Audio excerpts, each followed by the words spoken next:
So where did I actually stop the last class? Annie Besant. Reformist movements, revivalist movements. So as part of revivalist movements, we discussed actually, I think Ramakrishna Mission, Ramakrishna Bhatt, Swami Vivekananda's. Then we discussed Theosophical Society. Then we discussed Arya Samaj. Yeah. They are the most powerful revivalist movements. What is the importance of revivalist movements? It created great impact on revivalist movements. Freedom struggle, Renaissance. So now, even there are reformist movements, revivalist movements even in Islam. We discussed all these movements in the previous class are regarding Hinduism. Now even in Islam also we have some issues. Renaissance movement is going on in Islam. In Islam, reformist movement, only one reformist movement, very important one, Aligarh movement. Yeah, write down first one, Aligarh movement.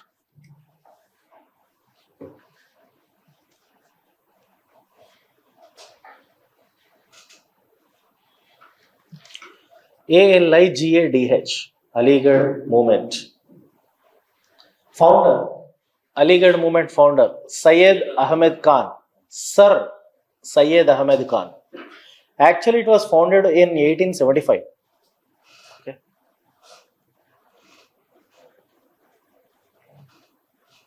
Why? What is the purpose? To educate? What? How to educate? In what education? English or vernacular? English. Western. The purpose of Aligarh movement is to provide Western education to the Muslims, to uplift the minority community, to uplift the Muslim section of society, social and also to bring social advancement, economical advancement among that community. The sole purpose of the objective of the Aligarh movement is to provide Western education to the Muslims because he felt that his community is very backward. Why? Why Islam is very backward? Even Sachar committee report also few years back says even still in 21st century why Islam is the most backward community and cheptundi Sachar committee kuda. Why do you think Muslims are most backward? Because they did not adopted easily to Western education or Western culture. Understand? They got stuck up in their own religious studies. And then so now this man, majority of the community is still, they are only limited only to their own theology. Madrasa. Only they believed in madrasa education. They did not get adopted to Western culture or Western education. Whereas Hindus, advancing like anything, man. Shatabdi Express laga potundi Hindu community. Islam emo backward ga undipodaniki karanam religion ni ekkuva nammukunnaru. Anduke that's the reason British understood the backwardness of this Islam community and they wanted to appease them and use them to manifest their policy divide and rule. Adhamayinda?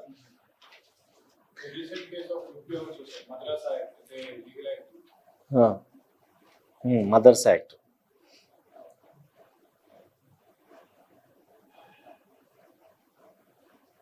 You know why British always suspected Muslims? Because as part of 1857 Sepoy Revolt, British thought Muslims are the main reason for this Sepoy Revolt. Understand? Because more than Hindus, Muslims reacted as part of the Sepoy Revolt violently. Enduku? Because Muslims heard the rumor that cartridges were made up of pig fat. And for Muslims, eating pig is haram, sin. It is a sin. So Muslims reacted very vehemently, very violently. So British held Muslims as responsible for the outbreak. So they thought Muslims should be appeased. That is the main reason. Andike వాళ్ళకి education లేదు, they got stuck up in their religious studies. So now Ahmed Khan is very forward. He's advanced. He thought that this community should be uplifted at any cost. So he started a college, university.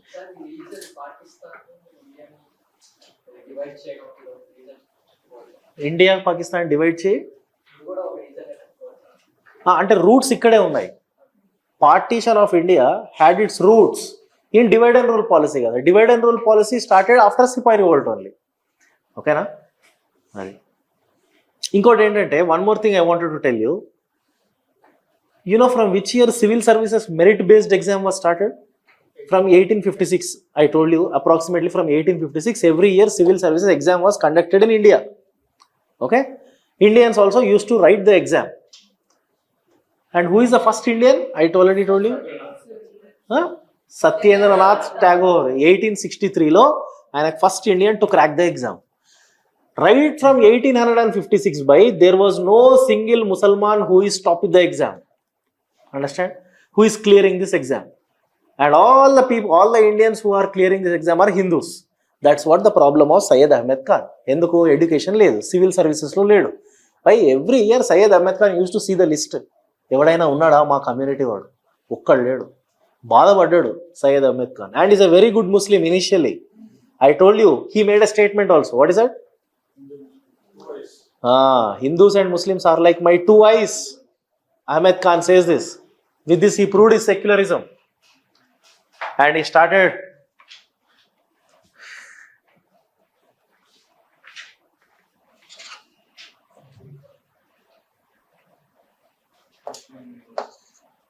Aligarh Muslim University. Aligarh Muslim University's first principal.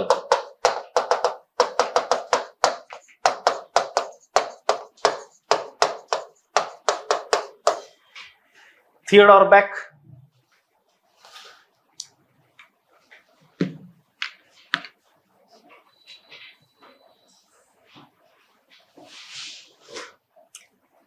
He asked for the reinterpretation of the Quran in the light of the reason.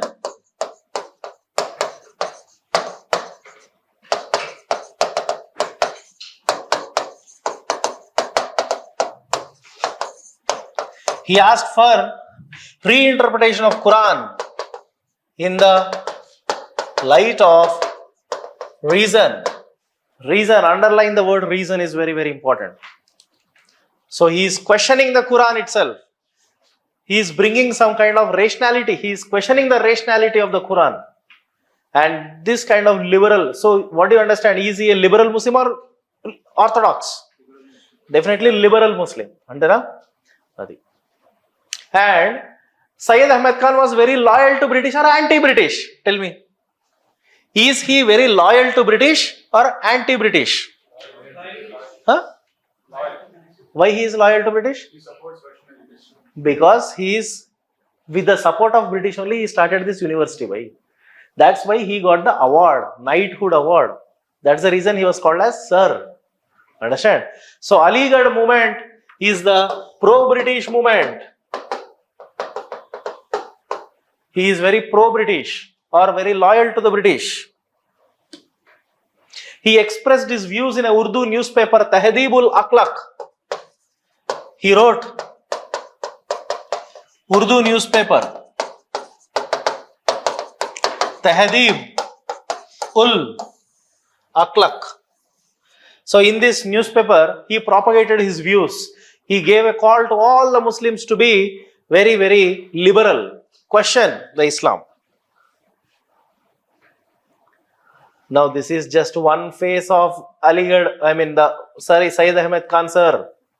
This is only one side of this man. What is the other side now? Somebody now started influencing Syed Ahmed Khan to be very communal, not to be secular. Who? Already I told you this in the last class. Theodore Beck, first principal.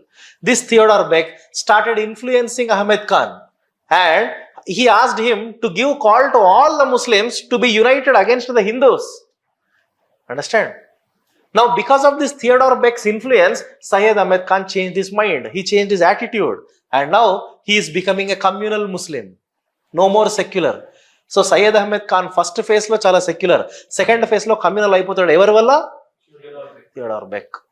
ఎందుకు? Divide and rule policy Theodore బెక్ది.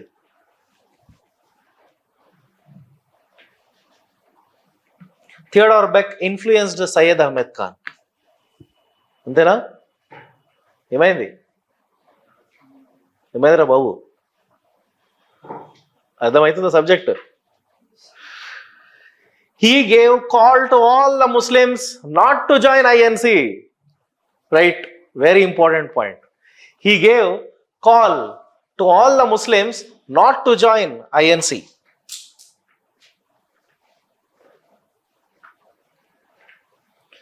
INC? Indian National Congress. Now against the Congress party, Syed Ahmed Khan started an organization. I think this question appeared in your yesterday's exam. UPA, United Patriotic Association. His organization started by Syed Ahmed Khan. United India Patriotic Association. United India Patriotic Association is an organization started by Syed Ahmed Khan. Actually, it was started in 1887, just 2 years after the formation of INC. So this is totally an anti-INC program. So whatever INC is doing, this UAPA have to check it or regulate it or go anti.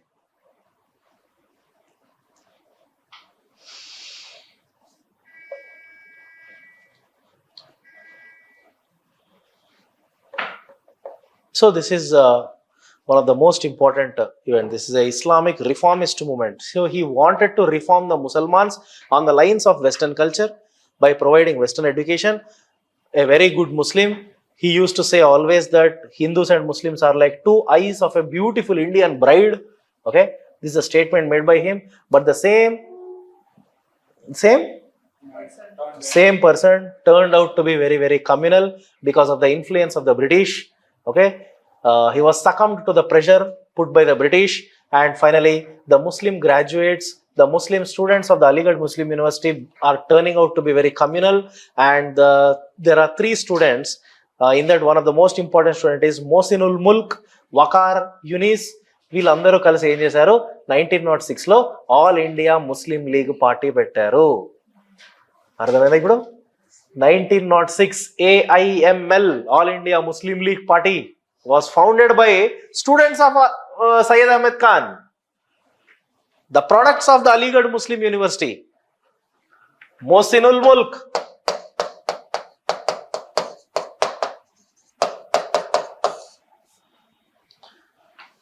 he is the main founder of All India Muslim League Party, which was founded in 1906. All India Muslim League. So from here onwards, you see the beginning of Indian communal politics. All India Muslim League.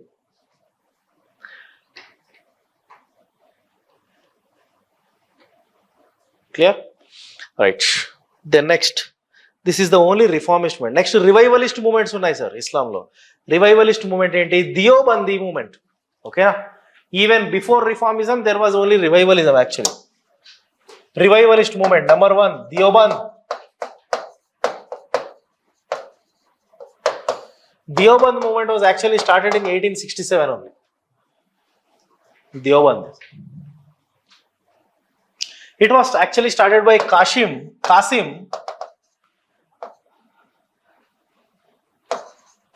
Wahhabi.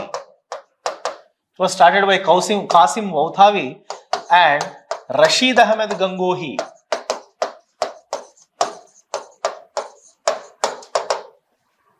These are the 2 founders of Deoband movement. Deoband is actually a town in Uttar Pradesh.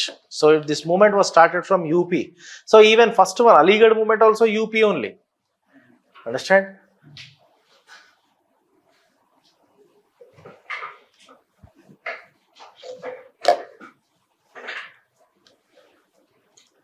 Now, what do you mean by this Deoband movement? What is their purpose? What is the sole objective of Deoband movement?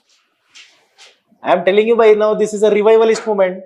Revivalist movement ante cheppandi. Now, are they supporting Western education to the Muslims or theology? Theology in the sense Orientalism. Orientalism means their own native education in madrasa. That's why these 2 founders of the Deobandi movement, they actually started a biggest madrasa in India. Understand? Dar ul Ulum is a madrasa which was established by these people. They supported vernacular education. They supported theology. They supported Islamic studies. They supported Islamic studies which was based on the Quran. They supported madrasa education. Madrasa's education. So they started a biggest madrasa in Uttar Pradesh called as Dar ul Uloom. ఇవన్నీ వాళ్ళ views.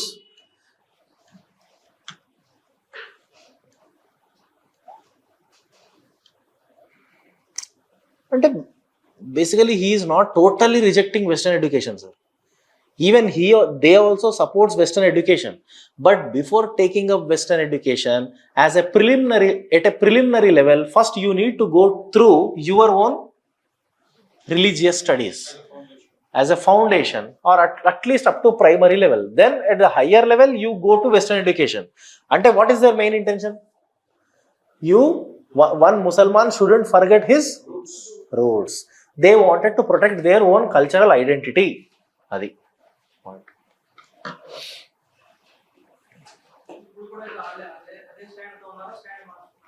Deoband, sir. మదర్సాల్లో అసలు వాళ్ళు western ఎడ్యుకేషన్కి రారు. మదర్సాల్లో వాళ్ళ own studies ఉంటాయి, Islamic studies ఉంటాయి కదా. అంటే హయ్యర్ ఎడ్యుకేషన్కి వచ్చేసరికి యూనివర్సిటీస్కి వస్తూ ఉంటారు. Now even today also in North India, in most of the madrasas, they do their education up to intermediate level. Higher education ko వచ్చరికి అంటే schooling level tarvata they come up to the schools and colleges, university. Same system is followed. Though it was very traditional movement, understand, they are actually anti-British and they actually supported Congress party. అంటే something this movement is opposite to already which I told you Aligarh మూమెంట్కి ఇది opposite.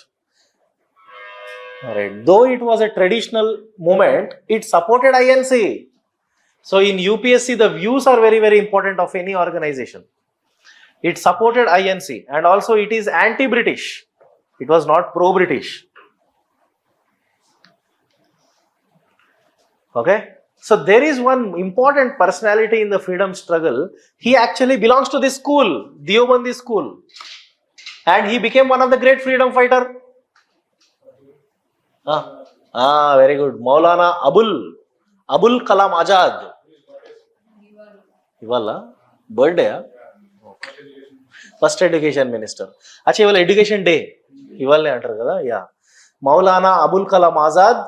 He belongs to this movement, Deoband movement. Later, he played very important role in the freedom struggle.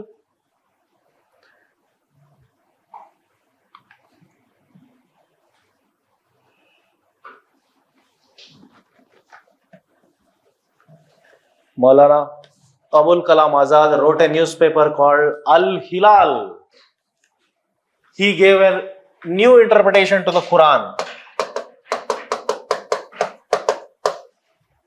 It is one of the newspaper which was written by Maulana Abul Kalam Azad. Who is Maulana Abul Kalam Azad? Maulana. His name was not Maulana.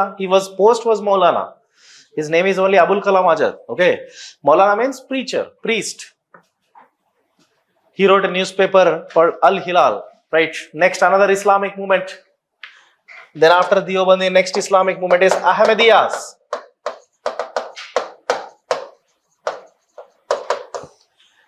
Ahmadiyya movement. It was founded by Mirza Ghulam Ahmed.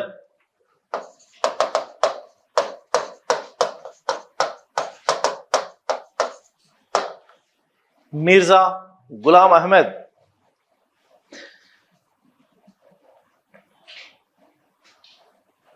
It is a very conservative movement.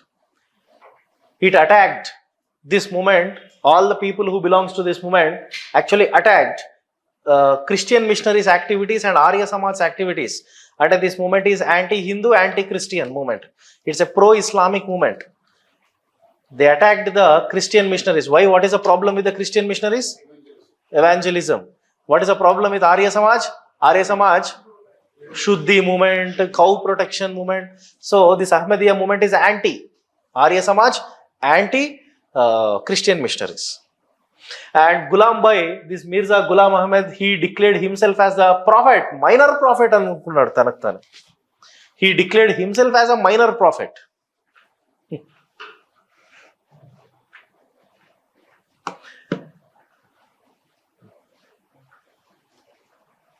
He wanted to project himself as a great messenger of the God. Okay, that's why he declared himself as minor prophet. Later on, even he wanted to attract even Hindus and Christians also. For that, he declared himself as a messenger of Christ. He declared himself also as a messenger of the Lord Krishna. అన్ని మతాలకు తను దేవుడు అనుకోలే, దేవుడికి messenger, దూత అని ప్రజల్లో ప్రచారం చేసుకున్నాడు. ఇప్పుడు ఇట్లా ప్రచారం చేసుకునేసరికి ఏమైంది అంటే even majority of the Muslims started opposing him. Understand? How can you say that you are the messenger of prophet Jesus by? How can you say that you are messenger of lord Krishna? Now Muslims are only opposing this movement. Understand? So ఇట్లా ఈ moment fail అయిపోయింది ఈయన views వల్ల. ఇక ఇప్పుడు ఇంకో dangerous moment వచ్చింది, ఫరైజీ.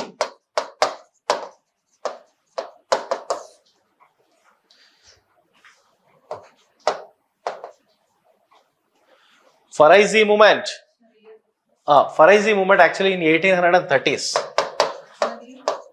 Ahmadiya also same, 1830s. Faraizi movement started by Haji Shariatullah.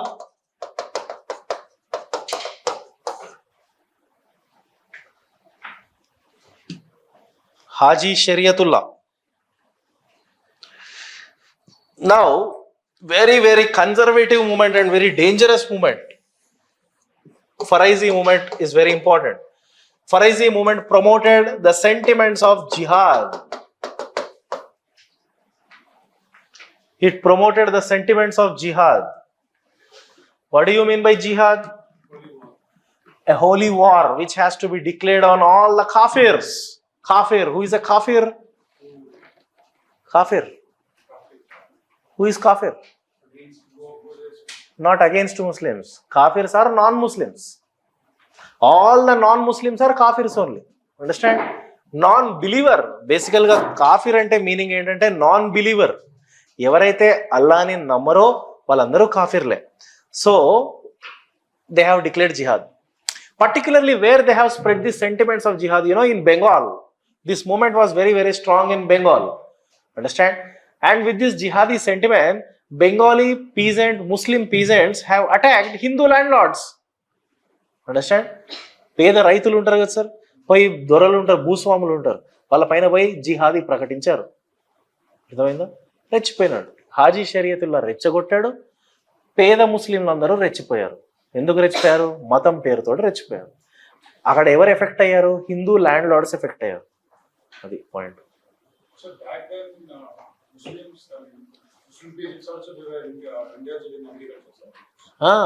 In some areas only, Muslim peasants are even engaged in agriculture, like in Kerala, Bengal. Kerala, Bengal లోనే Muslims peasants గా ఉన్నారు. ఈ ముస్లిం peasants, Hindu peasants అందరూ కూడా ఇదే కేరళ, ఇదే బెంగాల్లో తర్వాత రెడ్ కి అట్రాక్ట్ అయిపోయినారు. రెడ్ అంటే కమ్యూనిజం. అర్థమైందా? సో ఈ హాజీ షరియతుల్లాకి ఒక కొడుకుంటాడు, వాడి పేరు ఏంటంటే దూదుమియా. ఆ దూదుమియా విపరీతంగా బెంగాలీ ముస్లిం పీజెంట్స్ ని రెచ్చగొట్టాడు. He provoked. As a result there was communal riots in Bengal. This is the problem with revivalist movements. Okay, son of Haji Shariatullah, founder son Dudu Mia, Dudu Mia, Mian. He spread in Bengal, jihad in Bengal against Bengal landlords.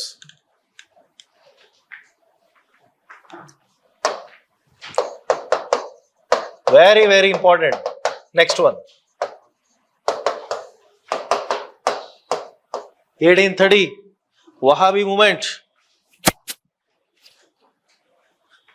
This is a new ideology. Wahhabism is a new ideology. The founder is Syed Ahmed Rai Barelvi. Syed Ahmed Rai Barelvi is the founder of the Wahhabi movement. Wahhabi movement is actually derived from an ideology called as Wahhabism. Wahhabism is an ideology which actually started by Syed Abdul Wahhab in Saudi Arabia. He put in the Saudi Arabia law. It promoted jihad. No no Western education, no Western culture or no education should be given to the Muslims. Only theology. Islam shall be, their ideology is Islam shall be revived on basis of Quran. Islam in India should be revived totally on the basis of Quran. No influence of the Western culture. Highly orthodox movement, Wahhabism. This is totally against the British Empire. They are against British. They are against British. Because they wanted to revive Islam on the basis of Quran. For them, they thought that they have to go for jihad against the British.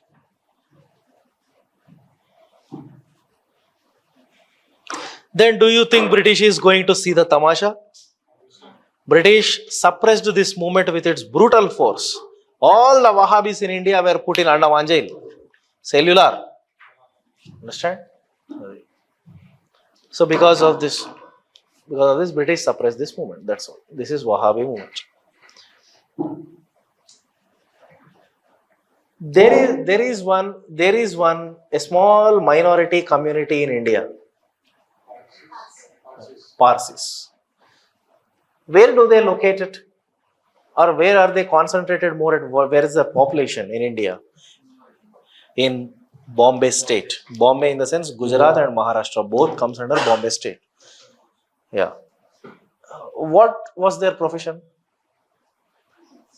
Business, trade. Mostly they are concentrated on trade. Even in the Parsi. And what is the importance of Parsi community in India? Tell me. Anyone in this class? Now, what is the importance?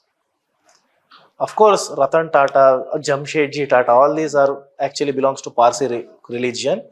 What is their importance in India? Parsi is a micro minority community which was highly westernized. Understand? Rapidly, they got adopted to the Western culture. They are more and more advanced than Hindus in adopting the Western culture. Understand? Parsis are quickly westernized guys because they received Western education. They adopted Western culture. They went for trade. They used to cross the seas and go to all the countries. They do business. They are having huge awareness. They are the richest guys in India. And I really admire this community because they contributed, though they are not Indians, they contributed to India a lot. Dadabhai Nauroji belongs to this community. All the educated people belongs to this community only. Why? Sir, trading వీళ్ళే చేశారు, చదవడం వీళ్ళే చదువుకున్నారు, ఉద్యోగాలు వీళ్ళే చేశారు, పెద్ద పెద్దవి. అర్థమైందా? ఇండియాకి భలే కాంట్రిబ్యూషన్ చేశారు వీళ్ళు. వీళ్ళ దాంట్లో కూడా సోషల్ రిఫార్మిజం ప్రాబ్లం ఉంది. అంత హైలీ అడ్వాన్స్డ్ వెస్టర్నైజ్డ్ కమ్యూనిటీ అయినా there is one problem. Women who belongs to this community wear parda. Now the intellectuals of this community started questioning it. So Parsi reformist movement.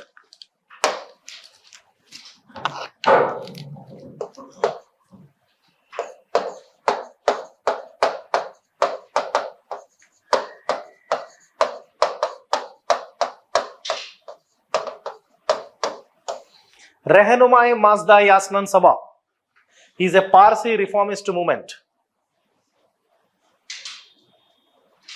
It was actually founded by Dadabhai Nauroji.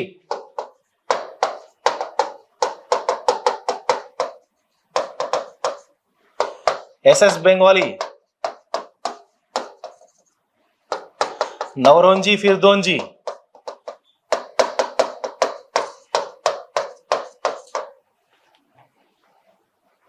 all these are the founders of this movement.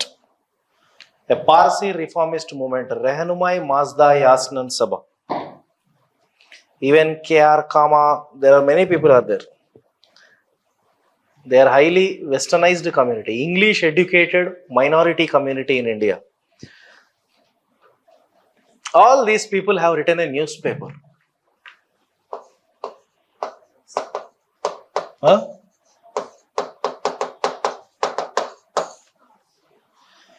Newspaper which was written by these intellectuals is Rast Goftar, means truth teller.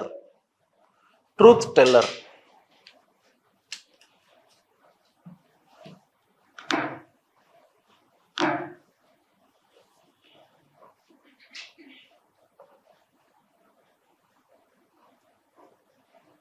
They fought against child marriages. They fought against polygamy. They fought against parda. All these are the issues related to women in Parsis. They fought against child marriages, polygamy, and parda system. These are the social evils in Parsi community. So they fought against it. They expressed their views in the form of truth teller, Rast Goftar. Parda. Women covering their face. Women was not allowed to show their face. Same like Muslims. Even today also, this parda system is prevalent in the western part of India, mostly in Gujarat and Rajasthan. If you go to Bihar, UP, Jharkhand, in the rural areas also, women was not allowed by their own family men to show their face to outsiders. చూసారా women లో ఎంత తేడా ఉందో. North ఇండియాలో women పరదా, south ఇండియాలో ఉన్న కేరళ కమ్యూనిటీలో ఉన్న Nair women they has to be half naked. They got married to multiple men. They need to have extramarital relation with Brahmin men. అది నమ్మూదిరి బ్రాహ్మణ్. అది నార్త్ ఇండియాలో ఏమో పరదా. అంటే ఎక్కడైనా ఇది ఉంది, ఓకేనా. ఆ టైంలో ఇప్పుడు కూడా ఉంది పరదా system. Recently I went to Udaipur, one of the favorite place of mine in India. I actually always wanted to visit. I visited a few days back, last month. Udaipur. Anybody tell me what is the history, importance of Udaipur? Udaipur in Rajasthan. Udaipur. It is a city of Maharana Pratap. Rana Pratap Singh. The man who fought battle with Akbar, 1576, Battle of Aligarh. Understand? Udaipur is a city of lakes. Udaipur is a city of palaces. Beautiful palace, man. Maharana Pratap's palace. Understand? Rajasthan ki ellanu last month. Rajasthan lo every woman I have seen in Udaipur covering their face only. Understand?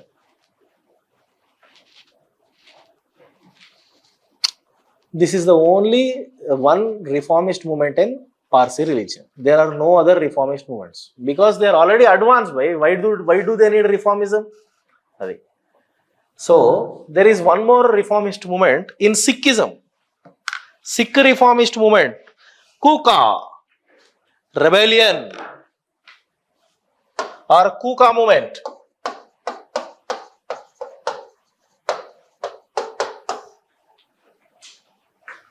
Kuka. It was started by Bhagat Jawahar Mal. It is a Sikh reformist movement.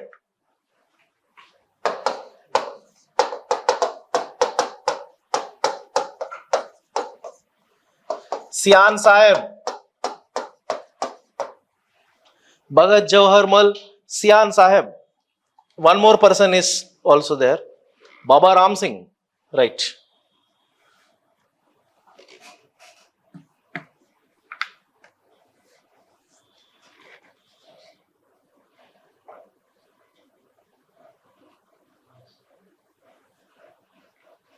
Okay, what is this Kuka movement in Sikhism? Why did these three guys, Baba Ram Singh, third one, why did they start Kuka movement? It is actually a movement which always questioned the rationality in Sikhism. Okay, na? It always sought no idol worship, sought for no idol worship, living simple life.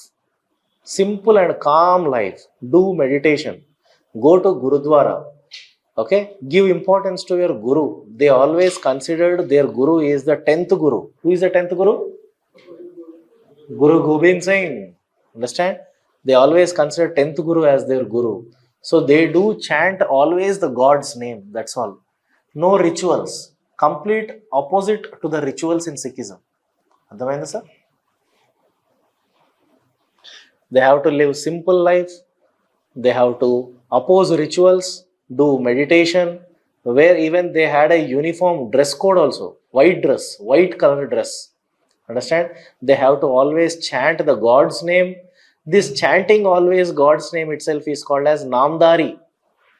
Chanting the God's name, Namdari. నామస్మరణ అంటాం కదా మనం, అట్లనే వీళ్ళు నామదారి చేస్తారు.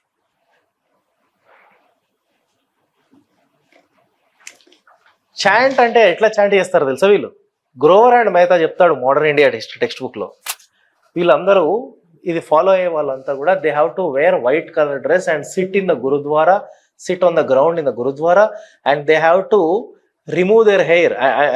They have to lose their hair. Generally Sikhs, they will tie kada, turban kada, they have to remove the turban and lose the hair, and they have to rotate their heads, and they have to scream the God's name. They have to scream the God's name, shout the God's name. The very literal meaning of the word kuka means shouting. Kuka antene shouting, aravadam, gattiga దేవుడి నామస్మరణ చేయాలి అరుస్తూ. అంత పిచ్చి భక్తిలోకి వెళ్ళిపోవాలి. అర్థమైందా?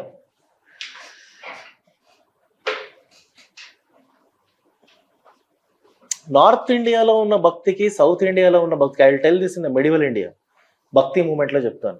North India భక్తి south India భక్తికి చాలా డిఫరెన్స్ ఉంది. అస్సలైన భక్తి అంటేనే సౌత్. సౌత్ అంటేనే భక్తి sir. If you go to Tirupati, if you go to Tamil Nadu temples, you will see what is the real bhakti. Understand? పారాయణాలు చేస్తారు వెంకటేశ్వర స్వామికి, విష్ణుమూర్తికి, శివుడికి అభిషేకాలు చేస్తారు మన దగ్గర. మీరు నార్త్ ఇండియాలో ఏ టెంపుల్కైనా వెళ్ళండి, అక్కడ పారాయణాలు చేయరు. భక్తి అక్కడ వేరేలాగా చూపిస్తారు. వాళ్ళు ఏం చేస్తారు, శ్లోకాలు ఎక్కువ చదువుతారు అంతే.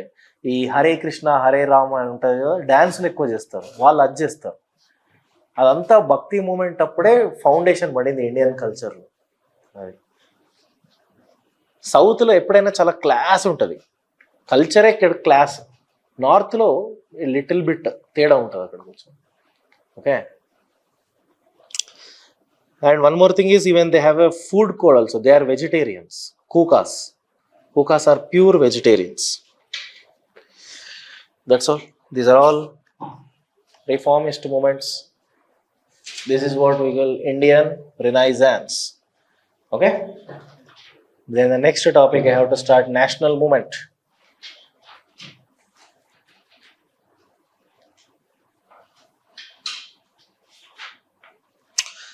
What are the factors which led to the nationalist consciousness in India? Why do you think national movement started that kind of phenomena? Nationalism itself is a phenomena which was actually started at the end of the 19th century only. Okay, nationalism అనేది మన ఇండియాలో ఎప్పటి నుంచో లేదు sir. It is a new modern phenomena which started in 19th century. Why? Why do you think there was a beginning of nationalism after? Why after 1857? What happened? Actually, nationalism, we do believe, in history we do believe nationalism started from 1880s. INC. After INC actually. Why nationalism is a phenomena which started from 1880s only? That is my question. What are the factors that led to? మళ్ళీ వెనక్కి వెళ్ళిపోతాం మనం. Factors led to అన్నప్పుడు one of the important reason it self is British. It is because of the British rule. I'll tell you, it is because of the British administrative principles. It united the whole of India. And then everywhere British administration is imposed in India, so it united all the people and led to the national consciousness. Because everyone understood what are the flaws in the British rule. Number one. Number two. Any other factor for nationalism? INC last చెప్తాం, దానికన్నా ముందు ఇంకున్నాయి కదా. Transportation. What is the transportation? Railways. Even railways is also one of the reason for the spread of nationalism in India. How? Because the railway network was led, it connected the whole India's borders.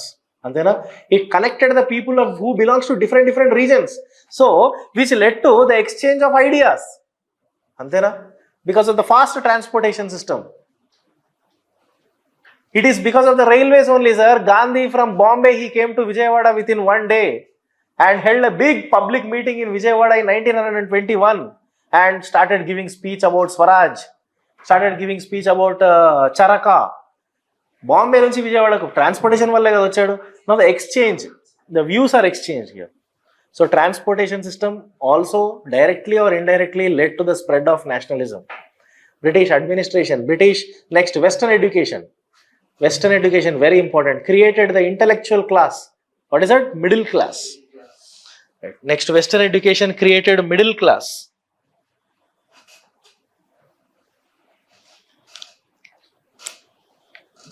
Next, the role played by press. Press played very, very important role in spreading the nationalism. Even Sepoy Revolt, Indian Renaissance also created foundation for nationalism.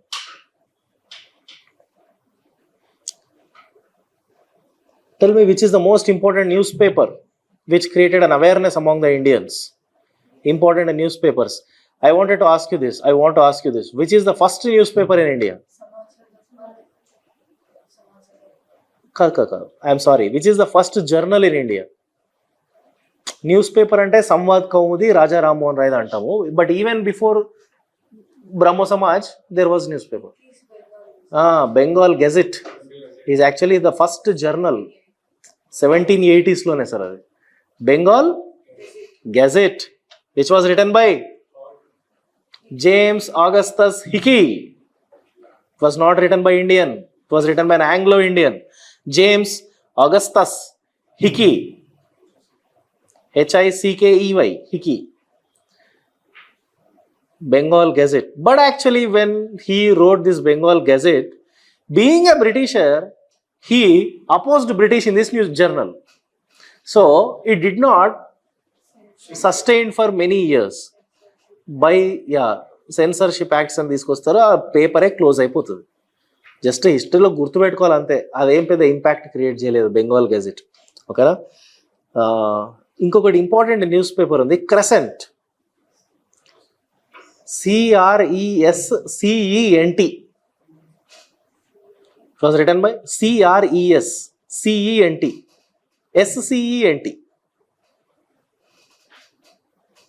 Crescent. CRESS. I can write. I can't pronounce. It was written by Gajula Lakshmi Narasu Shetty.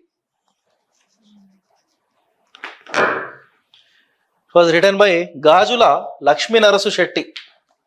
This newspaper, actually written in English, it condemned the Christian missionaries' activities. It questioned the droughts and famines because all these droughts in India are man-made droughts. Attacking the British, this newspaper. Gajula Lakshmi Narasu Shetty.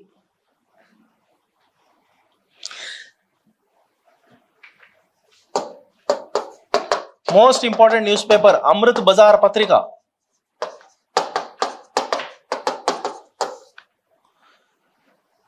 Another important newspaper, Amrit Bazar Patrika, which was written by Sisir Kumar Ghosh and Motilal Ghosh, two brothers.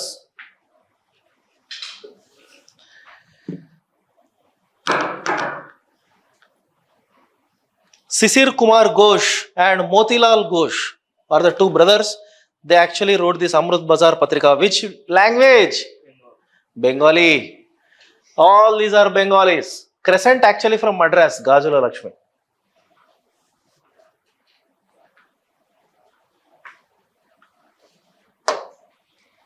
Tell me, who wrote this newspaper? Kesari. Kesari. Tilak wrote another newspaper also.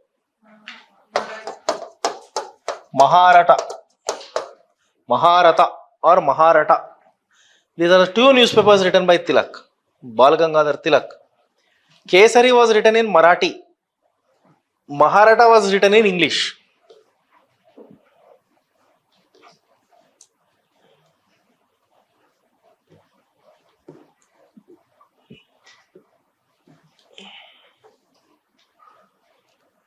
And who wrote the newspaper New India? Annie Besant. 2 New Indias ఉంటాయి. ఒక New India Annie Besant, ఇంకొక New India Bipin Chandrapal, BC Pal. అది New India commonweal అని ఉంటుంది. ఇవి రెండు రాసింది Annie Besant. New India and commonweal. Her theosophical society ideas were expressed in this New India. And commonweal, WEAL, weal అంటే.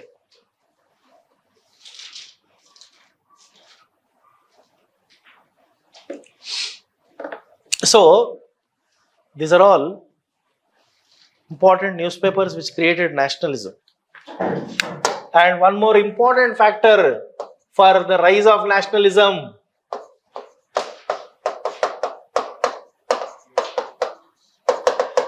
very, very important, reactionary policies of Lord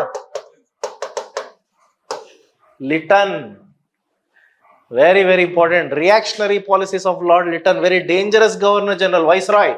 Lytton served as Viceroy for only 4 years, 1876 to 1880, just for 4 years Lytton. Now what happened in this time? Vernacular Press Act 1878.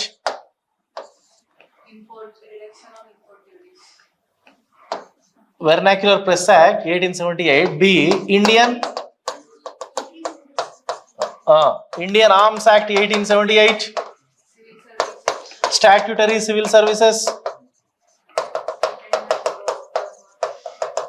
Statutory Civil Services. Anglo-Afghan War. Everything is a loss to Indian. What is this Vernacular Press Act? I'll tell you. Newspapers shall be printed only in English, or otherwise if you criticize even the British government, it will be closed. So according to the Vernacular Press Act, which newspaper have shifted its medium? Amrit Bazar Patrika, Bharat Samachar, Dakka Prakash, Som Prakash, all these are the newspapers which shifted its language to English because of Vernacular Press Act. Amrit Bazar Patrika, Dakka Prakash, Som Prakash, Bharat Samachar, all these are local Bengali newspapers. Now they have shut down their newspapers, or they shifted it to English.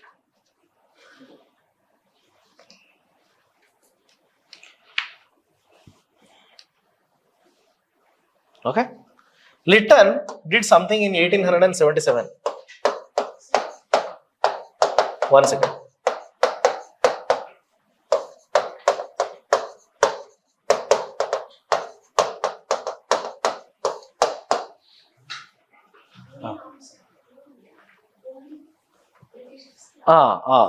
Not only Britishers, all Europeans who reside in India have the license to carry arms, whereas it was denied to Indians. Vernacular Press Act, Amrit Bazar Patrika, Bharat Samachar,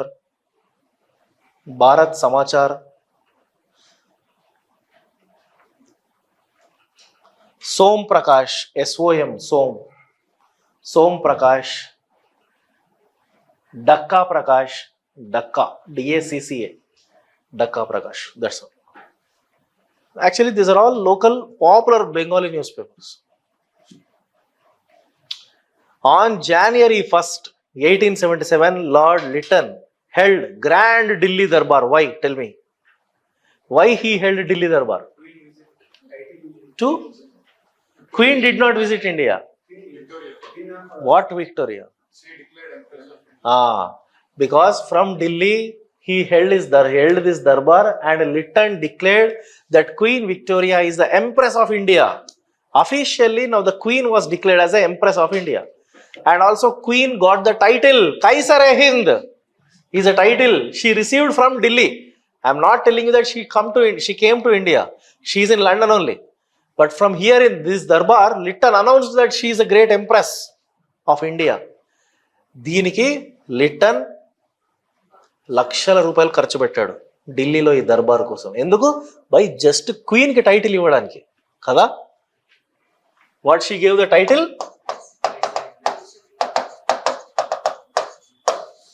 Kaisar-e-Hind. Listen carefully what I am telling. Why I am telling you Lytton is a reason for rise of nationalism. So he spent lakhs on this darbar. At the same time, 1877, there was famine. There was famine. People are dying with starvation. Government asked to invest on agriculture. Lytton appointed a famine commission called Swadeshi Commission.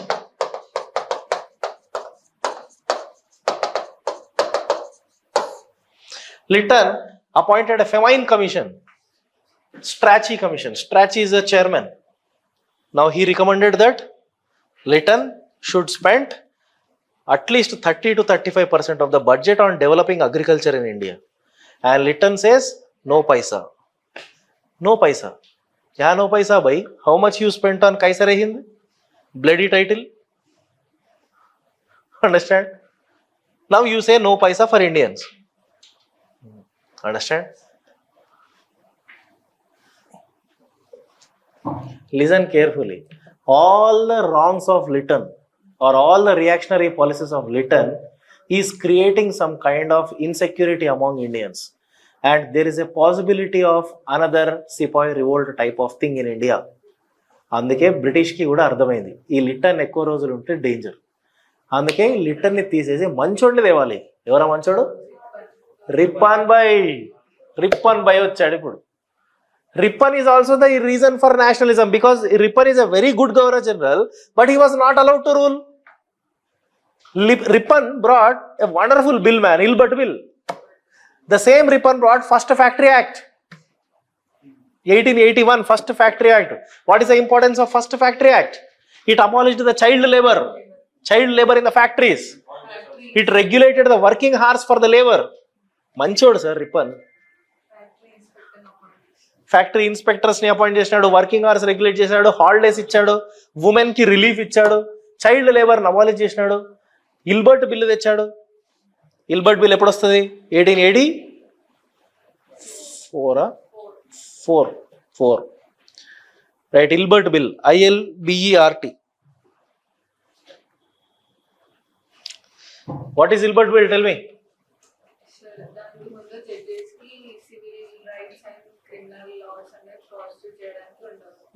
But ఒక కాడ only civil rights మాత్రమే judges, Indian judges pass చేయడానికి ఉంటారు.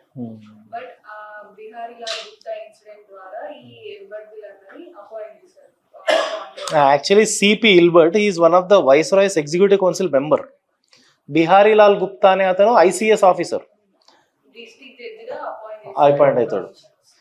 Basically Ilbert bill అంటే this is a bill which sought to bring equality in the judges, which sought to bring equal powers to the judges. Which judges? Indian judges and European judges.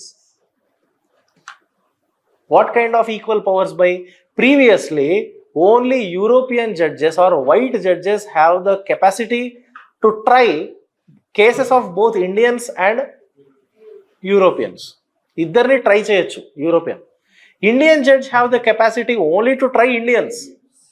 Now with this, powers are equalized. Now both Indian judges also even have the capacity to try both European cases and Indian cases. Okay na? But this Ilbert bill unfortunately did not become an act. Tarvata avutadi, amendment తీసుకొస్తారు. Ilbert bill got opposition even from Europeans also. Europeans also protested against Ilbert bill. There was a pressure, phone call to Ripon Bhai directly from Queen. Ripon Bhai, resignation. చాలా ఎక్కువ అయిపోయింది, pressure వస్తుంది, వెళ్ళిపో అనగానే ఆడు వెళ్ళిపోయాడు Ripon. వెళ్ళిపోయిన తర్వాత ఏం చేసినారు? ఆ ఇల్బర్ట్ బిల్కి అమెండ్మెంట్ తీసుకొచ్చినారు. ఆ రిప్పన్ తీసుకొచ్చిన ఇల్బర్ట్ బిల్కి అమెండ్మెంట్ తీసుకొచ్చి మళ్ళీ యూరోపియన్ జడ్జెస్కే ఫేవర్ అయ్యేటట్టు అమెండ్మెంట్ తీసుకొచ్చి ఇంప్లిమెంట్ చేసినారు. ఓకేనా? చేసిన తర్వాత ఇల్బర్ట్ బిల్ అమెండ్మెంట్ ఎప్పుడు జరిగింది? January 26 రోజు జరుగుతుంది. అర్థమైందా? అందుకే January 26 is one of the reason which is historical day, because Ilbert bill was amended. అంటే బ్లాక్ డే January 26. అందుకే ఆ రోజే Jawaharlal Nehru declared it as a Purna Swaraj day, 1930 January 26. అర్థమైందా reason?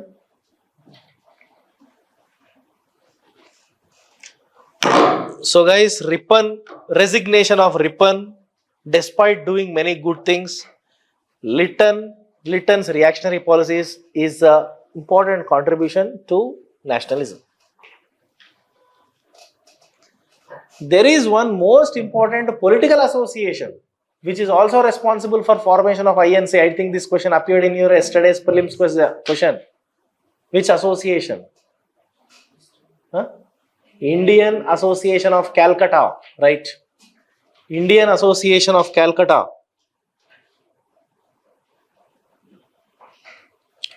It was actually founded by Surendranath Banerjee. Indian Association of Calcutta.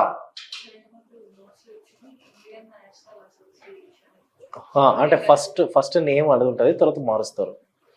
Indian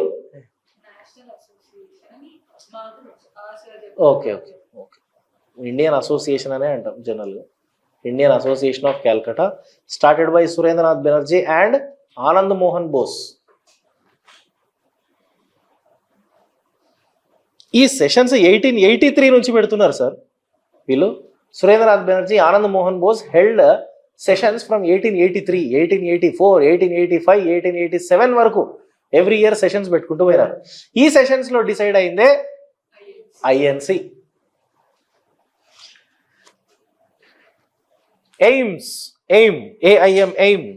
aim of Indian association of Calcutta. Number 1, bring political reforms.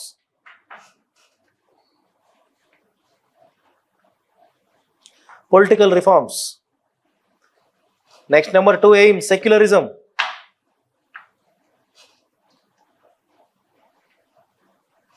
Okay. Next, reforms in ICS. Reforms in ICS. Okay. Next, abolishing casteism. That's all.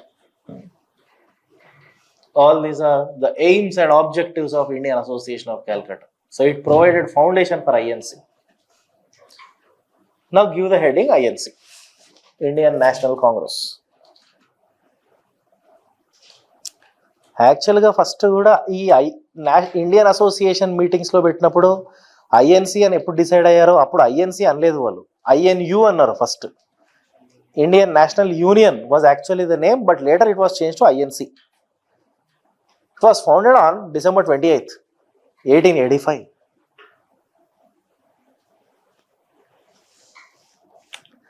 INC was founded on December 28th, 1885 at Bombay. It was founded by A.O. Hume, Alan Octave Hume. He was a retired ICS officer, A.O. Hume. First session of INC was held in Bombay on the very day it was founded. December 28th రోజు బాంబేలో Gokul Das Tejpal Sanskrit oriental college, అది మీరు రాసుకోవద్దు ఓకేనా, ఆ కాలేజ్లో ఈ session జరిగింది, first session. మంచిగా వినండి ఇప్పుడు చెప్పే, stop writing and listen. Foundation of INC it self is in controversy.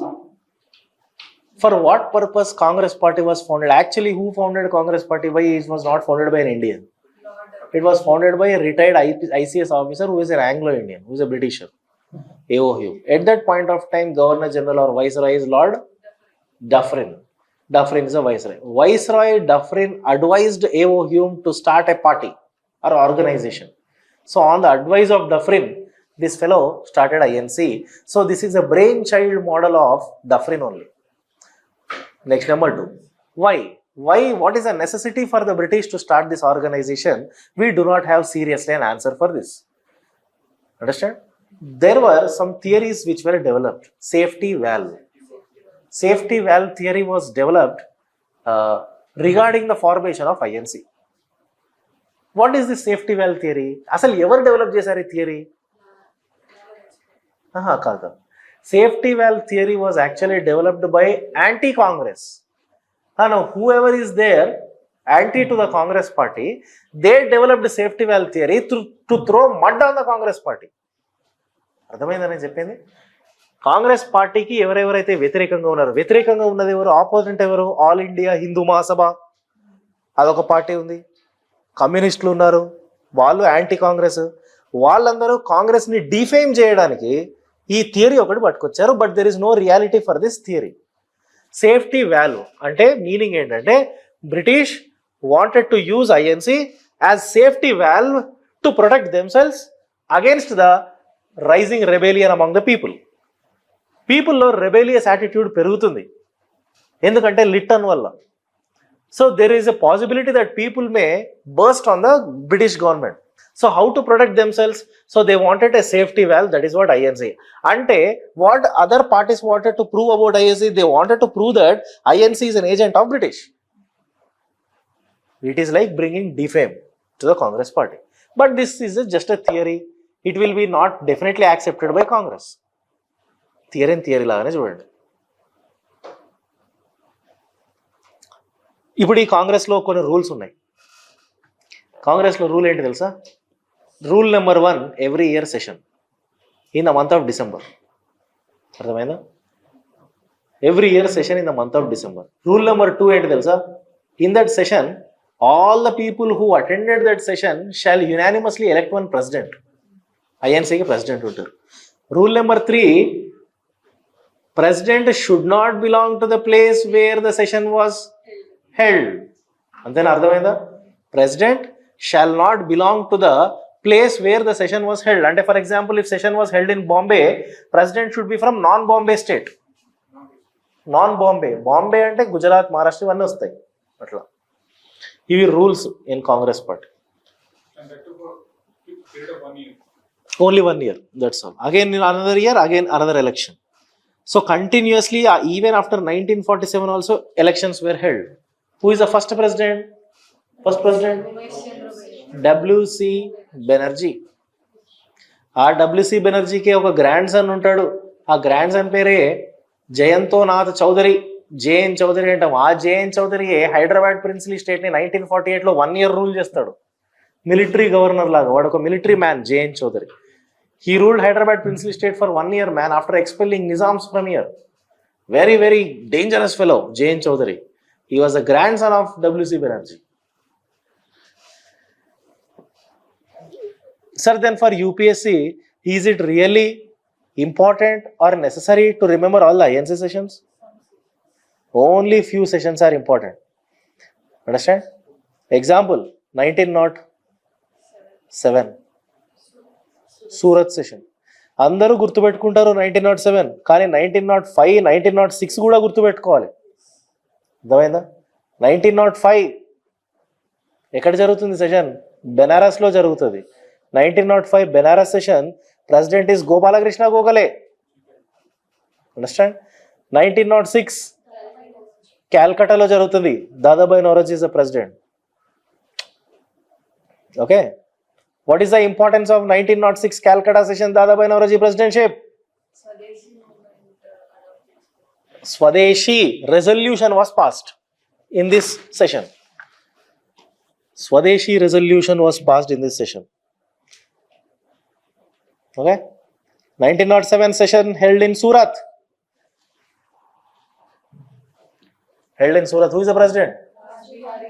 Ras Bihari Ghosh. What is the importance? Split. Split ante emaindi?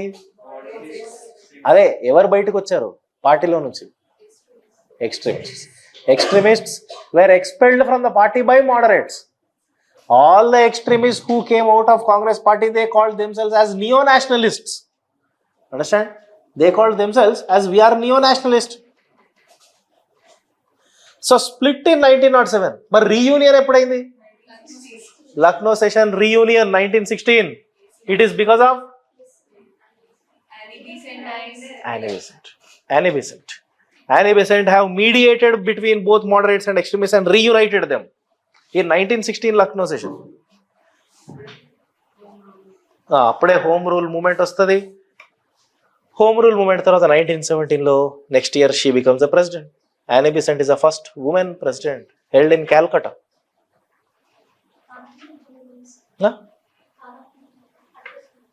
Kadambini Ganguly, she will just address something.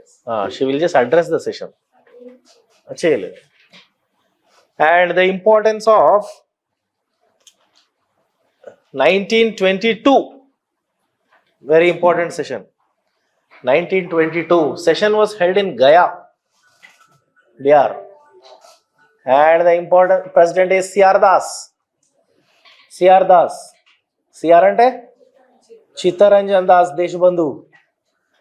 What is the importance of this session? You know, in this session, C.R. Das have declared his own party, Swaraj. Swaraj party formation అవుతుంది అదే ఇయర్లో. అక్కడ voting అవుతుంది. 2 groups ఉంటాయి కాంగ్రెస్ పార్టీలో, no changer, pro changer. No changer, pro changer. No changer అంటే no change from the non cooperation movement. Pro change అంటే they want some change from non cooperation movement. So, Swaraj party founder C.R. Das and Motilal Nehru, they belongs to the pro-changer group. Next, immediately 1924 Belgaum session. Tata, Gandhi is the president. 1924 Belgaum session, Gandhi. What is the importance of that session? Akhila Bharatiya? No, it is the only session where Gandhi is the president. I don't know about that organization. What I know is, in that session, Gandhi decided to put 25 paisa to pay to the Congress party and join as Karyakarta, volunteer. Membership was given to all the people of India who pay just 25 paisa. With this, Congress party was penetrated down to the grassroots. Membership benchad party. Even I am also today the member of Aam Aadmi party, you know. Aam Aadmi party openly put a poll, man. Whoever they want, they can come and just fill the form and be the member of Aam Aadmi party. In Hyderabad, I filled the form and I became a member of AAP. So that AAP lo membership berugutadi kada. వాళ్ళు చూపించుకుంటారు India మొత్తం మా రూట్లో messages వస్తాయి ఫోన్కి, వాళ్ళ policies వస్తాయి, awareness తీసుకొస్తారు. You will be slowly getting attracted. రేపు ముందు ముందు మీకు ఏదైనా పోస్ట్ కూడా రావచ్చు అనే ఛాన్స్ ఉంటుంది. ఇట్లా కాంగ్రెస్ పార్టీలో ఫస్ట్ టైం ఐడియా వచ్చిందే గాంధీ.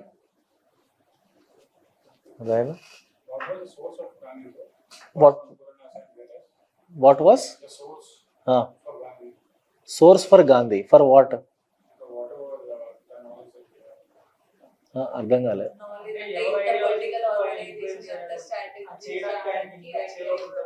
ఓ సార్, ఆయనకు చాలా సోర్సెస్ ఉన్నాయి sir. Gandhi is the only personality in the entire modern Indian history. Is the only intellectual who had great exposure of both Indian philosophy and western philosophy. ఆయన ఒక్కడే చదివాడు Indian philosophy, western. మిగతా వాళ్ళంతా లాల్ బాల్ పాల్ ఉంటారు చూడు, extremist leaders. They are only good at Indian philosophy. But Gandhi is the first leader who even got attracted to Western culture, Western philosophy. Leo Tolstoy, inspiration for Gandhi. Understand? Karl Marx inspired Gandhi. Buddha inspired Gandhi. Vardhaman Mahavir inspired Gandhi. Understand? And also, Light of Asia అని ఒక book ఉంటుంది. ఆ book inspire చేసింది గాంధీని.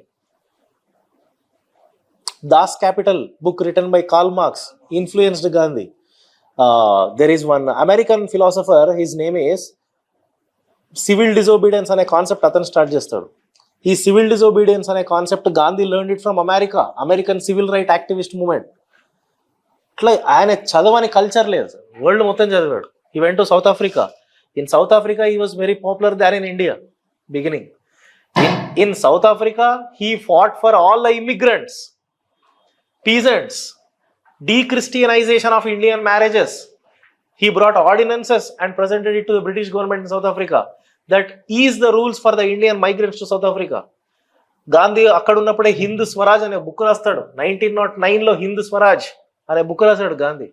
Indian opinion అనే news paper రాస్తాడు south ఆఫ్రికాలో ఉన్నప్పుడే. Gandhi started an organization, Natal Indian Congress, in 1894 only when he was in South Africa. Natal Indian Congress. It is a platform to bring all the Indians together in South Africa and express their views. ఇంతుంది ఆయనది. ఆయన భగవద్గీత చదివాడు, అటు Bible చదివాడు, ఇటు వర్ధమాన్ మహావీర్ నుంచి విపరీతంగా influence అవుతాడు. ఇంకొక సైడ్ ఇండియాలోనే వైష్ణవిజం తోటి ఇన్ఫ్లుయెన్స్ అవుతాడు.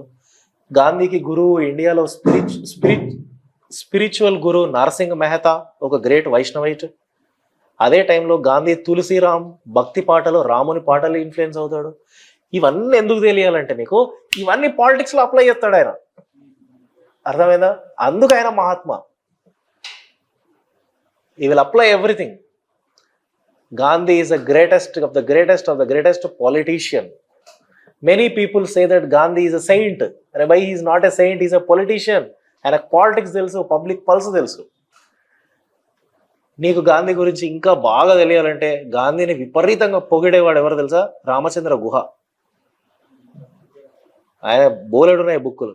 India after Gandhi, India before Gandhi, ఏమేమో రాసినాడు ఆయన. ఇవన్నీ సర్వీస్ వచ్చినాక కాదు, ఇప్పుడు కాదు.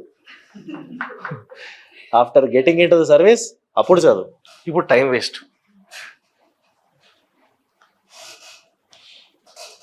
ఏం చెప్తున్నా? Belgaum session. Then 1925 INC session president Sarojini Naidu. She is the first Indian women.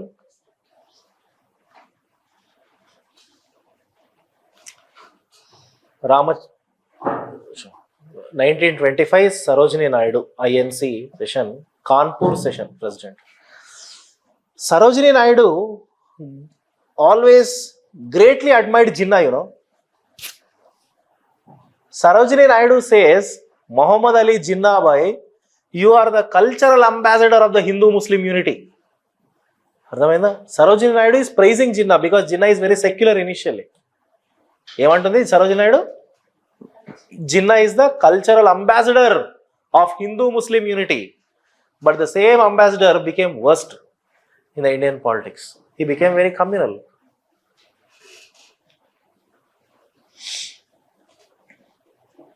Next important session, 1928.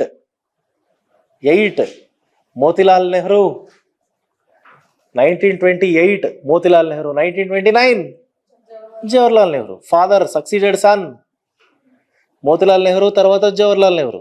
Nepotism started in Congress party.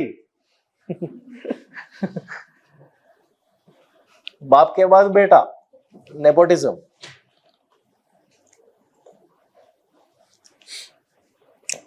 Nehru is great by, very very great states man. Nehru ఎందుకు గ్రేట్ అంటే నెహ్రూకి ఉన్నంత ఇంటర్నేషనల్ ఎక్స్పోజర్ ఏ లీడర్కి లేదు. గాంధీకి నాలెడ్జ్ ఎక్కువ ఉంది, international అంటే west అటు east రెండు నాలెడ్జ్ ఎక్కువ ఉంది. నెహ్రూ ఎక్కువ తిరిగాడు, గాంధీ కంటే ఎక్కువ తిరుగుతాడు. Nehru attended in 1920s only Brussels session of Congress. International congress అని చెప్పి ఒక ప్లాట్ఫామ్ ఉంటుంది వాళ్ళకు. బ్రుజెల్స్లో ప్లాట్ఫామ్ ఉంటే అక్కడ స్పీచెస్ అయితే అక్కడికి నెహ్రూ వెళ్తాడు. Nehru went to Egypt, Nehru went to Russia, Nehru went to China. అన్ని కంట్రీస్లో ఉన్న economic policies, social policies influence అయినాడు బాగా. అందుకే Gandhi have chosen Nehru as always successor. Gandhi never said Nehru is my successor, but he have chosen Nehru because he know he is right for first prime minister post for India. అర్థమైందా? చాలా మంది ఏం చెప్తారు నెహ్రూ అంటే mount baton చెప్తారు. చెప్పారా మీకు కూడా? అరే భాయ్ మౌంట్ బ్యాటన్ వల్ల వైఫ్ తోటి నెహ్రూకి అఫేర్ ఉందని చెప్తారు. కాదు పాయింటా? Mountbatten last viceroy. Mountbatten's wife Edwina Mountbatten is very close to Nehru. అది చూసి నెహ్రూ బ్రిటిష్ వైస్రాయ్ వైఫ్ తోటి అఫేర్ అంటారు. అయితే ఏంట్రా బాబు, ఉండనివ్వండి, వాడు పర్సనల్, అది దేశానికి ఏం చేస్తున్నాడు అది చూడాలి కదా. అదే at that time India was in crisis man, agrarian crisis because of impact of world war. It is he who brought it out from because of green revolution. ఎన్నో challenges. India is like a newborn baby.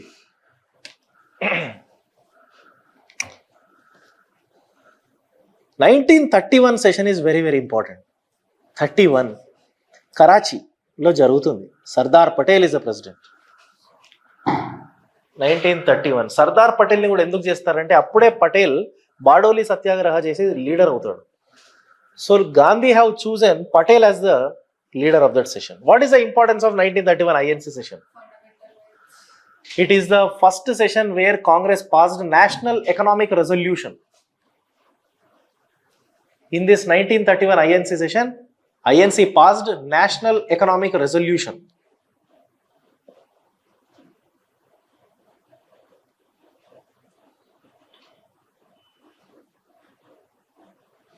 And also, as part of this national economic resolution, they decided socialism is their official goal. Socialism. Well, a goal, socialism and chapter. Okay? Socialism, and also they passed fundamental rights. 17 fundamental rights resolution passed.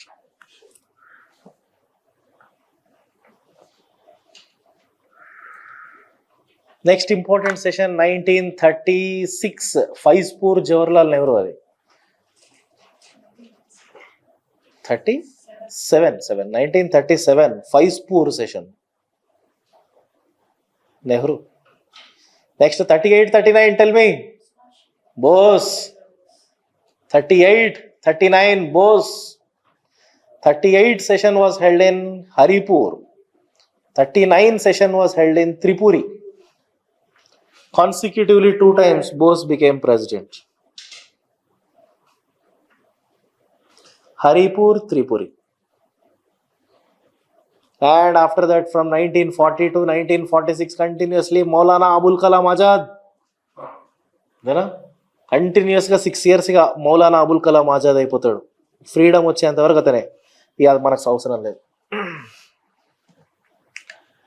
Bose, when for the first time he became INC president in 1938, at that same point, in the same year, Congress was in power in 8 states totally. 1937 elections అయినాయి. 8 states లో Congress formed governments.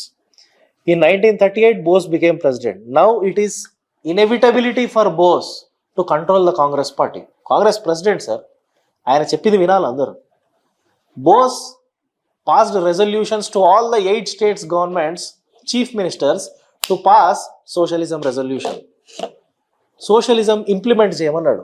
Now all the state chief ministers obligation is now they have to bring land reforms. అర్థమైందా? Socialism అంటేనే land reforms తీసుకురావాలి. Why? Because Bose is a socialist. He wanted to implement that. He wanted to bring equality between zamindars and peasants. For him, land reform is the only solution. Grab the land, seal it, and distribute it between the poor. He asked 8 state governments. Except Bihar, no state government is passing the resolution. Only Bihar state government passed state resolution. ఎందుకు ఎవరు follow అవ్వట్లేదు మరి? Because all the Congress leaders are landlords only. అర్థమైందా? వాళ్ళే land Lord's sir. వాళ్ళు ఎట్లా resolution pass చేస్తారు sir? అర్థమైందా point? And all these landlords went after Gandhi. Gandhi bhai, Bose is becoming very radical. You have to stop him. Otherwise, we will be in a trouble. He is bringing all radical reforms, which are not at all necessary now. Just prevent him. Don't make him to become the president of next year INC session. Now Gandhi is also a socialist. But what is the difference between Bose socialism and Gandhi socialism? సోషలిజంలో violence లేదు sir. ఇక్కడ point violence non violence కాదు, ideology ఏంటి? Whose Gandhi's? What is the difference between? Not democratic. Gandhi's socialism is individual socialism. Gandhi always believes in trusteeship theory, whereas Bose believes in imposition. అంటే you have to impose the land reforms on people. Grab the land from the landlord, seal it and distribute. Whereas Gandhi's concept of socialism is individual socialism.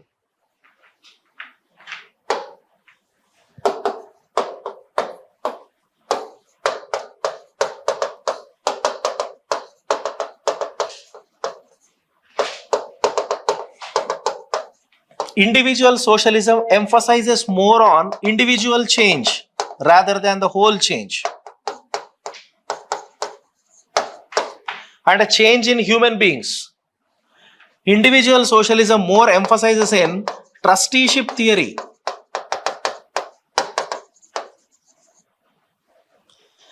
Trusteeship theory.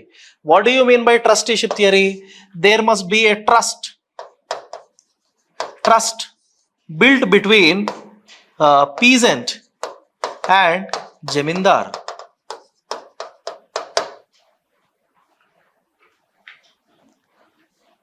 There must be trust between peasant and zamindar. So based on this trust, Jamindar should he himself change and distribute his property to peasant. This is what individual change. Gandhi ఏం చెప్తున్నాడు అర్థమైందా? ఏమర్థమైంది?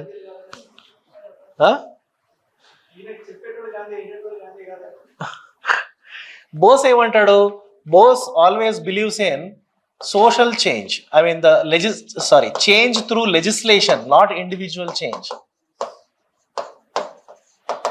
Change through legislation.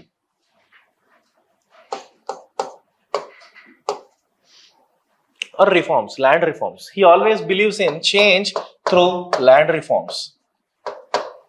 Gandhi view అర్థమైందా sir? Gandhi ఏం చెప్తున్నాడు? Laws will not bring the change in human being. Only every individual, they themselves has to feel that they are responsible to the society. Understand? Then only the real change comes from your heart. Change from within. Ambedkar is like Bose only. Gandhi is different, bhai. Gandhi, here now tell me, according to you, which one is correct? Which one is correct? Why do you think Gandhi is wrong? Huh?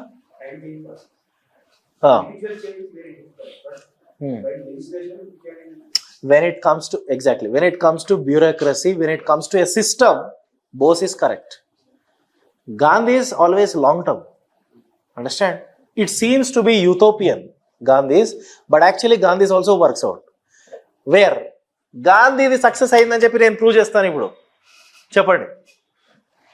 You told that it takes time కదా. Within a short time only, this Gandhian model brought results. Bhudan movement, 1951-52 Bhudan movement ఏంటి? Gandhian model.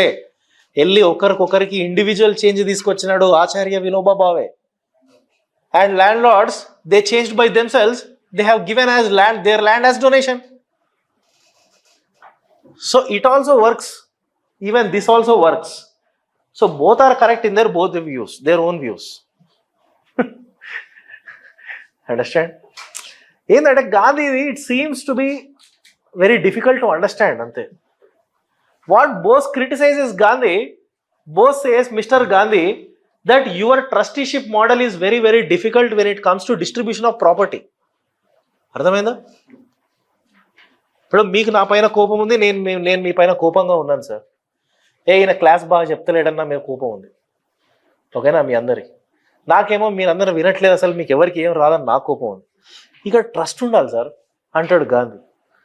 నేను responsible పర్సన్గా behave చేయాలి. Because my job is to make you to understand. You have to develop trust on me. You have to be very passionate about exam. ఈ trust ఇక్కడ work out అవుతుందేమో. అరే property వచ్చినప్పుడు ఎట్లా work out అవుతుంది అని అంటాడు Gandhi. Who will give their own property by to poor people on their own కదా? గాంధీ ఏ వ్యూలో చెప్తాడంటే, tomorrow you all become IAS officer. Understand? Tomorrow you become IAS officer.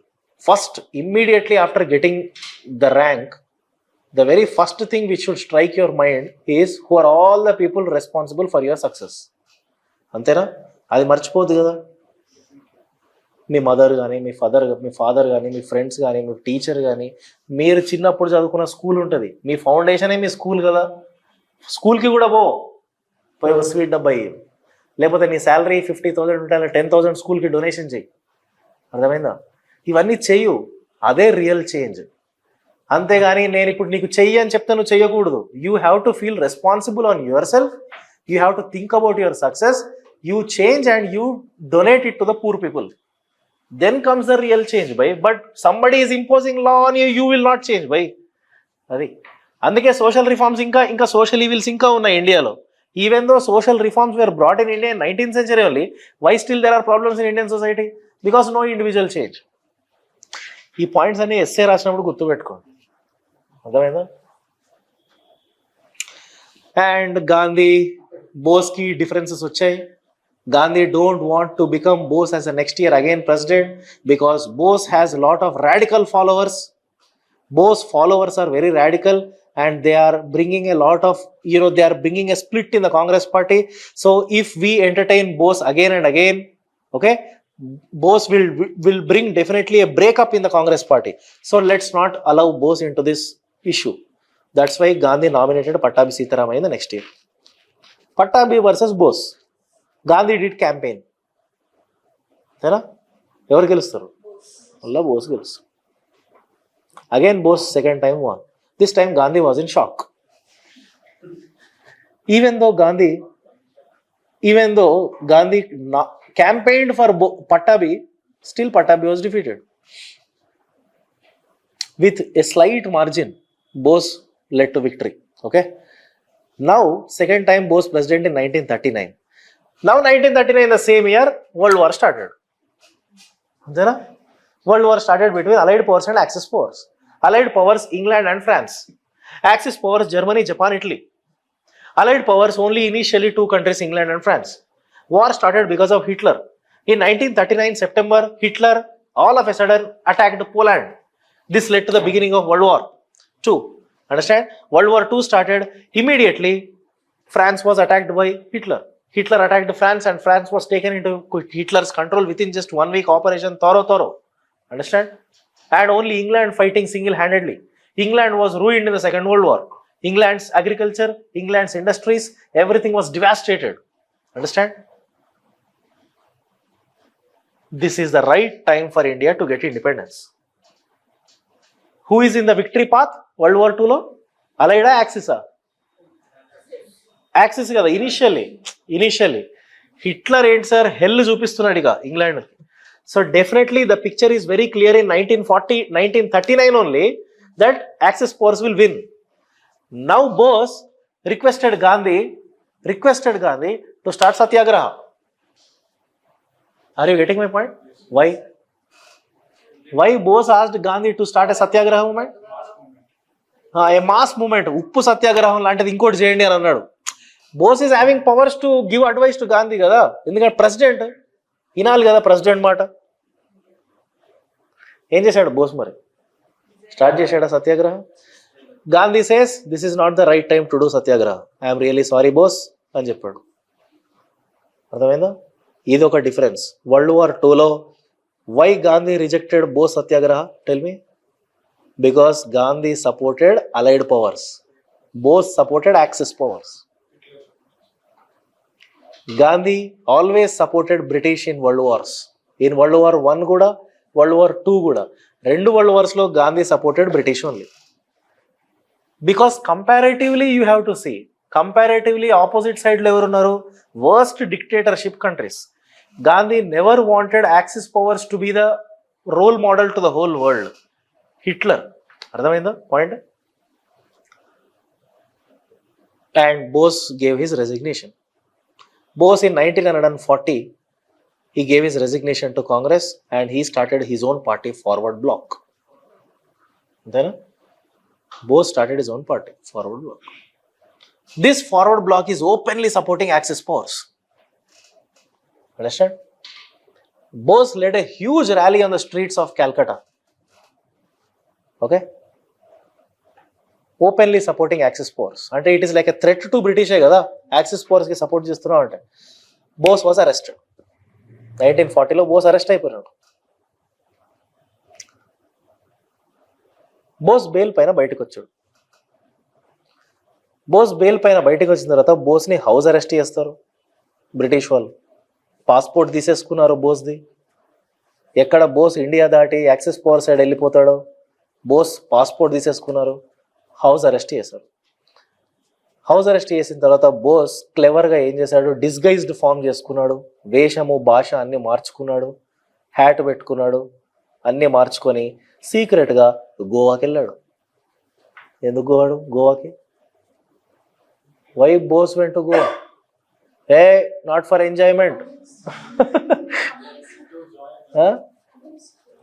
Communist కాక గోవాకి ఎందుకు పోతాడంటే గోవాలో పోర్చుగీస్ వాళ్ళు ఉన్నారు.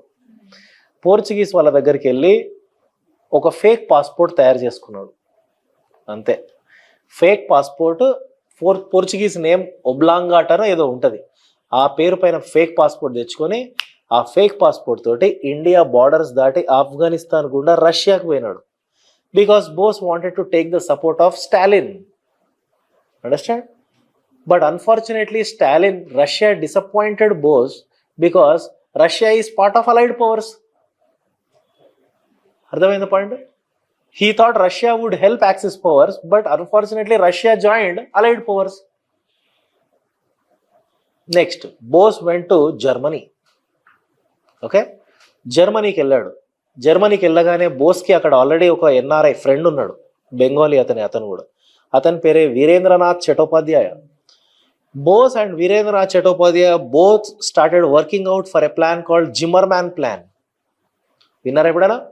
Zimmermann Plan. Zimmermann Plan means taking the support of Nazi party in Germany, Hitler's, and organizing all the weapons and secretly sending it to Indian revolutionaries and attacking the British. Did you get my point? What is this plan? Zimmermann. Zimmerman. Zimmermann Plan. Taking the support of Germany Nazi powers and organizing the weapons, secretly sent to India, hand over to the revolutionaries, attack the British. But this plan failed. Zimmermann Plan failed.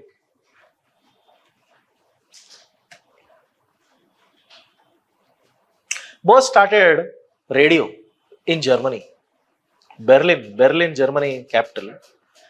Berlin lo radio start చేస్తాడు. Radio నుంచి Bose gave the slogan Jai Hind. The slogan Jai Hind was given by Bose. Understand? And he addressed all the NRIs who settled in Germany to support axis powers in the world war. అర్థమైందా? ఎంతమంది ఉంటే అంతమంది Indians జర్మనీలో వెళ్ళి Nazi ఆర్మీలో join కంటారా అన్నాడు. Join అయ్యి English వాళ్ళని ఓడగొట్టండి అన్నాడు. అర్థమైందా సార్? 1939, 1940 తర్వాత పాలిటిక్స్ యూటర్న్ కొట్టినాయి సార్. అంతేనా? బోస్ మొత్తం ఇంటర్నేషనల్ స్ట్రాటజీలోకి వెళ్ళిపోయినాడు. Because that is a mood of war. అక్కడ సత్యాగ్రహం మూడ్ లేదు ఎవరికి అక్కడ. అర్థమైందా? Bose met Hitler. They had a conversation also. Even Hitler used to have conversation with Gandhi also. Gandhi used to write letters to Hitler. Hitler disappointed Bose by not extending the support to India, because geographically helping India is impossible. Hitler asked Bose to go to Japan, its ally. Japan Prime Minister Tojo. Understand? So disappointed Bose went to Japan.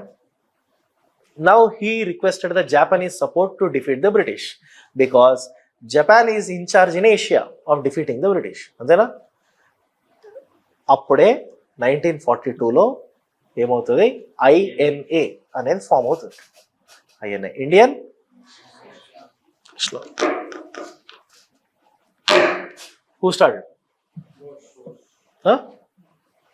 Bose కాదు. INA was already started by the time Bose went to Japan. INA start అయింది జపాన్లో కాదు, సింగపూర్లో. INA was started by Captain Mohan Singh.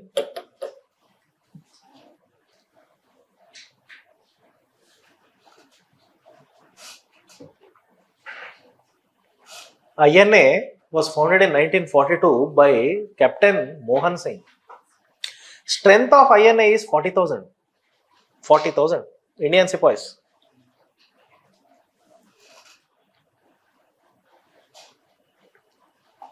Okay, Bose became chief commander of INA. Bose is not the founder. Bose is chief commander of INA.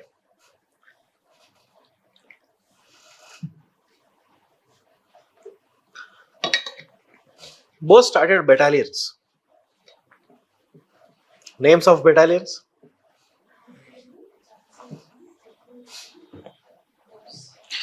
Netaji Regiment, Netaji Regiment, Gandhi Regiment, Nehru Regiment, Jhansi Regiment.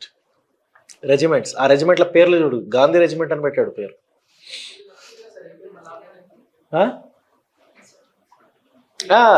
Differences are differences only. He had huge respect to Gandhi. Sir, it is, you will not believe if I say, it is Bose who celebrated, చెప్పండి, who celebrated October 2nd Gandhi's birthday in INA headquarters Singapore? Subhash Chandra Bose celebrate చేశాడు. It is Bose who called Gandhi as Bapu. Bapu అని అన్నదే ఈయన. It is Bose who told that the word Gandhi should be written with golden letters in the Indian history. Differences respect ఉంది వాళ్ళకి. Only ideological differences. Point ఏంటంటే బోస్ ఇప్పుడు ఒక plan వేసినాడు. ఆ ప్లాన్ ఏంది అంటే రెజిమెంట్స్ గాంధీ నెహ్రూ నేతాజీ ఝాన్సీ రెజిమెంట్ ఉంది కదా, అది ఉమెన్స్.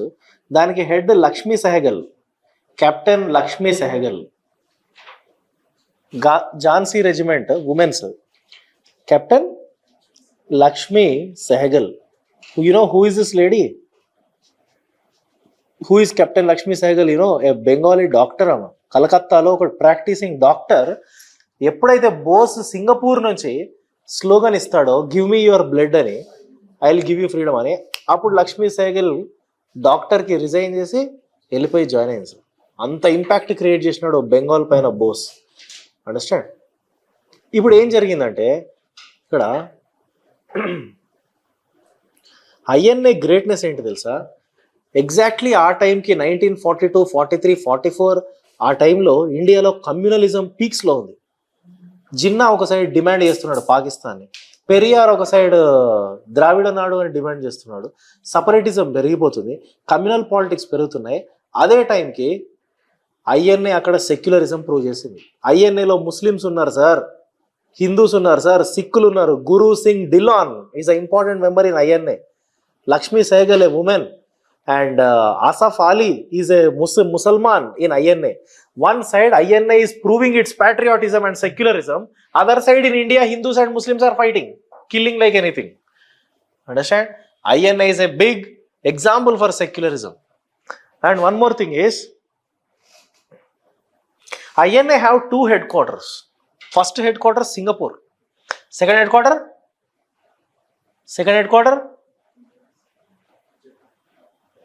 Burma, Myanmar. బర్మాలో ఉంటుంది వీళ్ళకి సెకండ్ హెడ్ క్వార్టర్. ఇప్పుడు ఏం చేసింది ఐఎన్ఏ చెప్పండి? వీళ్ళ ప్లాన్ ఏంటి? ఇండియాకి వచ్చే కంటే ముందే వాళ్ళు ఏం చేశారో తెలుసా? ఐఎన్ఏ కాదు, వాళ్ళకి ఎక్కడైతే హెడ్ క్వార్టర్ సింగపూర్ ఉందో ఆ సింగపూర్ మొత్తాన్ని ఐఎన్ఏ రూల్ చేసింది, కాన్క్వర్ చేసుకుంది. సింగపూర్లో INA declared it's first provisional government of for free India. Understand? అంటే ఇండియాకి ఇండిపెండెన్స్ వచ్చేసింది అని డిక్లేర్ చేసినాడు బోస్ 1944లోనే. ఎక్కడ? సింగపూర్లో. Understand? Now Singapore is totally under the control of INA. ఎవరిచ్చారు ఐఎన్ఏకి? సింగపూర్, జపాన్ ఇచ్చింది. అర్థమైంది point? First provisional government of INA of free India in Singapore in 1944 only. This is what Bose calls Azad India. India became free in Singapore. Now, Bose with all the battalions, he came to Andaman Nicobar and captured Andaman Nicobar. Understand? Andaman Nicobar Islands ఉంటాయి కదా sir, islands మొత్తాన్ని INA capture చేసుకుంది. INA defeated British. What is the strength of INA? What did I tell you? 40,000 army came to Andaman Nicobar and defeated the British and took over its control and protected cellular jail and released all the revolutionaries who were in jail since many decades. Ardhamainda? So now Andaman Nicobar is also part and parcel of Singapore INA government.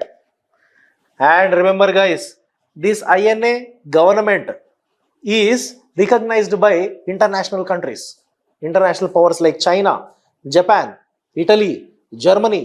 All these Axis power nations recognized officially the INA government in Singapore. Am I clear?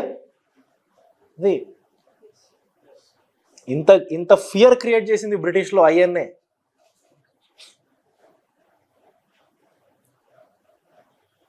Now INA had a plan to capture Delhi.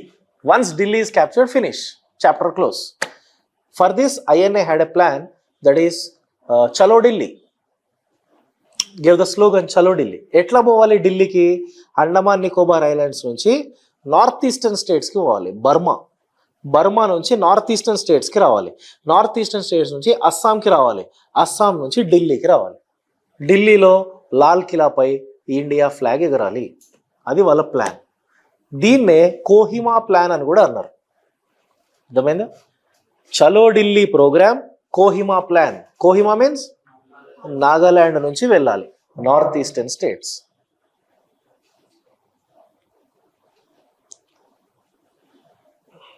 నేను ఎక్కడికో వెళ్ళిపోయినాను అసలు.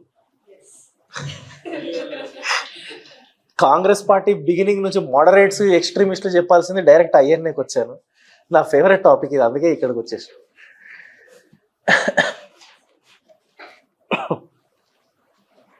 ఏమైంది sir మరి నా Kohima plan? ఏమైంది? Fail. ఎట్లా fail? How? 1944లో అది Kohima plan. Their power got declined. Whose power? Axis power. From Germany. Exactly. How allied powers are already at the verge of collapse. In 1942-43 only, USA entered into allied powers because Japan attacked USA. ఏది మన pearl harbour attack చేసింది. ఇది వచ్చేసింది ఇప్పుడు ఎవరు? USA. See, when I am telling you that INA is fighting with British in Kohima plan, what does it mean really? INA fighting with British అంటే ఏంటి? ఎవరి సపోర్ట్ ఇస్తారు INAకి? Japan. Who is the backbone for INA? Axis powers లో ఎవరు? అందరూ కాదు, Japan ఎట్లా ఇస్తుంది ఐఎన్ఏకి సపోర్ట్? ఎట్లా ఇస్తుంది తెలుసా? Air force. When INA is fighting on land with British army, in the air, from the air Japan will bomb the British army. ఇట్లా సపోర్ట్ ఇస్తారు. అర్థమైందా? If when Japan is bombing the British from the air, when INA is fighting with British, suddenly USA Air Force entered into the Japan's premises. USA Airlines started attacking Japanese airlines. With this, Japanese Airways retreated back. Understand? With this, INA lost the support. British defeated INA. అర్థమైందా ఇప్పుడు? ఇది రియాలిటీలో ఇలా జరుగుతుంది. INA 40,000 soldiers were caught by British. ఎక్కడ? నాగాలాండ్ దగ్గర, కోహిమా దగ్గర. ఎందుకు ఓడిపోయినారు మరి వీళ్ళు అంటే, అక్కడ టెరైన్ అట్లుంది సార్. వాళ్ళు ఏం చేస్తారు పాపం, అమెజాన్లో ప్రైమ్లో ఉంటాయి వెబ్ సిరీస్, ఎట్లా ఐఎన్ఏ ఫైట్ చేసింది బ్రిటిష్ వాళ్ళతో అని. ఫర్గాటెన్ ఆర్మీ అని ఉంటుంది.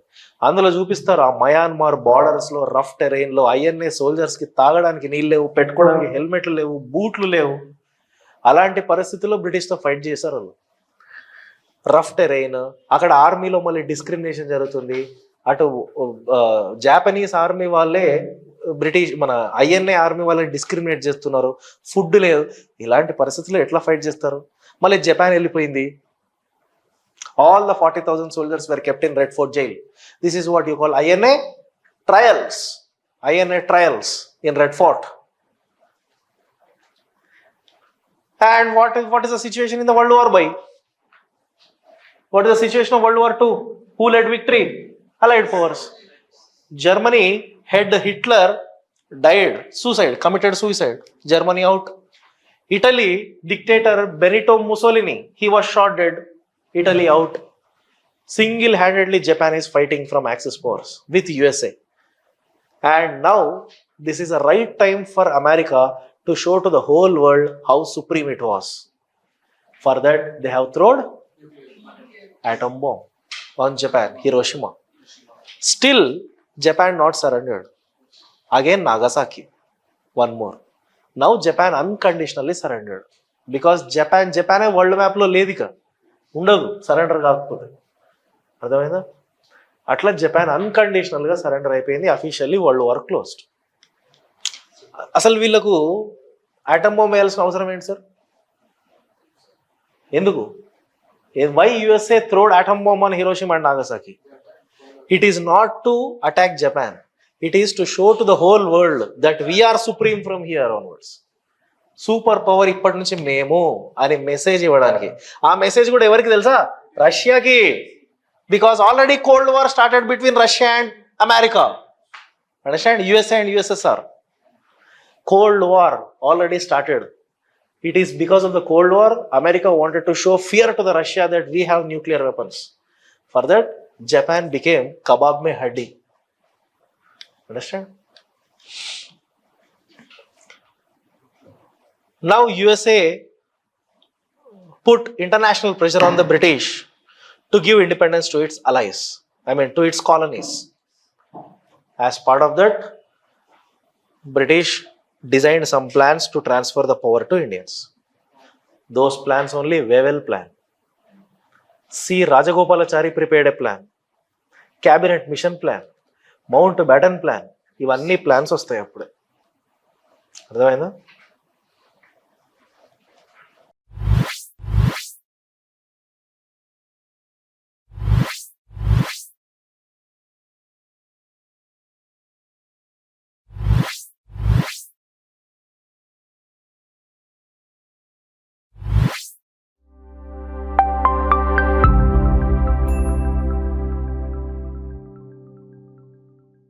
So we are in the last topic, national movement.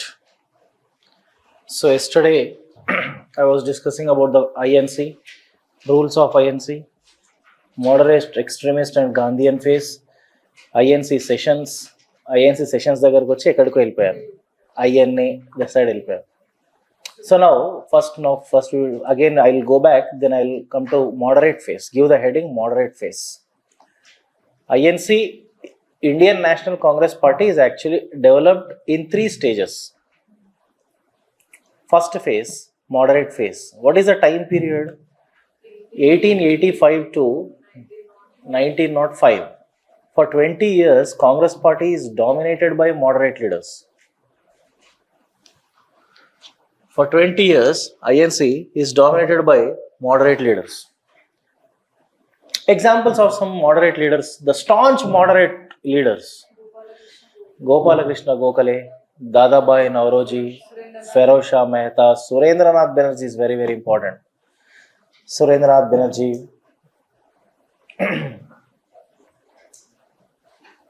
Ras Bihari Ghosh, Anand Mohan Bose, understand? Veera Raghavachari, multiple.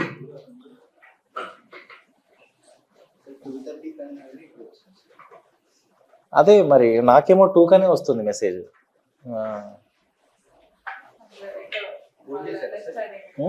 అయిపోయింది. మీదైందా lunch?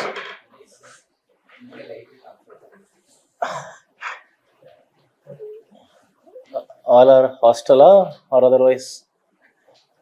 Is this your native place? ఇదేనా local? Where are you from? Kukatpally నుంచి.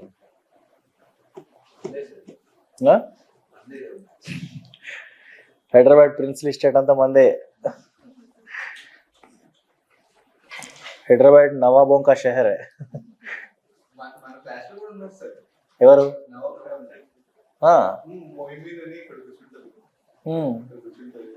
అంటే nawabs family అంటే అవునా? Nizam nawabs.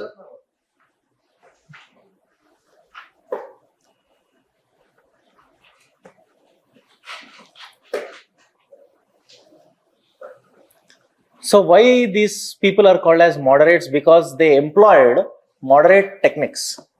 Okay, 3 things are very important when it comes to moderate phase. One is objectives of moderates.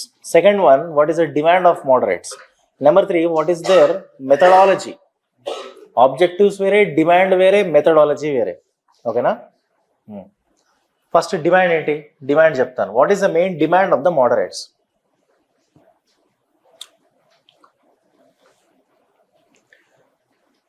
చెప్పండి. Moderate face INC.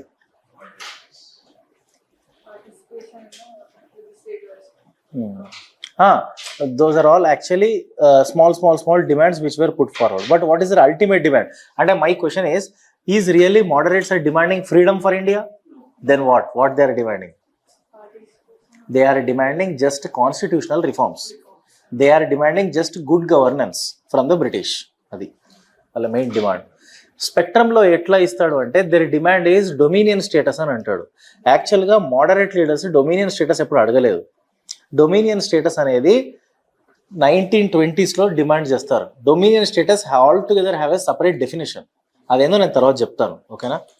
Moderate leaders their demand is only constitutional reforms and good governance, that's all.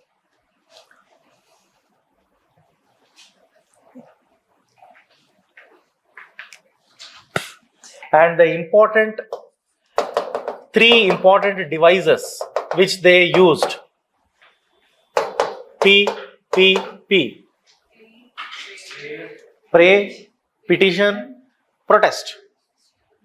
These are the three important devices which they are employed, or three important ideas: pray, petition, and protest. What do you mean by pray? Request the British. If it doesn't work out, then you have to go for petitions. Hecharikalvantam. Petitions, send the petitions. We are going to do this or this. Because in 1896 there was a deadly famine in Pune. Okay? When there was famine going on in Pune, people are dying with starvation. Then what this moderate leader Gopalakrishna Gokhale is doing, he went to London and filed a petition in the British Parliament, in the Privy Council. Understand, demanding some immediate response from the British. Okay, but whereas what Balagangadhar Tilak is doing in Pune, చెప్పండి, వీళ్ళిద్దరు rivals అని చెప్పాను కదా, Gokhale and Tilak. Gokhale ఏమో తన moderate technique తోటి వెళ్ళాడు ఇంగ్లాండ్కి, కానీ అక్కడ దాకా ఏముండదు కదా సార్, అది మోడరేట్, అది it's not effective. What Tilak is doing in 1896, no tax campaign. Tilak started a campaign in Poona, no tax campaign, 1896. So moderate leaders are going in their own way, sending petitions to the British when the people are dying in India. That's why Tilak says, Mr. Gopalakrishna Gokhale, you are the political mendicant. Political mendicant. You moderate leaders are political mendicants. Your philosophy is political mendicancy and a beggars అని అర్థం. అడుక్కుంటున్నారు పోయి అన్ని British వాడిని. Mendicant, CANT. According to Gopalakrishna Gokhale, British rule in India is providential. According to Gopalakrishna Gokhale, British rule in India is providential. This is what now I am telling you the ideology of the moderate leaders. British rule in India was very, very providential. It is very, very important. Okay, so better. Are you understanding my point? According to Gopalakrishna Gokhale, British rule in India is very important. He is admiring British rule. So what he is saying, better to have consultation rather than confrontation. Very important idea of moderate leaders. It is better to have consultation with the British rather than confrontation. Understand statement?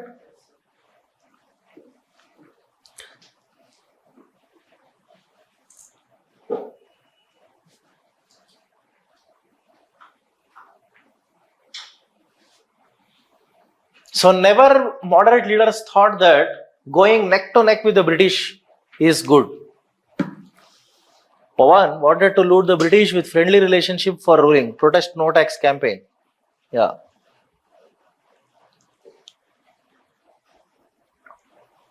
Moderate leaders' ideology is one more ideology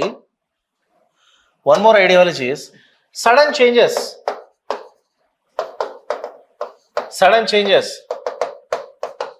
Disappear suddenly. That's why they did not demand more and more demands, radical demands, revolutionary demands అనేటివి వాళ్ళకు ఉండవు. ఎందుకంటే sudden change ఏదైనా వచ్చింది అనుకోండి, అది disappear కూడా సడన్గా అవుతుంది. అందుకే they believed in gradual reforms. So they believed in gradual reforms. Revolutionary, sudden అని రాయొచ్చు, లేకపోతే revolutionary. Revolutionary changes disappear very revolutionarily. So better to go for very very gradual reforms. It will sustain. Moderate leaders have unflinching faith in the British Empire. Moderate leaders have unflinching faith on British Empire or on British rule. Unflinching faith, loyalty.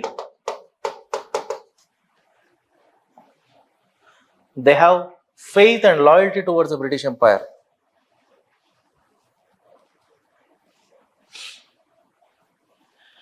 They believe there is fair play.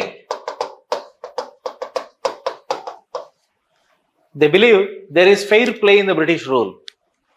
And even though the British is economical, because these moderate leaders only actually exposed the loot of the British, but still they have faith. Because even though they are looting this nation, even though there is drain of wealth from India, but still British rule is important because we are learning many things from them. Yes, they are developing because they are giving us constitutional reforms. They brought assemblies, they brought parliament. A parliamentary model అనేది వాళ్ళ దగ్గర నేర్చుకుంటున్నాం. So వాళ్ళ ideology ఇది. మనము పోగొట్టుకుంటున్నాం కానీ దానికన్నా ఎక్కువ నేర్చుకుంటున్నాం. ఫెయిర్ ప్లే ఉంది ఇక్కడ అంటున్నారు వీళ్ళు. Okay, just give the small side heading, objectives.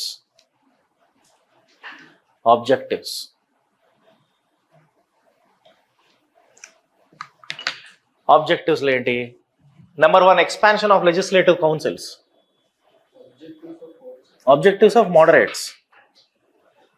అంటే moderate phase. Objectives of moderate phase. Number 1, what they demand అంటే objectives అంటేనే వాళ్ళ నేచర్, వాళ్ళ డిమాండ్ ఏంటి? Expansion of legislative councils. అర్థమైందిగా point? Expansion of legislative councils అంటే with more Indians or otherwise give representation to Indians in councils. This slogan actually was brought by moderate leaders only. No taxation without representation. This is actually the slogan of the moderate leaders. No taxation without representation. Can anybody tell me from where did this slogan have been derived? No taxation without representation అనే slogan యాక్చువల్గా ఒక కంట్రీలో వాళ్ళ revolution జరుగుతున్నప్పుడు ఇచ్చారు. అది moderate leaders తీసుకున్నారు. అది అమెరికన్ రెవల్యూషన్ నుంచి తీసుకున్నారు. అది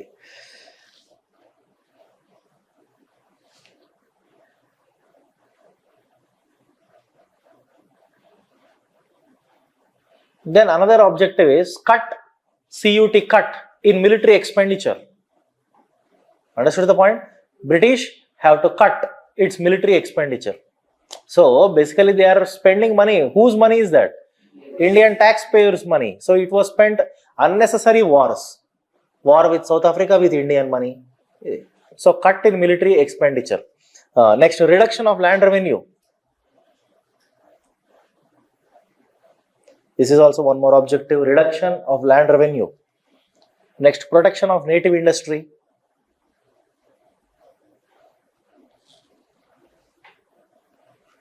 Reduction of land revenue, protection of native industry. Protection of native industry.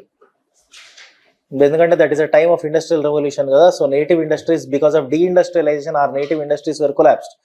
So they are asking to protect the native industry. Next, amend the forest laws. Amend forest laws because it is affecting whom? Tribals. Amend the forest laws. Free and compulsory education.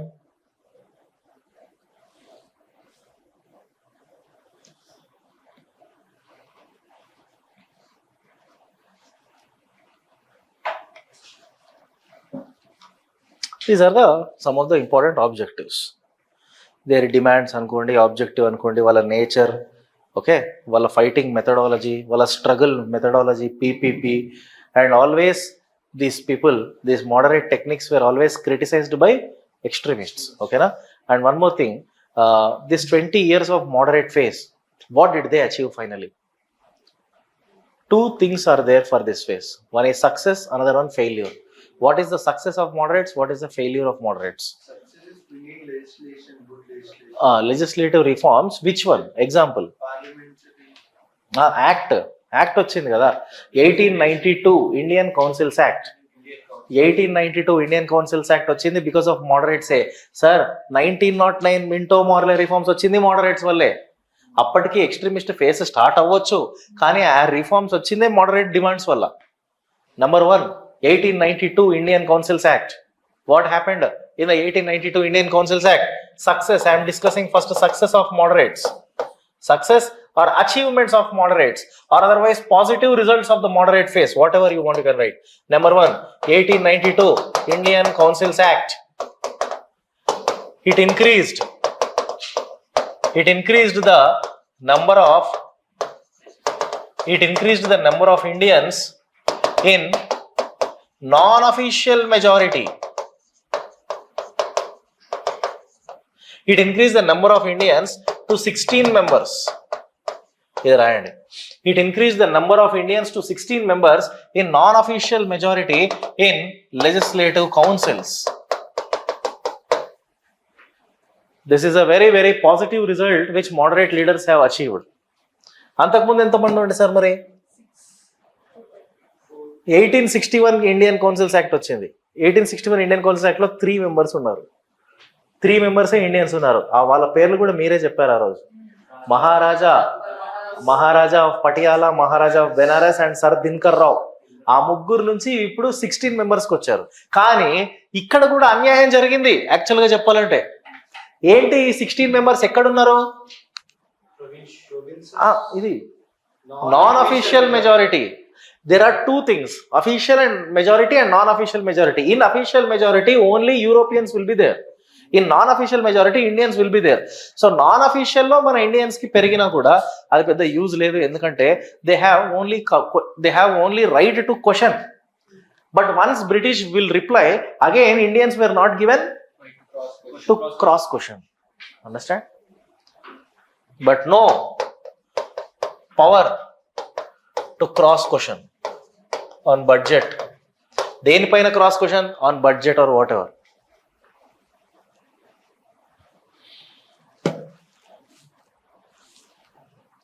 Next, what is the success of another success of moderate phase? Number 2, 1909 Minto Morley reforms. 1909 Minto Morley reforms. This Minto Morley reforms only turned into Indian Councils Act. 1909 Indian Councils Act. According to Minto Morley reforms, who is Minto, who is Morley? Tell me. Minto is Viceroy. Morley is Secretary of State. Minto and Morley. And number 1, it increased the number, same point repeat here, it increased the number of Indians from 16 to 60 in same non-official majority.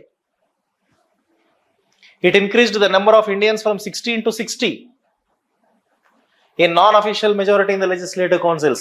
Now here even the question, even the authority was given even to cross question also, and also to pass resolutions on budget.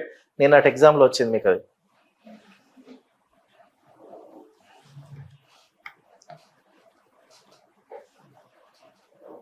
Okay, from 16 to 60 non-official, and also they have right to pass resolutions. One very, very important point according to this act, one more point is ఏంటంటే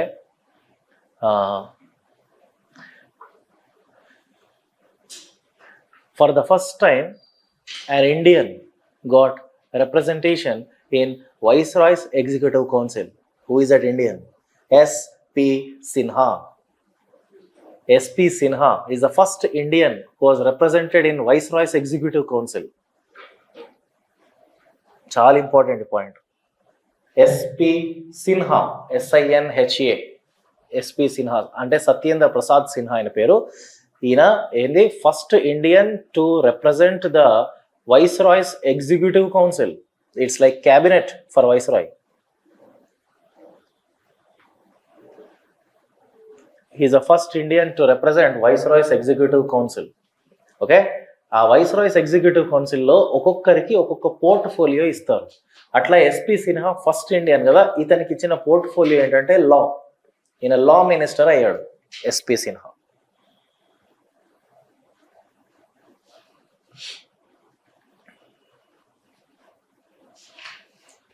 SP Sinha. Okay. And ఇంకొక positive point ఏంటంటే it introduced the system of direct elections. This also one point. But ఇది implement అయింది తర్వాత.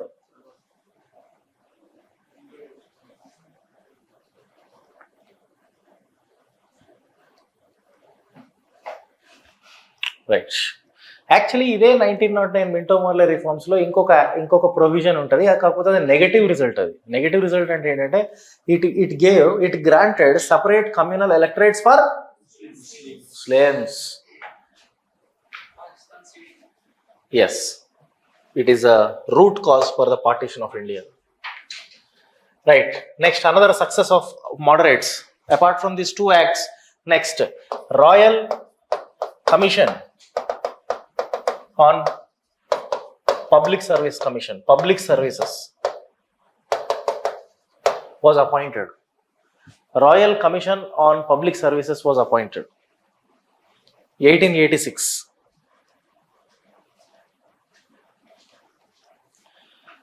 Royal Commission on Public Services was appointed. This commission is also called as Islington Commission.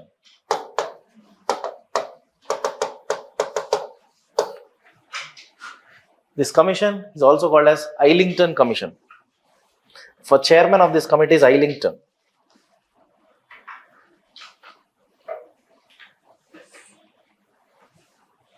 ఈ commission ఫైనల్గా ఏం చెప్తుంది అంటే recruitment to the superior posts should be made partly in England, partly in India అని చెప్తుంది. Recruitment process ఏదైతే ఉందో అది పార్ట్లీ ఇంగ్లాండ్ అంట, పార్ట్లీ ఇండియాలో కూడా అంట. అంటే ఫస్ట్ టైం కొంచెం రిలీఫ్ ఇస్తున్నారు, ఇండియాలో కూడా రిక్రూట్మెంట్ ప్రాసెస్ అవుతుంది అని. అది this act says, this commission says that recruitment to superior level posts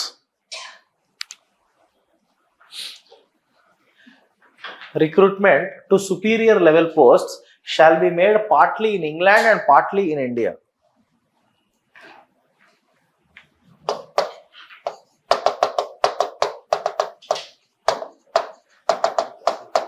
Next, Aichison Commission was appointed on what? For what purpose Aichison Commission? ICS. To bring reforms in ICS, Indian Civil Services. Next, Welby Commission was appointed. Welby Commission was appointed on what? For what purpose? To calculate income and expenditure of British. ఇవన్నీ success కదా sir. It is all due to the demands of moderate leaders. Welby Commission was appointed actually for calculating the total income and expenditure of the British so that it must be transparent to the Indians.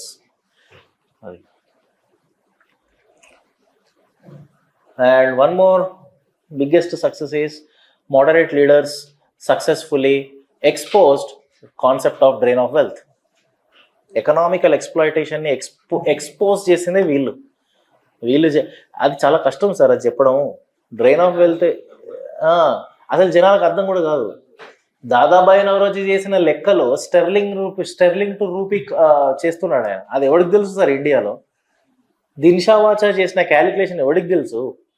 Ranade MG Ranade, everyone knows him as only social reformer, but he is also an economist. Understand? He made lot of calculations, but nobody knows kada. But still, they are successful in exposing all this. And one more thing I want to tell you, moderate leaders used press as propaganda against British. So press ni effective ga use cheskunnaru moderate leaders. They used press as propaganda against British.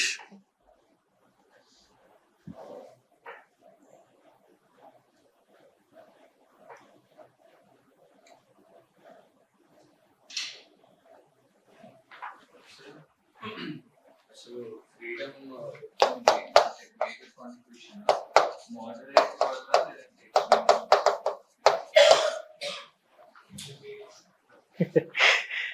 Freedom వచ్చింది ఇద్దరి వల్ల కాదు, at least కొంచెం contribution compulsory ఇవ్వాలంటే అది Gandhian phase, Gandhian కాదు Gandhian face.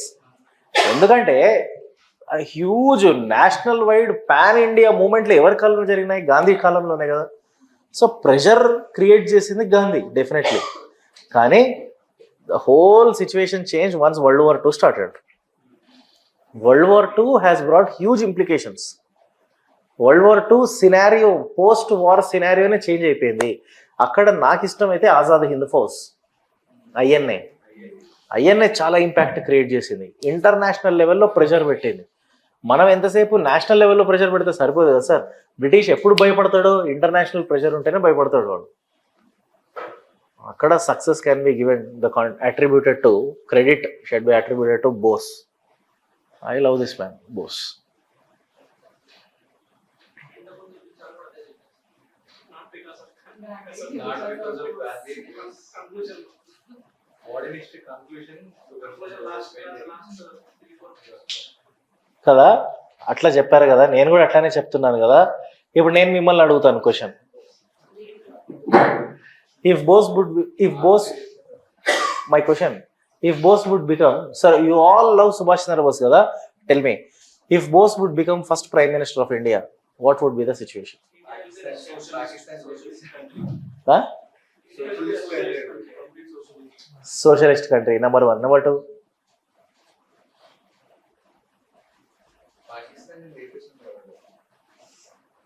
ఎట్లా లేపేస్తాడు పాకిస్తాన్ని?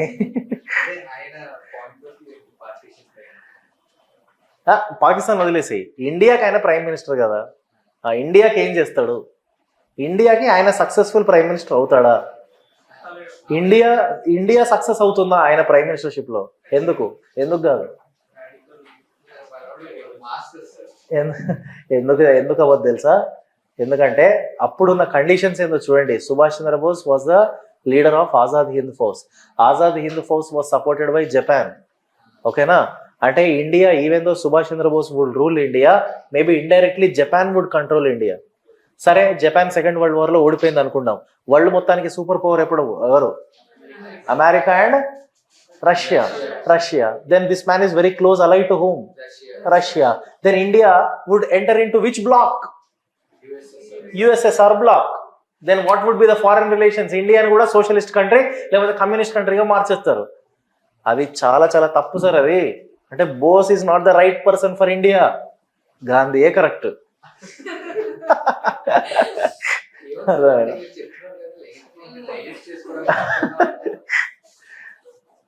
అట్లానే ఉంటుంది అది.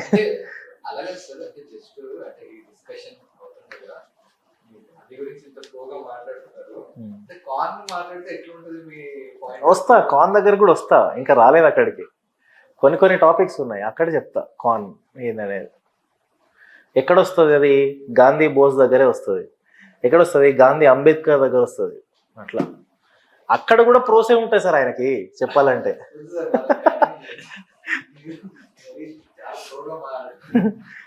Fowler committee was appointed to investigate on Indian currency. Actually, it is also called as Indian Currency Committee అని కూడా అంటారు. 1898 లో వస్తుంది.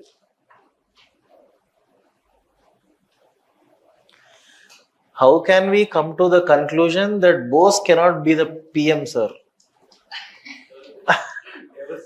పవన్ అదే చెప్పాను కదా, Bose cannot be the PM అనట్లేదు. If Bose would become the prime minister, what would be the situation of India?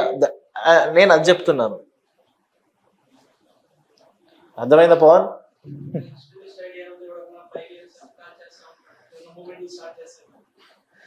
Extreme ideas ఆయనకు ఉన్నాయి సార్. ఎక్స్ట్రీమ్ ఐడియాస్ అప్పుడు ఇండియాకి సెట్ అవ్వవు. ఎందుకంటే అప్పుడు India is like A newly Born baby.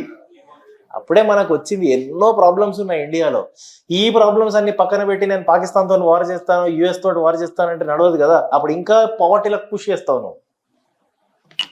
అందుకే గాంధీ నెహ్రూని చూస్ చేసుకున్నాడు. కరెక్ట్గా ఆలోచిస్తాడు ఇంటర్నేషనల్ లెవెల్లో. She is great man. ఆయనకు అన్యాయం జరిగింది. లాల్ బహదూర్ శాస్త్రి పైన తాష్కెంట్ ఫైల్స్ అని ఒక మూవీ ఉంటుంది, భలే ఉంటుంది సినిమా. అక్కడ జరిగింది some khichdi happened there. Understand? కావాలని చంపించారు ఆయన, ఇందిరాగాంధీ. Sure, right. సో ఇవన్నీ ఆయన success. What is the failure? Sir is also called as Indian currency committee 1898లో వచ్చింది ఇది. What is the failure of the moderate phase? Number one, they have limited social base. Failure number one, limited social base, or otherwise lack of broad social base. ఏదైనా any other failure? Limited social base. And next point 8, moderate leadership was just limited to only urban classes, ante urban areas. Only limited educated Indians came to know about them. Limited to educated middle class, urban areas. అక్కడ కూడా వాళ్ళు fail అయ్యారు, ఎందుకంటే వాళ్ళు మాట్లాడేదంతా complicated. ఇప్పటికీ కూడా mass intellectuals అర్థం చేసుకుంటారా సార్ ఇండియాలో? Not emotion. ఇప్పటికీ కూడా sir 60 to 70% of the population of India still they will not understand what Jayaprakash Narayana speaks. Jayaprakash Narayana ఆయన IAS ఆఫీసర్. ఆయన పాలిటిక్స్లోకి వచ్చాడు. పాలిటిక్స్లోకి వచ్చి ఆయన ప్రజల ముందు సభ పెట్టి మాట్లాడినప్పుడు I will bring the all kinds of reforms అని అన్నాడు. ఆడికి ఏం తెలుసు నీ రిఫార్మ్స్ గురించి? ఆడికి ఏం అర్థం అవుతుంది? వాడిని రెచ్చగొట్టాల, అప్పుడే వాడు అర్థం చేసుకుంటాడు. అందుకే వాళ్ళకు కేసీఆర్ లాంటి వాళ్ళు వీళ్ళే కావాలి, రేవంత్ రెడ్డి లాంటి వాళ్ళు, కేసీఆర్ లాంటి వాళ్ళు వీళ్ళే ఇష్టం.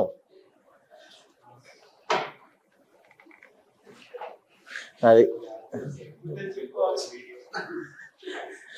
జేడి లక్ష్మీనారాయణ సార్ కూడా అంతే కదా. All the educated, I think only Arvind Kejriwal is the only intellectual was successful in politics. అంతేనా? అతను ఒక్కడు సక్సెస్ అయినాడు. అది కూడా ఆయన ఎందుకు సక్సెస్ అయినాడు? ఫస్ట్ ఢిల్లీ కాబట్టి, రూరల్ ఏరియాలో కాలేదు ఇంకా సక్సెస్ అయినా, అది urban areas. Moderate leaders failed to understand the pulse of mass. అది they failed to understand pulse of mass, or otherwise they failed to realize the importance of the power of mass, so they are not attractive to common people. That's all.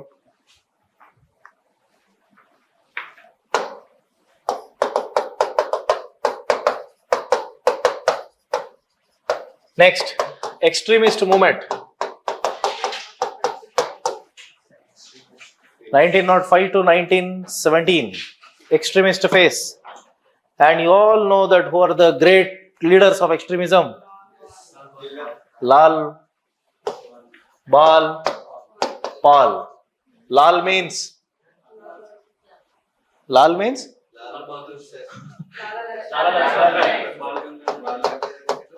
Lala Lajpat Rai, Bal Tilak, BC Paul, Bipin Chandra Paul. But everyone knows only about these three people. They are called Trimurti. But apart from this, the godfather of the whole extremist movement is the greatest, Aurobindo Ghosh, great revolutionary congressman, Aurobindo Ghosh. And also one more great extremist leader, Ashwini Kumar Dutt. Bengali sir enanta. Ashwini Kumar Dutt, Aurobindo Ghosh, next Ajit Singh. All these are the great extremist leaders. Why do you think there was a rise of extremism in the national movement? ఈ moderate phase cross అయ్యి extremist phase ఎందుకు వస్తుంది? Drain of wealth.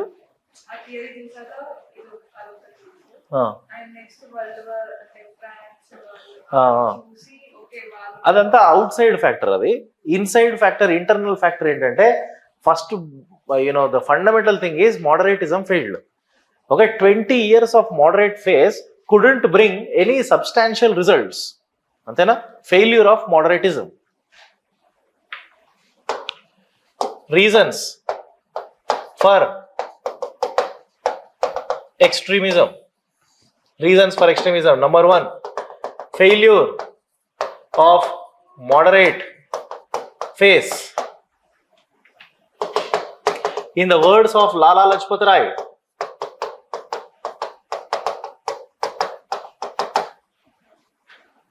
in the words of Lala Lajpat Rai, 20 years of public hesitation during moderate phase received stones instead of bread. 20 years of moderate phase and public hesitation received stones instead of bread. This is the exact statement which was told by Lala Lajpat Rai. Ante extremist leaders are unhappy, totally unhappy or dissatisfied with the ideas of moderates. And this was told by Lala. What did Tilak say about comment on moderate leaders? Tilak says, I already told you that moderate leaders are political mendicants. Not only that, Tilak says moderate leaders croak like frog once in a year. Moderate leaders croak like frog once in a year.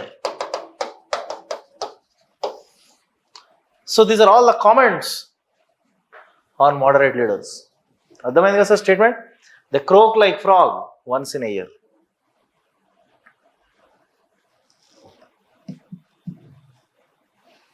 So who are the two most important leaders who always had rivalry between them? Ante moderate extremist. Tilak and Gokhale. Why? What is the issue between them? One is liberal and one is conservative. Who is liberal? Gokhale. Gokhale is a social reformer. Indian servants of society of Indian servants, organizations start chesadu. He is serving the poor. Okay. Initially he was a social reformer. Now entered into politics. Okay, na? అది ఇక్కడ ఇంకొక link కూడా చెప్పొచ్చు మీకు నేను. ఏంటా link అంటే కాంగ్రెస్ పార్టీలో ఉన్న మోడరేట్ లీడర్స్ అంతా కూడా once upon a time reformers. ఇదే కాంగ్రెస్ పార్టీలో ఉన్న ఎక్స్ట్రీమిస్టులు అందరూ once upon a time they were revivalists. అర్థమైంది సార్? రిఫార్మిజం మోడరేటిజంకి తీసుకుపోయింది, రివైవలిజం ఎక్స్ట్రీమిస్టులకు తీసుకెళ్ళేది. సో అరబిందో ఘోష్ వీళ్ళంతా హిందూ రివైవలిజం ఎక్కువ ఉంది. So one more thing I want to tell you why there is a rise of extremism అంటే reason it was influenced by Hindu revivalism.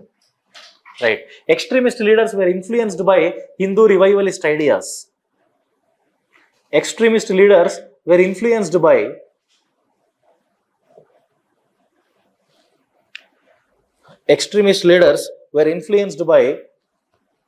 Hindu revivalism.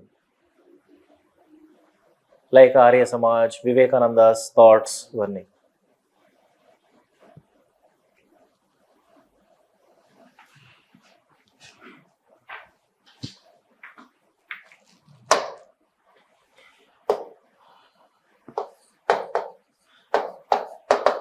Next, severe famine conditions from 1896 to 1900. Sir, these 4 years, everywhere in India there were famines. Famine in Bengal, famine in Pune, famine in Andhra. And British was very inactive. Severe famine conditions and British was inactive or ineffective.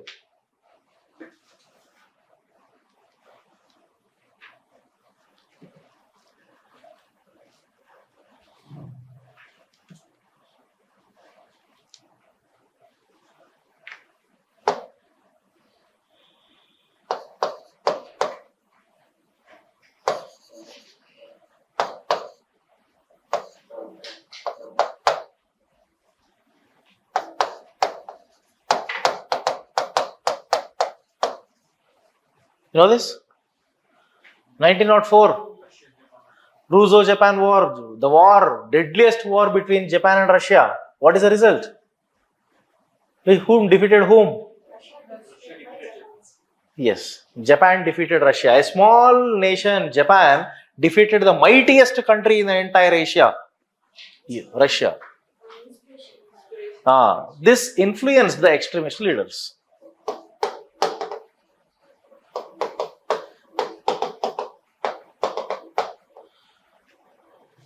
So when a small nation, Japan, defeated the biggest country, Russia, immediately on the very next day, newspapers flooded with articles that a rat defeated an elephant. Understand?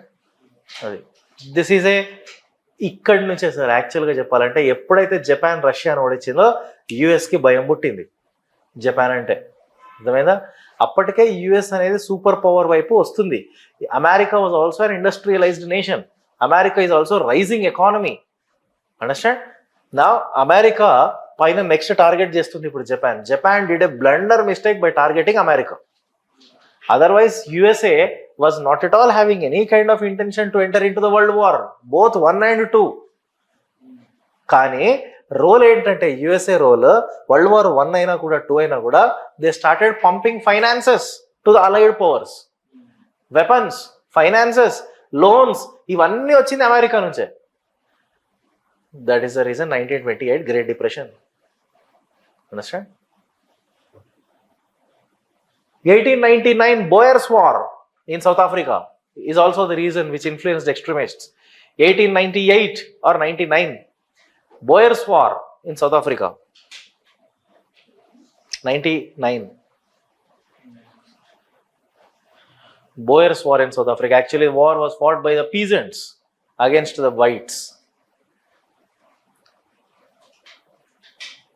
So there are some small events such as, okay, peasants against British. A small nation, Ethiopia in Africa, defeated a colonial nation, Italy. Ethiopia defeated Italy, also influenced extremists. Separated. Ethiopia is separate, Boers separate. Boers war South Africa lo jarigindi. Ethiopia defeated Italy.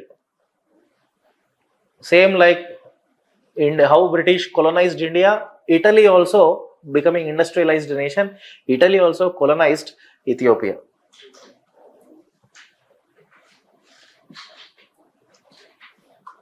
ఇప్పుడు last reason extremism రావడానికి Curzon. Curzon not only something, Curzon right from the beginning he is bringing all reactionary policies. 1899 Calcutta corporation act. Understand? అది Curzon తెచ్చాడు. Curzon ఎప్పటి నుంచి ఎప్పటి వరకు ఉన్నాడు viceroy?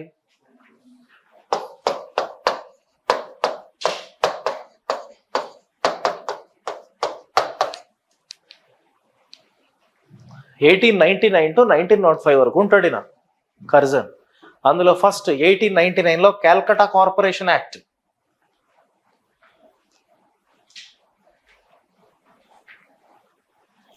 Calcutta Corporation Act. Next, 1904 Indian Universities Act, Official Secrets Act.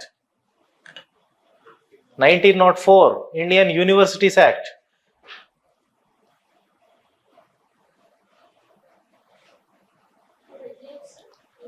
Indian Universities Act is to regulate the higher education system. It is to regulate the universities.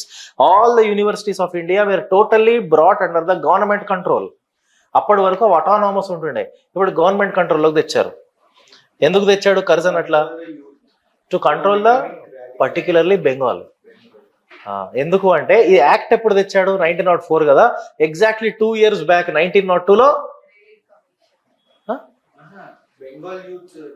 1902లో బెంగాల్లో ఒక revolutionary association వచ్చింది, అనుశీలన్ సమితి. అర్థమైందా? అనుశీలన్ సమితి ఏంటి? ఒక బ్రాంచ్ కలకత్తాలో పెట్టారు, ఇంకొక బ్రాంచ్ డక్కాలో పెట్టారు. అనుశీలన్ సమితి కలకత్తా బ్రాంచ్ మొత్తం హిందూస్, డక్కా బ్రాంచ్ మొత్తం హిందూస్, ముస్లిమ్స్ ఉన్నారు. అంటే Curzon understood by Anushilan Samiti in this organisation Hindu Muslim unity and all are Calcutta university students. They are becoming radical. That's why he wanted to control universities. Why today government always had an eye on Usmania University? Because it is a place of protests. Politics ఎక్కువ అవుతాయి అక్కడ. అందుకే అక్కడి నుంచి politicians కూడా వస్తారు. The so-called greatest politicians are actually ones from Usmania University. So రాజకీయాలు ఎక్కడ ఎక్కువ అవుతాయో అక్కడ గవర్నమెంట్ స్ట్రిక్ట్ రెగ్యులేషన్ పెట్టింది. అదే చేశాడు కర్జన్. అందుకే universities act, official secrets act తెచ్చింది ఎందుకు? రెవల్యూషనరీస్కి భయపడి తెస్తున్నాడు ఇవన్నీ. Official secrets act same 1904. Aurobindo Ghosh wrote a series of articles, namely New Lamps for Old.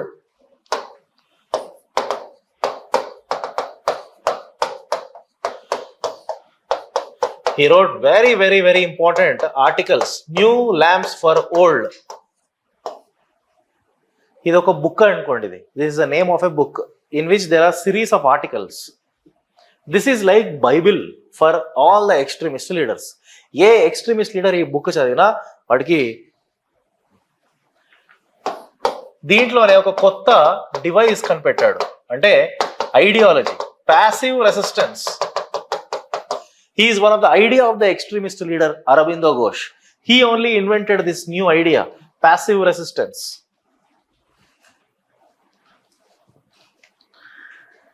Passive resistance means you have to resist yourself against the British rule. Jail Baro program start chestadu Aurobindo Ghosh. Jail Baro.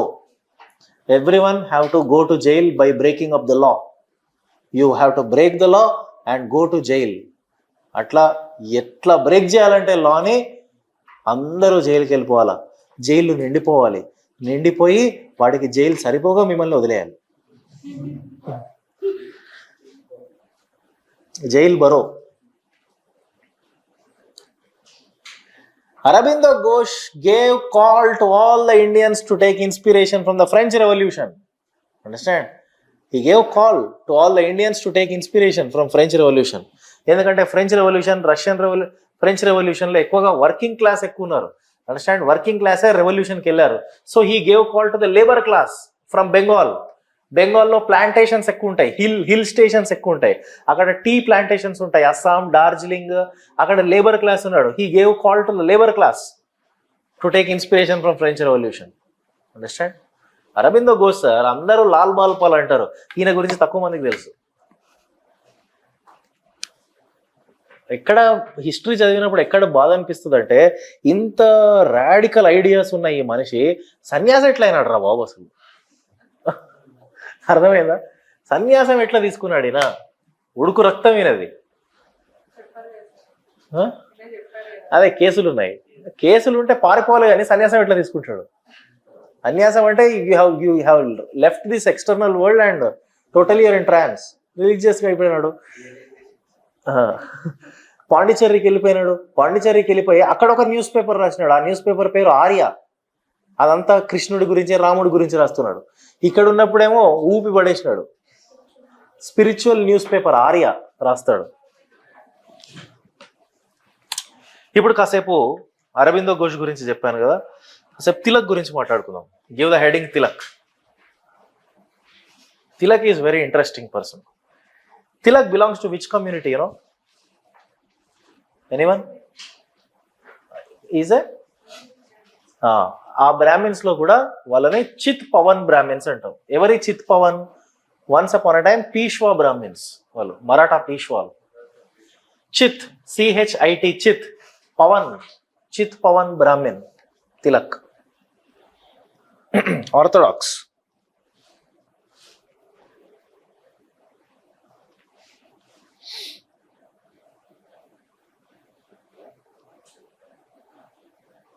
Tilak established an institution, Deccan Educational Society, one of the active member. Tilak is an active member of Deccan Education Society. Okay na? ఈ Deccan education society ఏదైతే ఉందో, this is the reason for establishing Ferguson college in Bombay. That Ferguson College brought many intellectuals out. Understand? Ferguson. This is the reason for formation of Ferguson. FERGUSON.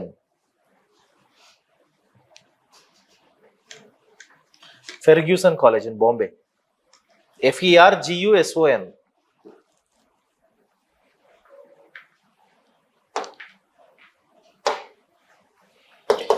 Next, he employed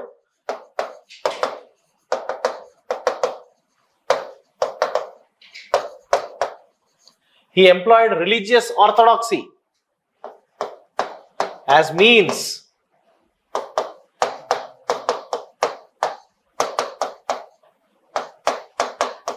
to empower people. Did you understand the statement? He employed religious orthodoxy. It is a technique of Tilak. Yeah. As a means to empower people. Example? Yeah. Ganesh festival. Shivaji festival. Ganesh festival, Shivaji festival. It is Tilak who started this idea. And this is the reason that one person is there, Britisher, he says Tilak is the father of India's unrest. V.A. Kirol. V.A. Kirol.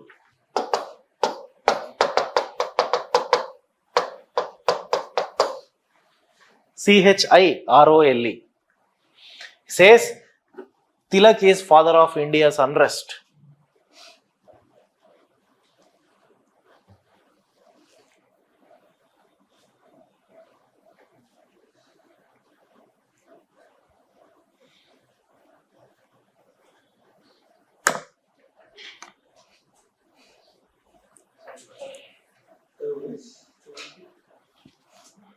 Kirola, one of the British officer, police officer. Actually, he only arrested Tilak. Tilak was arrested 2 times, 1898, first time he was arrested. When Tilak was arrested for first time in 1898, on what basis Tilak was arrested? Sedition Act, imposition. Okay, Sedition Act always says any person in India, if he excites other and pushes him into disaffection towards the British, then he will be arrested. ఎదుటివాడికి excitement ఇచ్చే స్పీచ్లు ఎవడిచ్చినా సరే anti బ్రిటిష్గా వాడు arrest అయిపోతాడు. అట్లా తిలక్ చేసేదే అది అన్ని అన్నదైనా.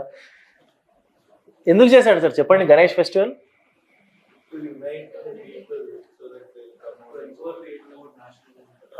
అంతే. For Tilak Ganesh festival is just a platform to unite people. He need to instill that excitement among the people. అందుకు దేవుణ్ణి యూజ్ చేసుకున్నాడు ఆయన అంతే. అందుకు హిందూ మైథాలజీని తీసుకొచ్చాడు పిక్చర్లోకి. ఇదే శేఖర్ బందోపాధ్యాయ చెప్తాడు. Tilak used Hindu myths, Hindu symbols, Hindu slogans to excite the people. Understand? With this Muslims felt alienated. Understand? Tilak intention కరెక్టే, కానీ రిలీజియన్ తీసుకురావడం తప్పైపోయింది అక్కడ. దానివల్ల ఏమైంది? యూనిటీ పోయింది. అది ప్రాబ్లం తిలక్ తోటి. ఇప్పుడు ఇంకొక స్టేట్మెంట్ చెప్తాను తిలక్ గురించి. Tilak was radical in political reforms but orthodox in social reforms. Tilak is radical in political reforms but orthodox in social reforms.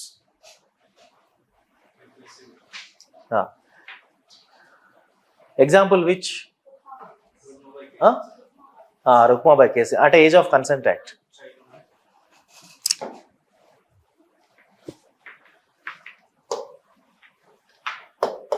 Okay, Tilak is radical in political reforms but orthodox in social reform.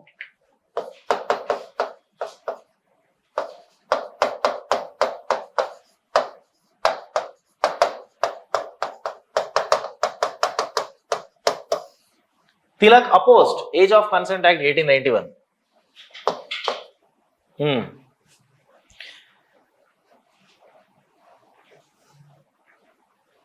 ఇక్కడ తిలక్ని మీరు కరెక్ట్గా అర్థం చేసుకోవాలి. ఎందుకంటే when I say this point every one will find fault with Tilak because he's opposing age of consent act. అంటే does really Tilak want child marriages to హ్యాపెనా అన్న point వస్తుంది కదా. ఇక్కడ తిలక్ని ఎట్లా కరెక్ట్గా అర్థం చేసుకో అంటే for Tilak opposed age of consent act because this act was brought by British. Understand? For Tilak, who is British to interfere in our social aspect. For Tilak, the only right that Indians should have, okay, right should be with Indians to interfere and to abolish their own social laws. British cannot do this. అర్థమైందా? అదే యాక్చువల్గా Tilak idea. అంతేగాని తిలక్ నిజంగా child మ్యారేజెస్ని support చేస్తున్నాడని కాదు. ఏదైనా ఉంటే అది మేం చేసుకుంటాం రా బాబు అంటాడు ఆయన. Tilak says only, ఈ పాయింట్ రాయండి. Tilak says only Indians have the right to change their social laws.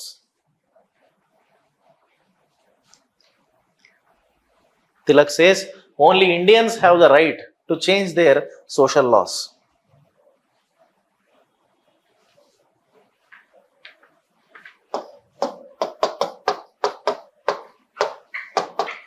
Tilak 1898లో అరెస్ట్ అవుతాడు. 1898 అరెస్టెడ్. అప్పుడు 18 months ఉంటాడు జైల్లో.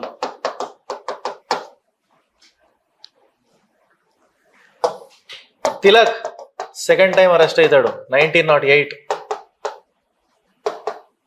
ఆయనకు జైలు అనేది అత్తగారిలో. సెకండ్ టైం జైలుకి వెళ్ళినప్పుడు 6 years ఉంటాడు. సెకండ్ టైం కదా. అవును, అప్పుడు కూడా ప్రెస్ గురించే. అప్పుడు ఎందుకంటే అప్పుడే సూరత్ స్ప్లిట్ అవుతుంది. సూరత్ స్ప్లిట్ 1907లో అవుతుంది. తిలక్ అప్పుడు కాంగ్రెస్ పార్టీ మెంబర్ కాదు. తిలక్ మళ్ళీ ఎగ్జైట్మెంట్ తీసుకొస్తున్నాడు ప్రజల్లో. న్యూస్ పేపర్లో ఆర్టికల్స్ రాస్తున్నాడు, రెవల్యూషనరీ. Second time arrested. నా second time he was kept in more bigger jail, Mandalay jail, Burma. Second time అప్పుడు విఏ ఆ జైల్లో ఉన్నప్పుడు బుక్స్ రాసుకుంటాడు కొన్ని. Gita Rahasyam, Arctic, the home of Aryans, ఇవన్నీ. Tilak when he went to jail for the second time, V.A. Kirol comes to Tilak. Mr. Tilak, how is this experience, man? 2 times jail. How is this experience? అంటే తిలక్ అప్పుడు sarcastic గా answer ఇస్తాడు. There is nothing difference, man. I was just shifted from a shorter jail to the bigger jail. అర్థమైందా? First time జైల్లో చిన్న జైల్లో పెట్టారు, ఇప్పుడు పెద్ద దాంట్లో ఉన్నారు. It doesn't make any difference అంటాడు.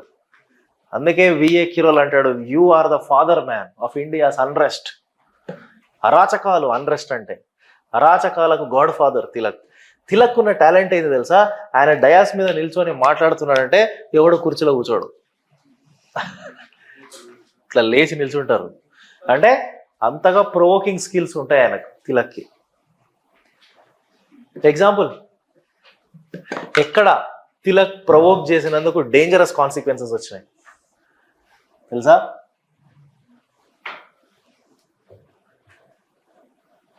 చాపేకర్ బ్రదర్స్ అని ఇద్దరు ఉంటారు. బాలకృష్ణ చాపేకర్, దామోదర్ చాపేకర్. వీళ్ళిద్దరూ తిలక్ శిష్యులు sir. They are the students of Tilak. Hindu Dharma Rakshana సమితి అని చెప్పి ఒక బోర్డు ఉంటుంది. ఆ హిందూ ధర్మ రక్షణ సమితిలో వీళ్ళందరూ మెంబర్స్, తిలక్, చాపేకర్ బ్రదర్స్. అందులో తిలక్ ఒకసారి రాడికల్ స్పీచ్ ఇచ్చాడు. ఈ చాపేకర్ బ్రదర్స్ ఇద్దరు రెచ్చిపోయినారు. రెచ్చిపోయి ఏం చేసినారు చెప్పండి? ఎనీవన్? ఆ ఇద్దరు వెళ్ళి ఒక ICS ఆఫీసర్ని చంపేసినారు. వాడి పేరే Rand, RAND, Rand. Chapekar brothers have executed an ICS officer, Rand. వాడు IPS వాడు, Rand. Who is Rand actually? For what purpose he was appointed? Why Chapekar brothers killed Rand? Because he was appointed as Pune Plague Commissioner. He was appointed as Pune Plague Commissioner.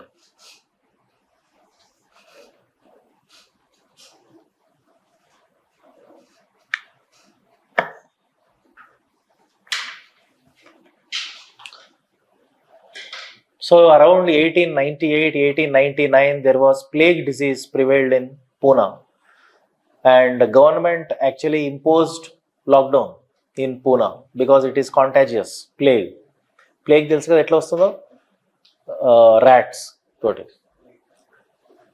ఆ టైంలో ర్యాండ్ని కమిషనర్గా appoint చేసి ఏమైనా measures తీసుకోరా అంటే, ఆ plague తోటి చచ్చిపోవడం కన్నా ర్యాండ్ తోటి చచ్చిపోయిన వాళ్ళు ఎక్కువ ఉన్నారు.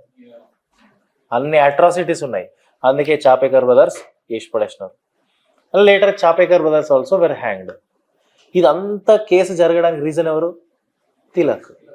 Tilak will never go for violence, but Tilak speech will incite for violence. అర్థమైందా? అది తిలక్ శిష్యులంతా రెవల్యూషనరీసే. ఇప్పుడు ఇదే సినారియో బెంగాల్లో రిపీట్ అవుతుంది. అరబిందో ఘోష్ ఎప్పుడు వైలెన్స్ చేయలేదు, కానీ అరబిందో ఘోష్ చుట్టుపక్కల ఉన్న అంతా రెవల్యూషనరీసే. ఈయన రెచ్చగొడతాడు. ఎవరైనా రెచ్చగొట్టింది ఎవరు? అరబిందో ఘోష్కి సొంత తమ్ముడే ఉంటాడు, అతని పేరు బరీందర్ ఘోష్. ఆ బరీందర్ ఘోష్ అనుశీలన సమితి మెంబర్. భూపేంద్రనాథ్ దత్. ఈ భూపేంద్రనాథ్ దత్ ఎవరు తెలుసా? నరేంద్రనాథ్ దత్ కి తమ్ముడు. నరేంద్రనాథ్ దత్ ఎవరు? స్వామి వివేకానంద అన్న. స్వామి వివేకానంద స్పిరిచువల్ గా పోయినాడు, తమ్ముడు భూపేంద్రనాథ్ దత్ రెవల్యూషనర్ అయిపోయినాడు. అర్థమైందా? అది. సో నేచర్ అర్థం చేసుకోండి. లాల్ బాల్ పాల్లి వీళ్ళు ఎప్పుడు కూడా వైలెన్స్ లేరు, కానీ ప్రొవోక్ చేస్తారు. Right, next give the heading Lala. ఎట్లుందంటే ఆర్ఆర్ఆర్ ఫస్ట్ కాసేపు రామ్ చరణ్ సీన్ చూపెట్టి తర్వాత ఎన్టీఆర్ది. Lala Lajpat Rai, this man is lion, Kesari, Punjab Kesari, lion of Punjab. 2018 or 19, I exactly don't remember, there was a prelims question on Lala Lajpat Rai. Lala Lajpat Rai, being an extremist, a nationalist leader, he wrote the biographies of some people. Every Lala wrote biographies of Kaka. He's a member of Arya Samaj, but he wrote biographies of number 1 Sri Krishna, Krishnudu మీద biography రాస్తాడు. Number 2 Joseph Garibaldi, Joseph Mazzini.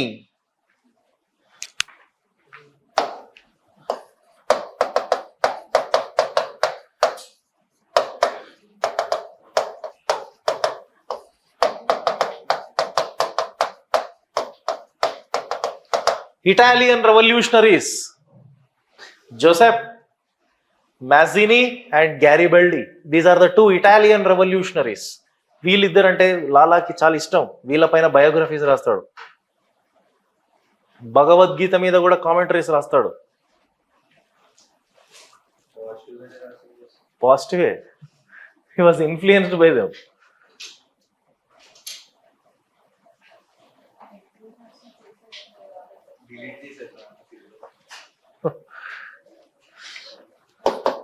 Lala belongs to college fashion group.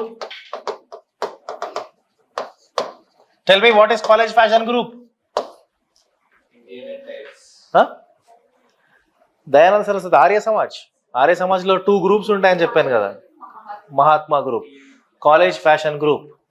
Lala Lajpat Rai belongs to college fashion group of Arya Samaj. College fashion group which supports Western education, DAV schools.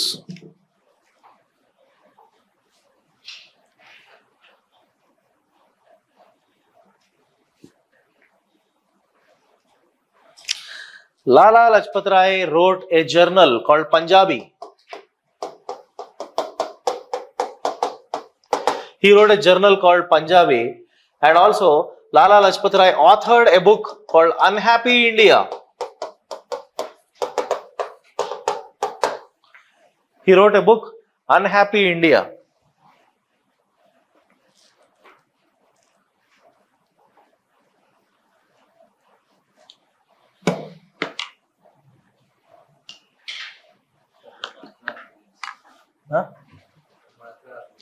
ఏంటి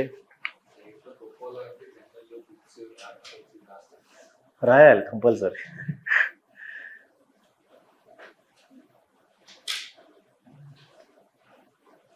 వీళ్ళందరితో problem ఏంటి తెలుసా? లాల్ బాల్ పాల్ అరబిందో ఘోష్ ఒక్కసారి ఈపు పగలగానే అందరు వెళ్ళిపోయినారు. ఎప్పుడు వీళ్ళ ఈపు పగిలింది? స్వదేశీ మూమెంట్ డౌన్ఫాల్ అయింది. అంతేనా? ఎవరు?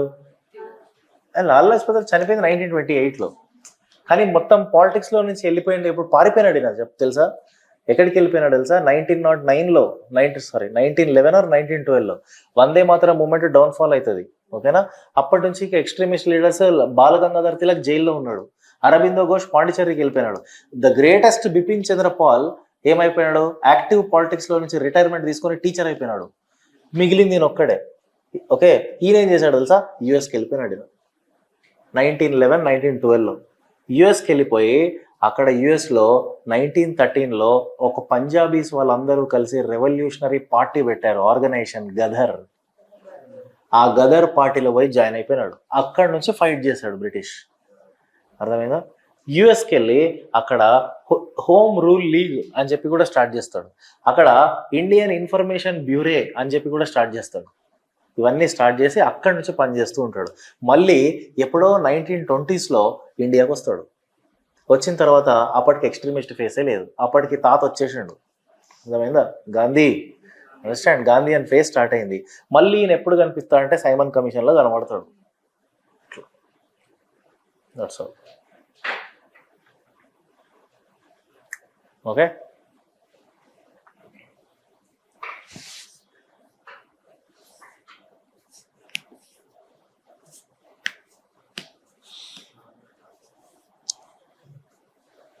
right on. In 1914 he joined in Ghadar party. 1913 to 14, not 1913 to 14 he joined in Ghadar party, GHADAR, Ghadar revolutionary Ghadar party, comma. He joined in 1914 Hind Association of America. ఇది కూడా ఒక organisation ఉంది. Same year 1914లో he joined in 1914 Hind Association of America, Hind.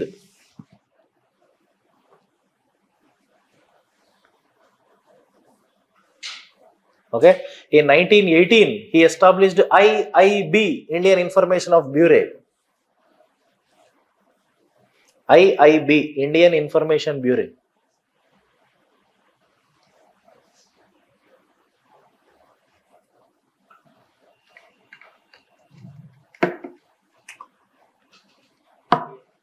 Yeah, that's all. One of the important point is fact is he is the founder of PNB. What is this? Punjab National Bank. Founder in Punjab National Bank.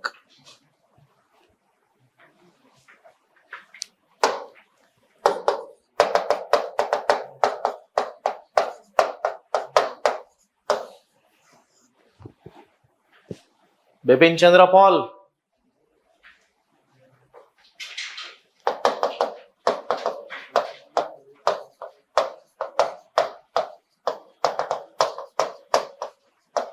In the words of Aurobindo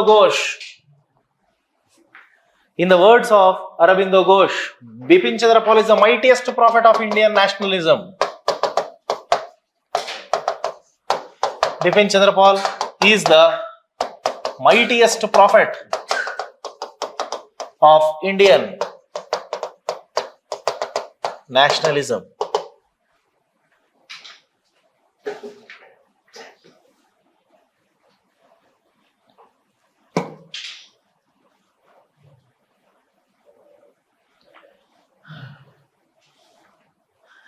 Bipin Chandra Paul in Bengal, he is actually from Bengal, okay? In Bengal, he always fought for the rights of the labor in Assam tea plantations. He fought for labor rights. So వీళ్ళు first time వీళ్ళంతా Vande Mataram movement తోటి popular అవుతున్నారు sir, కానీ అంతకు ముందు వీళ్ళ background ఏంది చెప్తున్నాను. Understand? He fought for labour rights in Assam tea plantations.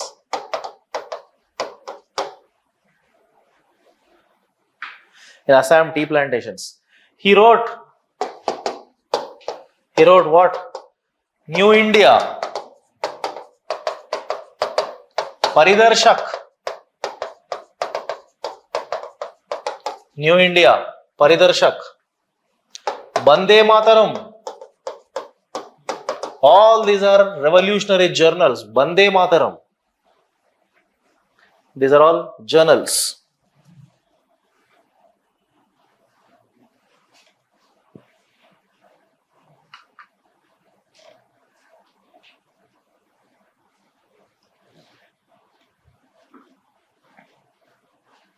Huh?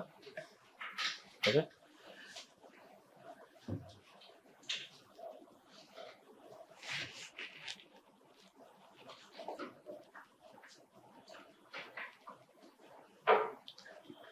Sir, if the extremist phase continued longer, would it bring us independence sooner? Definitely not. Even though extremist leadership would sustain for a long time, still it wouldn't bring any substantial result because revolutionary phase results తీసుకురాలేదు sir. Understand? You know the revolutionary phase? Revolutionary phase means nothing but all the patriotic Indian youth, they used only bomb culture, but still it failed. Actually, let me tell you, extremist phase, revolutionary phase will die sooner. It cannot sustain for a long time. Only Gandhian methods can sustain for a long time. 2024లో కూడా Gandhi results వస్తున్నాయా లేదా మరి ఏది sustain అవుతుంది? Understand? సత్య స్వచ్ఛ భారత్ అంతే.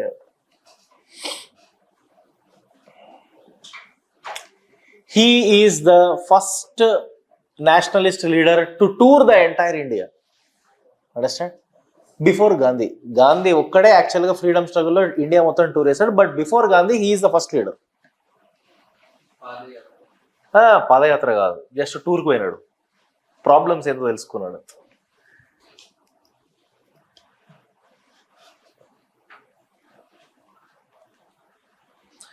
Paul is actually the great orator, sir. Paul is very great orator. వందే మాత్రం moment start అవుతుంది, స్వదేశీ మూమెంట్ 1905లో బెంగాల్లో స్టార్ట్ అవుతుంది, ఆంధ్రాలో కూడా స్టార్ట్ అవుతుంది. కానీ ఆంధ్రాలో అసలు రెస్పాన్స్ రాదు. 2 years వరకు ఆంధ్రాలో ఎవ్వరూ రెస్పాన్స్ ఇవ్వలేదు. 1905 to 1907. 1907లో ఆంధ్రాలో అసలు ఎవ్వరికి ఎగ్జైట్మెంటే రావట్లేదని చెప్పి అప్పుడు బిపిన్ చంద్రపాల్ రాజమండ్రికి వస్తాడు. బిపిన్ చంద్రపాల్స్ టూర్ టు రాజమండ్రి అని ఒక ఇన్సిడెంట్ ఉంటుంది ఏపీ హిస్టరీలో. అప్పుడు స్పీచ్ ఇస్తాడు సార్ రాజమండ్రిలో. స్పీచ్ ఒక షేకే ఒక్కొక్కడికి. బిసిపాల్ చిలకమర్తి లక్ష్మీ నరసింహం తెలుగులో ట్రాన్స్లేట్ చేస్తాడు ఆ స్పీచ్ని. ఆయన బెంగాలీలో మాట్లాడితే నేను తెలుగులో ట్రాన్స్లేట్ చేస్తాడు. అది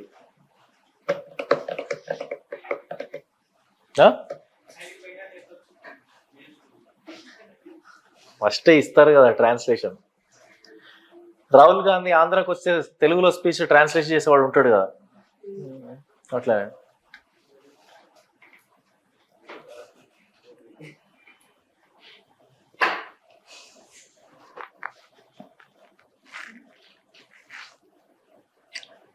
Now, next topic is Lord Curzon's divide and rule policy is the reason for beginning of extremism. So here my topic is Swadeshi movement or Vande Mataram movement. Give the heading Swadeshi movement. ఇది ఎందుకు వచ్చింది అంటే Curzon's divide and rule, partition of Bengal. So give the heading Swadeshi movement or Vande Mataram movement 1905 to 1908.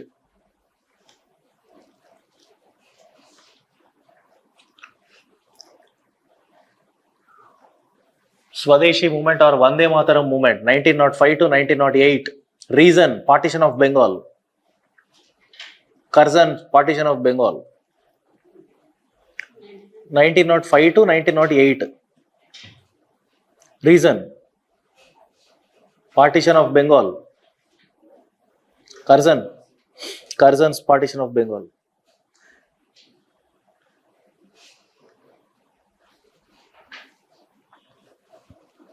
Actually, why this movement is called as Vande Mataram movement? Because the theme song played in this movement is Vande Mataram song, which was written by in Anand Math novel. Okay na? సన్యాసి song situation అది సన్యాసి rebellion కి సంబంధించి. ఇప్పుడు point ఏంటంటే somebody explain me why Curzon wanted to partition Bengal.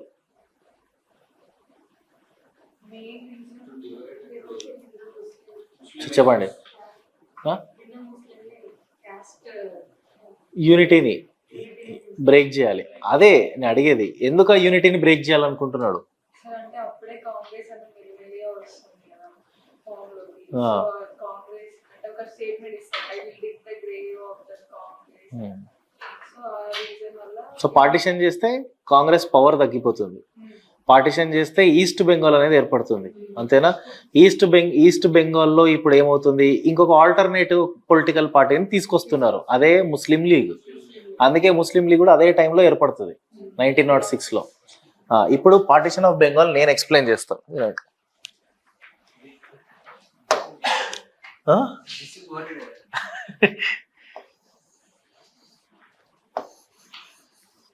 You know that Bengal is the biggest state. Bengal ante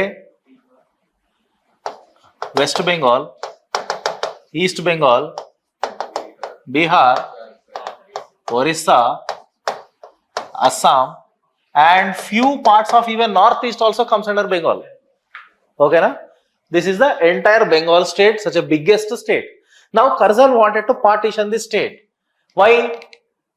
Now immediately when Curzon announced partition of Bengal in 1902 only, implemented in 1905. 1902లో నేను partition చేస్తున్నాను అని announce చేసినప్పుడే press వచ్చింది ఇప్పుడు Curzon దగ్గరికి.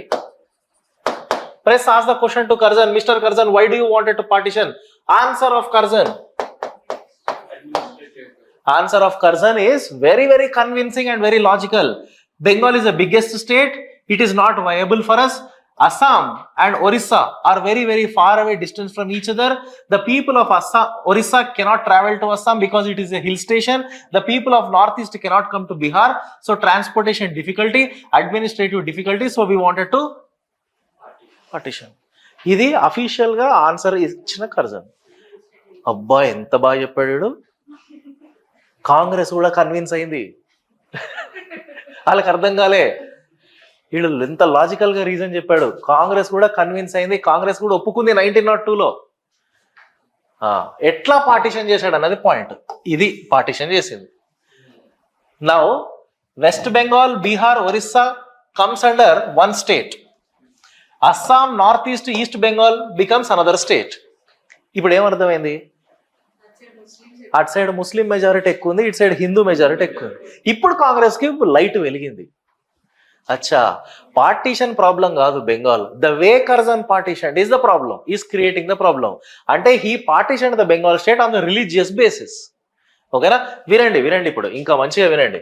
Curzon plan ఏంటి తెలుసా? ఇక్కడ యునైటెడ్ బెంగాల్లో, అంటే బిఫోర్ పార్టిషన్ యునైటెడ్ బెంగాల్లో, out of all these communities which community is very stronger? Bengali community is very stronger. ఎందుకంటే బెంగాల్ స్టేట్ మొత్తంలో బెంగాలీలు ఉన్నారు, బీహార్ వాళ్ళు ఉన్నారు, ఒరియా వాళ్ళు ఉన్నారు, అస్సాం వాళ్ళు ఉన్నారు, నార్త్ ఈస్ట్. ఎవరు డామినేట్ చేస్తున్నారు ఈ స్టేట్ మొత్తం? Bengali babus. Britishers always says Bengali babus. Shekhar Bandopadhyay చెప్తాడు బుక్ లో, బెంగాలీ బాబులంతా బ్రాహ్మణులు, వీళ్ళు డామినేట్ చేస్తున్నారు, వీళ్ళే కాంగ్రెస్ లో ఉన్నారు. ఓకే, ఇప్పుడు Curzon wanted to partition the state in such a way that he wanted to suppress the voice of Bengalis. Okay, he wanted to push this Bengali community into a minority. ఇప్పుడు ఎంత బాగా plan చేసినాడు Curzon అంటే, ఈ west బెంగాల్ని ఒక side తీసుకొచ్చాడు, అంటే Bengali community ఏదైతే ఉందో రెండు చేసి పడేసినాడు. ఇప్పుడు ఈ వెస్ట్ బెంగాల్ స్టేట్ లో బీహారీ, ఒరియా మెజారిటీ అవుతుంది, బెంగాలీస్ మైనారిటీ అవుతారు. ఇప్పుడు ఈస్ట్ బెంగాల్ స్టేట్ లో ఇందులో ఉన్న బెంగాలీస్ మైనారిటీ అవుతారు, ముస్లిమ్స్ మెజారిటీ అవుతారు. అంటే Curzon finally made Bengali community minority in 2 states. In this way he suppressed the voice of Bengalis. అర్థమైందా? దీంతో కాంగ్రెస్ కి చెక్ పెట్టాలి ఇప్పుడు. సో ఇప్పుడు ఆల్టర్నేటివ్ పార్టీని సృష్టించాల. ఇదే డివైడ్ అండ్ రూల్. అర్థమైందా? ఇప్పుడు officially answer given by Curzon is transportation difficulty, administration difficulty. But the agenda of Curzon is he wanted to suppress INC. He wanted to create alternative to INC. He wanted to suppress the voice of Bengali Babus. He wanted to break the Hindu-Muslim unity. Clear?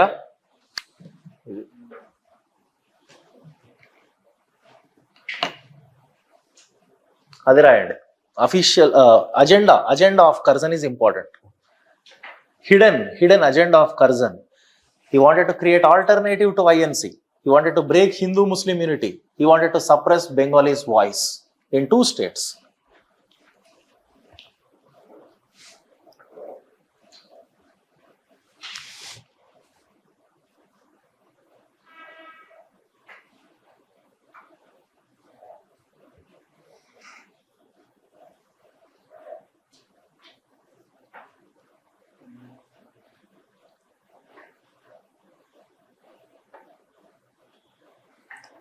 He wanted to break Hindu-Muslim unity. Okay, he wanted to create an alternative to INC. He wanted to suppress the voice of Bengalis, or he want to make Bengali community a minority in 2 states.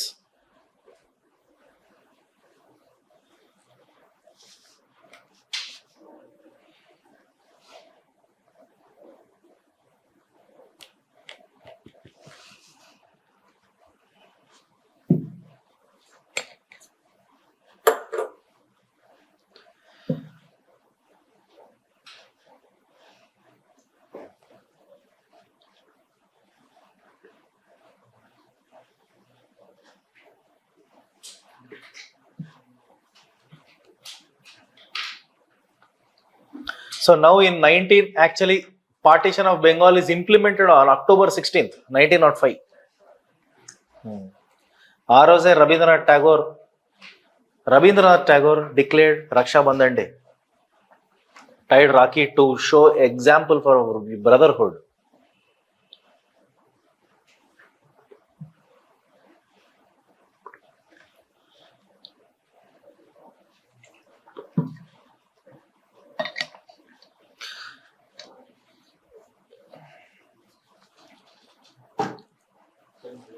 Rabindranath Tagore declared October 16th, 1905 as Raksha Bandhan Day, because to show the brotherhood, to express the brotherhood between all the Bengalis.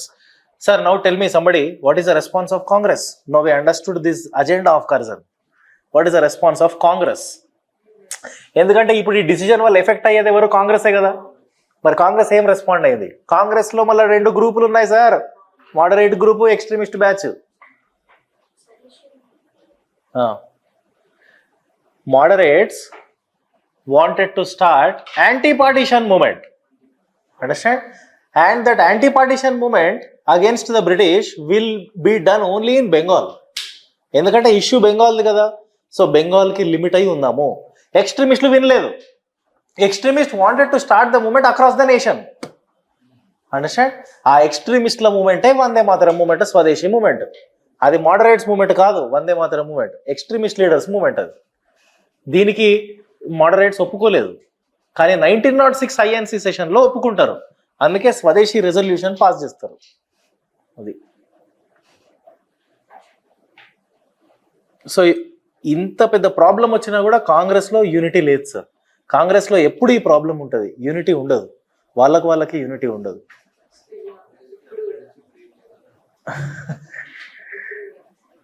Congress తో ఉన్న problem ఏంటంటే leadership. Every one will think that he is a leader only. అర్థమైందా? అది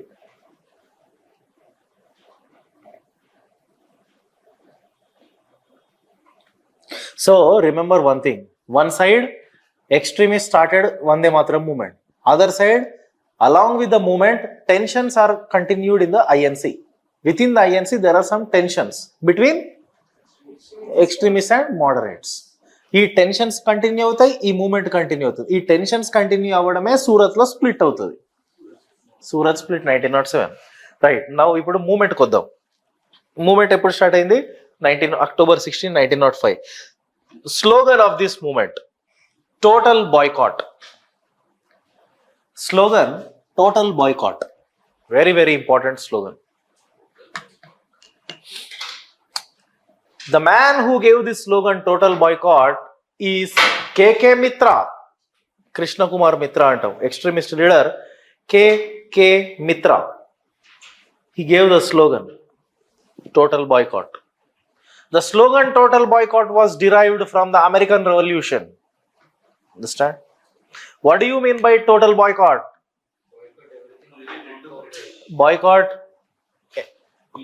Boycott clothes, boycott educational institutions, boycott institutions, boycott services, everything.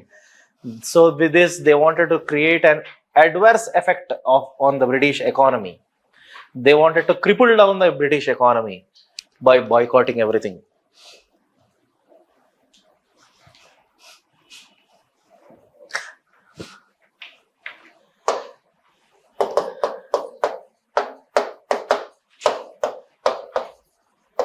And also promote Swadeshi goods as alternative. Promote Swadeshi goods as alternative to boycott.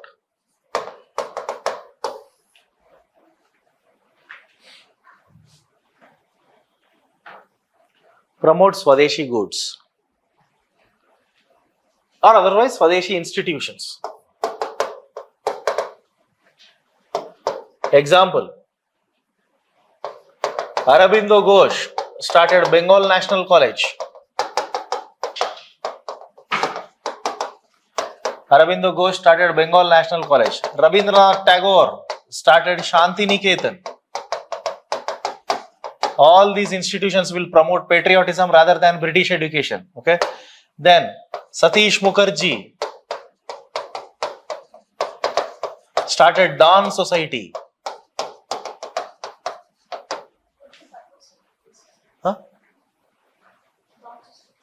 Dawn Society. It is also an education institution which will inculcate patriotism. Dawn, D-A-W-N, Dawn Society. And P.C. Ray, Prafulla Chandra Ray, he started Bengal Swadeshi store, supermarket. Bengal Swadeshi store. Yes. Tiscon. Instead of steel. Shipping అది అట్లా చాలా ఉన్నాయి sir. PC రే బెంగాల్ స్వదేశీ store. వి చిదంబరం పిల్లై ఈ started steam navigations అవి start చేస్తారు, shipping. What is the most important feature of this movement is, for the first time in this movement, we have promoted nationalism as religion. Understand? Example? We brought religion into this nationalism because of Balagangadhar Tilak, because of Lala Lajpat Rai, because of Bipin Chandra Pal. Nationalism ki religion ki link పెట్టేసినాం. ఆ link పెట్టడమే గణేష్ పూజలు, ఛత్రపతి శివాజీ పూజలు. ఛత్రపతి శివాజీ పూజలు ఎందుకు చేసినాడు అసలు తిలక్? శివాజీ అంటేనే అసలు ఏంటి సార్, మహారాష్ట్రలో శివాజీ అంటే డెమిగాడ్. ఆయన గుళ్ళు ఉంటాయి, ఇప్పటికీ పూజిస్తారు. శివాజీ బర్త్డే అంటే in the early morning 4:30, 5 o'clock girls will get up and do rangoli of Shivaji face on the roads openly. ఆయన డెమిగాడ్ ఇక శివాజీ అంటే. సో అట్లాంటి కల్ట్ని బర్త్డే సెలబ్రేషన్ చేసినామంటే బాంబే రోడ్లోకి వస్తుంది. అది ప్లాట్ఫామ్ ఆయనకి. సో రిలీజియన్, మిత్, సింబల్స్ అన్ని తీసుకొస్తున్నారు. ఇది మూమెంట్ లో కనబడుతుంది ఫీచర్. సేమ్ ఫీచర్ ఇప్పుడు బెంగాల్లో రిపీట్ అయింది. కలకత్తాలో బిపిన్ చంద్ర పాల్ ఏం చేస్తున్నాడు, దసరా ఫెస్టివల్ ని యూజ్ చేసుకుంటున్నాడు, దుర్గామాత ఫెస్టివల్ ని. అర్థమైందా? Promoting nationalism as religion is the most important feature of this moment.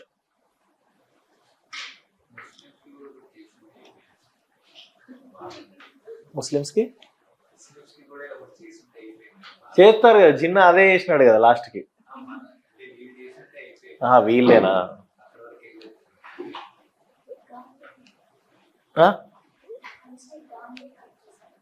A mistake?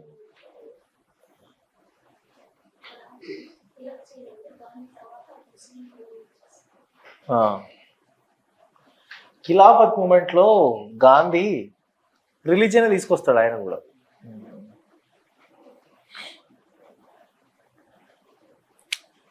అంటే సార్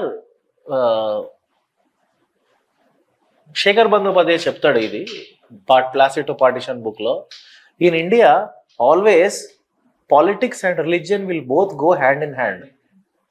అవి రెండు సపరేట్ కాదు. రాజకీయం, మతం రెండు ఒకటే, ఆ రెండు కలిసే ఉంటాయి. మత రాజకీయాలు అంతే కదా సార్. మెజారిటీ మీకు మలయాళం మూవీ ఒకటి ఉంటుంది, ఆ తెలుగులో కూడా డబ్బింగ్ ఉంటుంది, ట్రాన్స్ అని ఉంటుంది తెలుసా? మన ఫహద్ ఫాసిల్. ఏముంటుంది సార్ అసలు ఆ సినిమా? హీల్ హీల్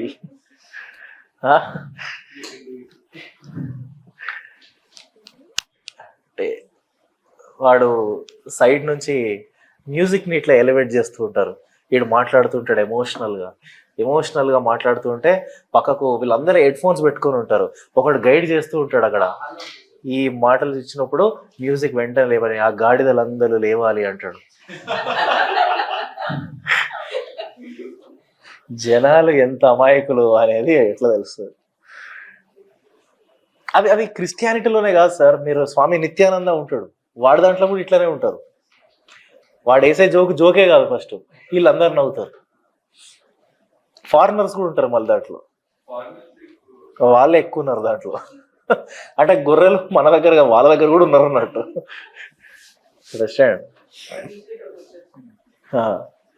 సో ఈ ప్రమోటింగ్ నేషనలిజం యాజ్ రిలీజియన్ కి ఇంకొక ఎగ్జాంపుల్ ఏం చెప్తారంటే, Abanindranath Tagore for the first time painted Bharat Mata, became the symbol of the movement. Abanindranath Tagore, Abanindranath, ABANIN, Abanindranath Tagore started Bengal School of Paintings. UPSC PYQ ఇది. Abanindranath Tagore started Bengal School of Paintings and painted Bharat Mata. So first time movement లో symbolism వచ్చింది sir. Like how in the Telangana movement, Telangana Talli was a symbolism example. Atla. Okay. Rabindranath Tagore started a concept of self-reliance, Atma Shakti antam. Self-reliance, you have to depend upon your own. Rabindranath Tagore. Articles రాస్తాడు, ఆత్మశక్తి అనే పేరుతోటి articles రాస్తాడు.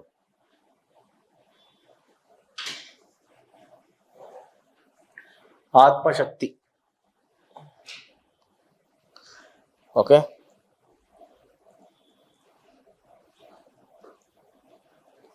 Did any Muslims supported Vande Mataram movement?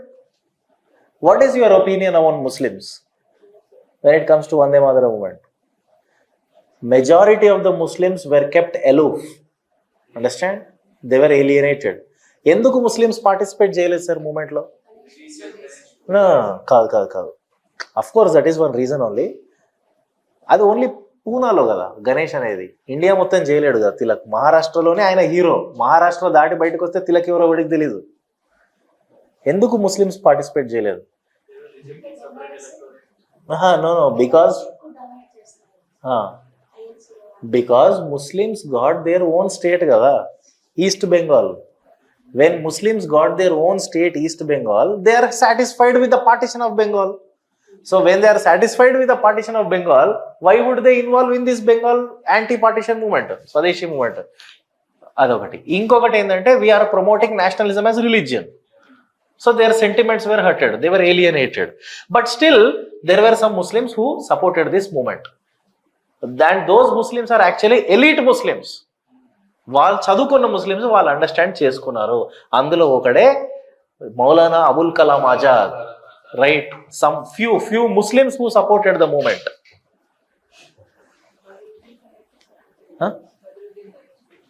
Badruddin Tyabji also a Muslim who supported. Jinnah, of course Jinnah also supported. Jinnah is a very good Muslim at that time. అంటే జిన్నా అనేవాడు అసలు యాక్టివ్గా లేడు పాలిటిక్స్ లో.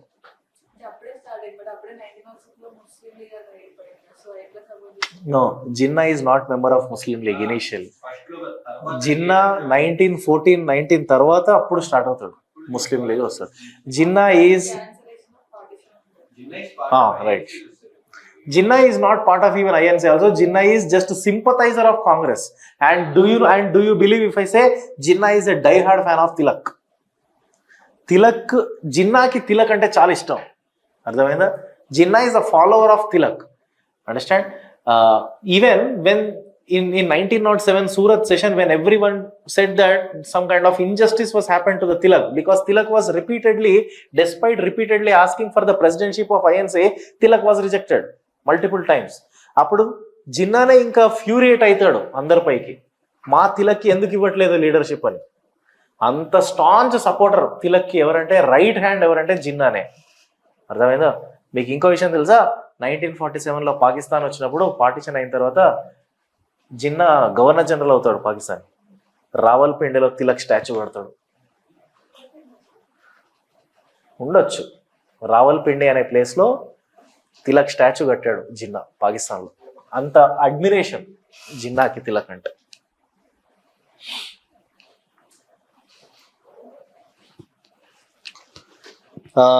Maulana Abul Kalam Azad. Next Liaquat Hussain. Liaquat Hussain. Okay. Abdul Rasul. Liaquat LIAQAT. LIAQAT Liaquat Hussain. Abdul Rasul RASOOOL. Abdul Rasul. గజ్నవి.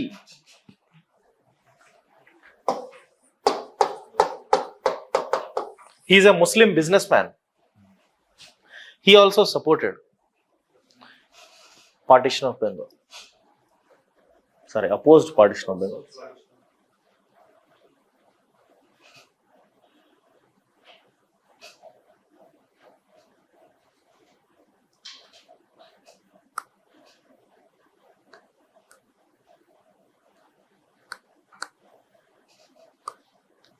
What is the British response to this Vande Mataram movement?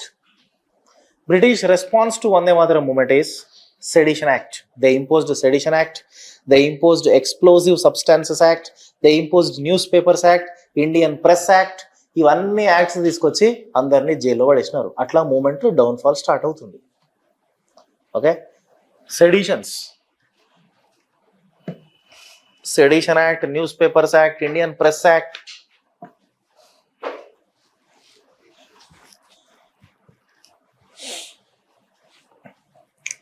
Just write down the side heading, reasons for failure of the movement.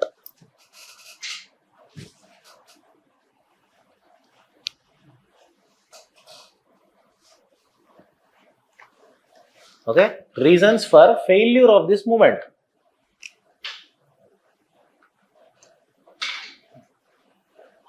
Number one reason is no unity in INC, first of all. No unity in INC. Example 1907 Surat split.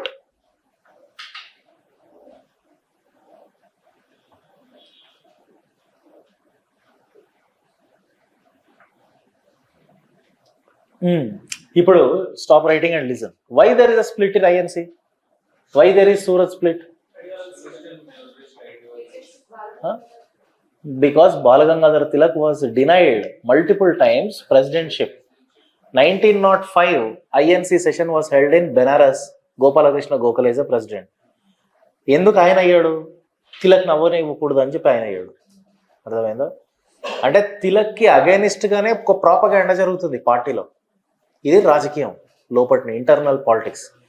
1906లో కలకత్తాలో పెట్టారు. 1906లోకైనా కనీసం తిలక్కి ఇవ్వండిరా అని అడిగారు. దాదాబాయి నౌరోజీని పెట్టారు. ఎందుకు దాదాబాయి నౌరోజీని పెట్టారు? Respect ఇస్తారు. సరే, దాదాబాయి నౌరోజీ ఒక మంచి పర్సన్. అందుకే Dadabhai Naoroji understood the ideology of extremist and passed స్వదేశీ resolution. Passing Swadeshi resolution means moderate leaders also accepting extremist ideas. Okay, with this Tilak was cooled. Understand? And in that same session 1906, Dadabhai Naoroji promised next year Tilak's presidentship, and also they made Tilak reception committee chairman. The one who will become reception committee chairman, by default next year they will become the president. So 1907లో ఎవరు అవ్వాలి president? Tilak అవ్వాలి. మరి ఎవరయ్యారు? Ross Bihari Ghosh. మరి ఎందుకు అయ్యారు తెలుసా? Yes, కావాలని ఐఎన్సి సెషన్ సూరత్ లో పెడతారు. ఎందుకంటే సూరత్ బాంబే స్టేట్ కిందకి వస్తుంది. అప్పుడు తిలక్ ప్రెసిడెంట్షిప్ క్యాన్సిల్ అవుతుంది. ఇది రాజకీయం. అందుకే అక్కడ ఈ రాజకీయాలని చూసి తిలక్కి సపోర్టివ్గా జిన్నా వాయిస్ ఎత్తుతాడు. షోలాపూర్ చెప్పులు ఇసిరేస్తాడు రాస్ బిహారీ ఘోష్ పైకి. గొడవ అవుతుంది. కుర్చీలు ఒక సైడ్ అంతా యంగ్, ఒక సైడ్ అంతా ఓల్డ్ కూర్చున్నారు. కుర్చీలు ఇసురుకున్నారు. అండర్స్టాండ్? సో సూరత్ స్ప్లిట్ అవుతుంది. అక్కడ మూమెంట్ ఏం స్ట్రాంగ్ ఉంటుంది సరిగా? No unity. ఇంకొకటి ఏంటంటే this movement was limited only to the urban classes, urban areas కదా. It was not a mass movement. It was confined only to urban areas. Next, no Lal, Bal, Pal, Arabindo Ghosh. All are out. No leadership and no directions in the movement.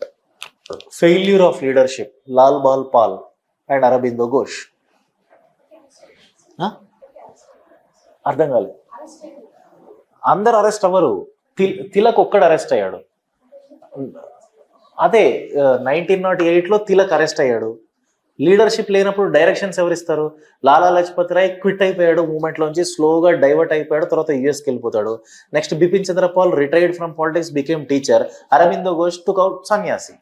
So no leadership, so there is no direction in the moment.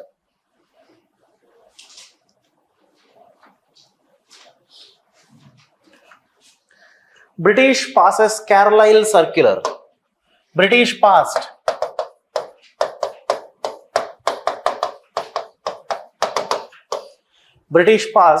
Carlisle Circular and suppressed the students' movements in Bengal. ఇవి student మూమెంట్స్ని, student ప్రొటెస్ట్ని suppress చేయడానికి ఒక circular తీసుకొచ్చింది, Carlisle Circular. Carlisle Circular was brought by Secretary of State, Chief Secretary of Bengal State. His name is Carlisle. వాడు తీసుకొస్తాడు circular to suppress student moment.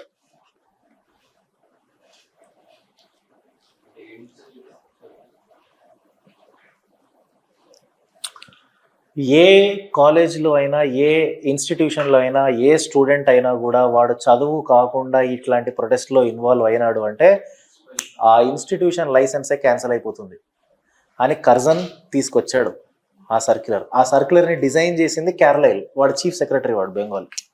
అంత దారుణంగా behave చేస్తారు అన్నట్టు.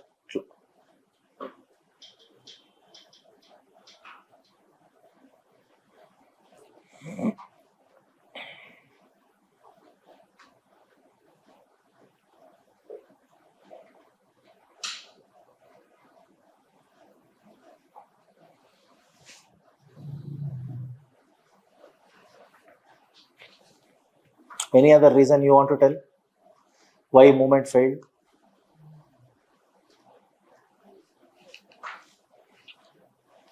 What is lacking in this leadership? Tell me. Why movement failed? What lacked in this leadership? Masses మూమెంట్లోకి రాలేదు. అదే masses ఎందుకు రాలేదు మరి మూమెంట్లోకి అంటే? ఫెయిల్యూర్ ఆఫ్ లీడర్షిపే కదా. అదే ఎందుకు అంటున్నా. Why they failed to bring the masses? Because extremist leaders failed to understand the people's pulse like Gandhi. Unlike Gandhi, understand, extremist leaders they did not made effective use of STS strategy. I hope you remember. What is this? Struggle, truce, struggle, sangharsh, viram, sangharsh. ఇది Gandhi technique. ఇది గాంధీ లాంటి techniques వీళ్ళు use చేయలే. Struggle, true struggle అంటే అర్థమైంది కదా sir మీకు? అంటే ఏంటి, ఒక ఉద్యమం నడిపించినప్పుడు టైం గ్యాప్ ఉండాలి, ఎప్పుడైనా కూలింగ్ పీరియడ్ అనేది ఉండాలి, ప్రజలను అర్థం చేసుకోవాలి. అట్లా వీళ్ళు ఏం చేస్తున్నారు? లాల్, బాల్, పాల్, అరబిందో ఘోష్ కంటిన్యూస్ ప్రొవోకింగ్ చేసి పడేసినారు. ఇక వాడు ఏం చేస్తాడు? వాడు రెచ్చిపోతాడు. ఎంతసేపు నువ్వు హైలో ఉంటావు?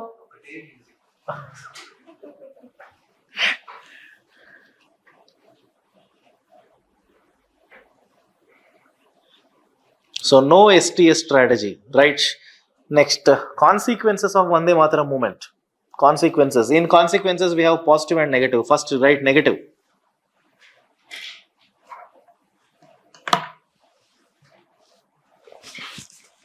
Consequences of Vande Mataram movement. Negative consequences. Okay? In the negative consequences, first, tell me. You tell me. ఏంటా నెగటివ్ కాన్సిక్వెన్స్?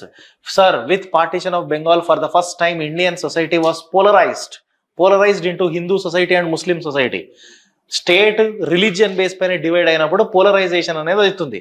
ఇప్పటి నుంచి ఆ పోలరైజేషన్ స్టార్ట్ అయింది. అంటే అక్కడి నుంచి హిందూ ముస్లిం పాలిటిక్స్ స్టార్ట్ అయినాయి. అంటే అక్కడి నుంచే కమ్యూనలిజం స్టార్ట్ అయింది. This is the beginning of communalism in the Indian politics. Okay, Indian society is polarized into Hindu-Muslim communal politics. Indian society is polarized into Hindu-Muslim communal politics.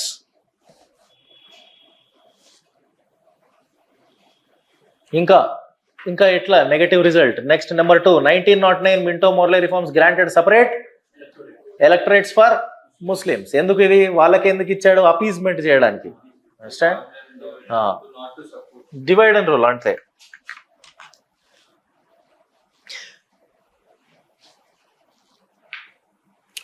it granted separate communal electorates for Muslims. 1909 Minto Morley reforms. Sir, what do you mean by separate electorates? Separate electorate concept means a constituency. A constituency will be reserved for Muslims. Okay? In this constituency, voters will be Muslims and contestant also will be Muslim. Okay? What is the problem with this separate communal electorate? What is the problem? They are not getting chance to. What will be the result for this? ఇలా Muslims కి separate electorates ఇస్తున్నారు అంటే giving separate electorates for one community means it means you are promoting separatism. Understand? Among that community, you are making that community to feel that they are separate from others. When you make them to feel separate from others, then they are going to increase their demands.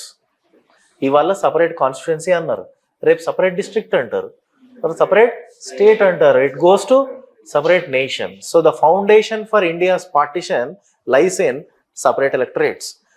Okay? Separate communal electorate is a concept which is dangerous like a dragon teeth. Understand? Dragon teeth, once it opens, it will swallow everything like anything. Understand? So separate communal electorates also, it was just started. When it goes to the next stage, it is going to bring very grave consequences.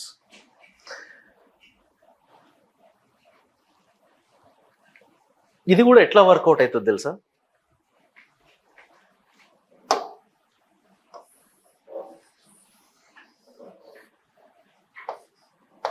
Ashok Nagar.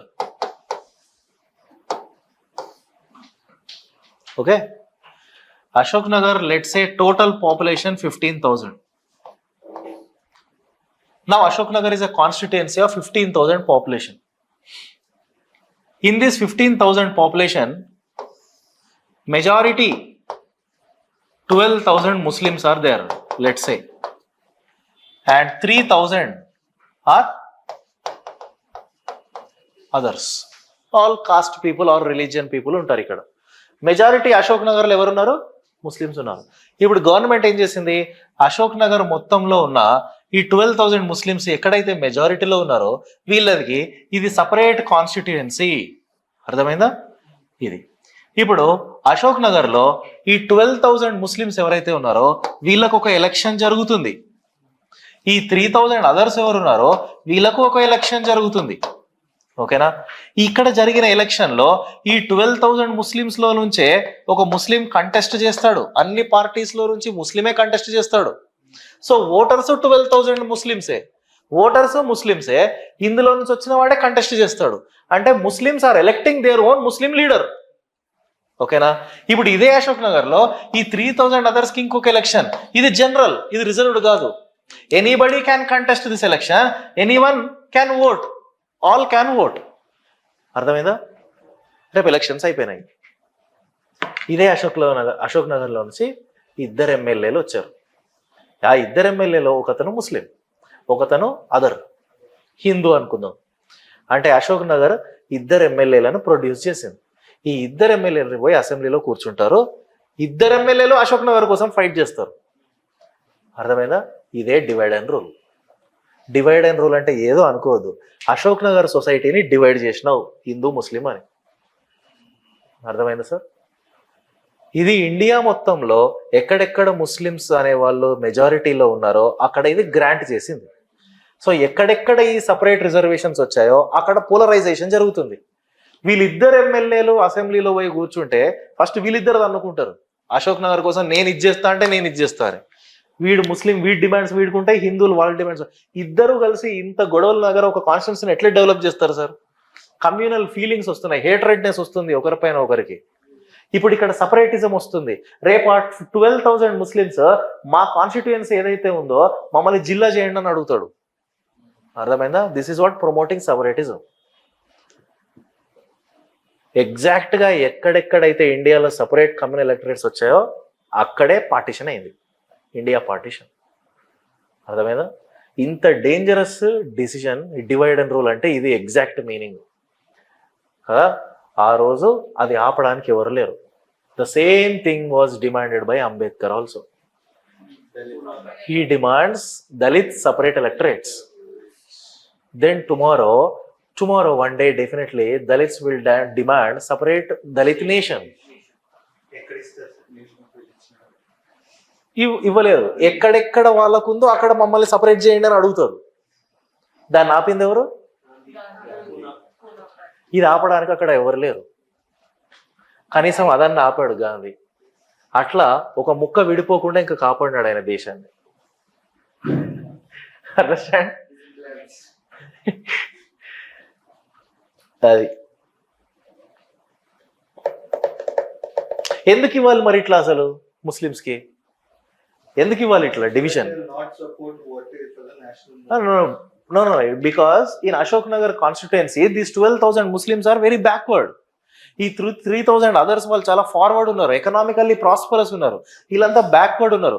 So వీళ్ళు backward people develop అవ్వాలి అంటే they believed in their own leadership. అర్థమైందా?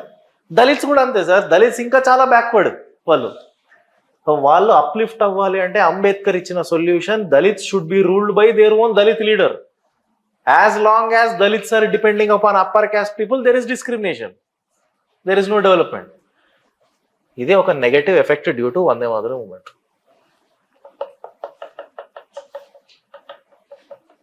Next positive. Positive already I told you Minto Morley reforms మళ్ళీ. It increased the number of Indians from 16 to 60. Minto Morley reforms increased the number of Indians in legislative councils. The strength of Indians increased from 16 to 60.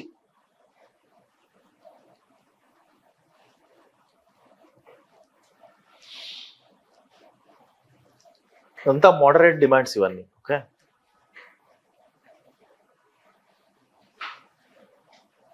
ఈ reforms ఎందుకు తెచ్చింది తెలుసా British? Actually, this is a demand of, right from the beginning, this is a demand of moderate leaders to expand the number of Indians. So now they have cleared the moderates' demands and they are trying the moderate lead. They are supporting the moderate leaders in the Congress party, British, and trying to suppress extremist leaders.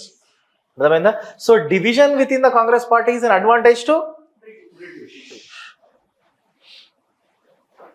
And now positive result is biggest positive result. 1911 King of England George V's visit to India.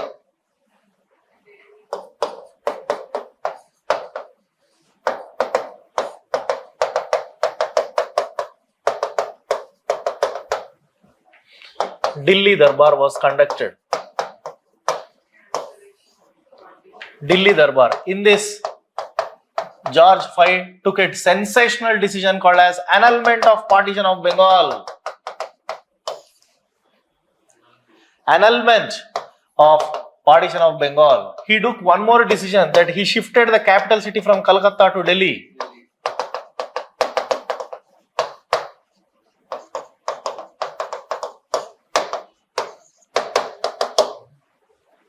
Two sensational decisions were taken by George V, the first king of England who came to India. He decided to annulment the partition of Bengal. What do you mean by annulment? Cancellation అంటే meaning ఏంటి? Invalid అంటే meaning ఏంటి? విడిపోయిన బెంగాల్ని అలా reunite. ఆ reunite కూడా ఎట్లా చేశారు చెప్తా.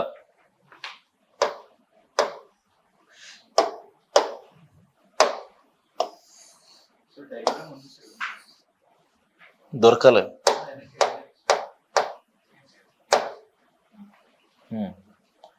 ఇప్పుడు ఇది కదా పార్టిషన్. ఇది కర్జన్ చేసిన పార్టీషన్. ఇప్పుడు జార్జ్ ఫై ఏం చేశాడు?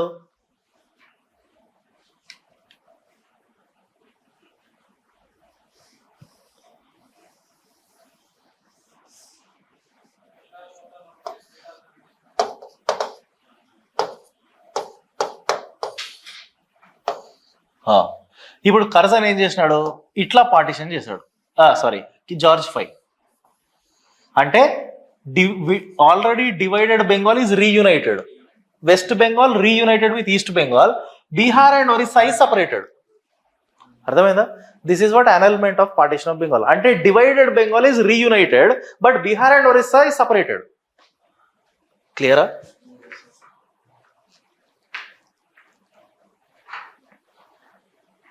Right. Annulment of partition of Bengal అంటే only divided Bengal is reunited. ఎందుకంటే ప్రాబ్లం బెంగాల్ తోటి కదా sir. But Bihar and Orissa become separate state.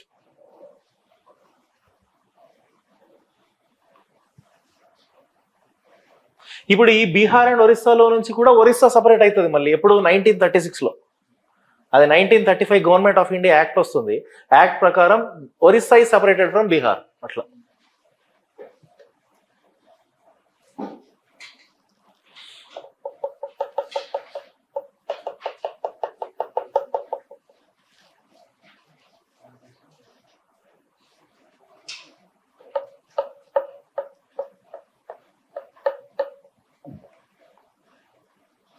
అయిపోయింది సార్. ఇక తర్వాత చెప్పుకోవడానికి ఏం లేదు. మూమెంట్ అయిపోయింది. అట్మాస్ఫియర్ అంతా కూల్ డౌన్ అయింది.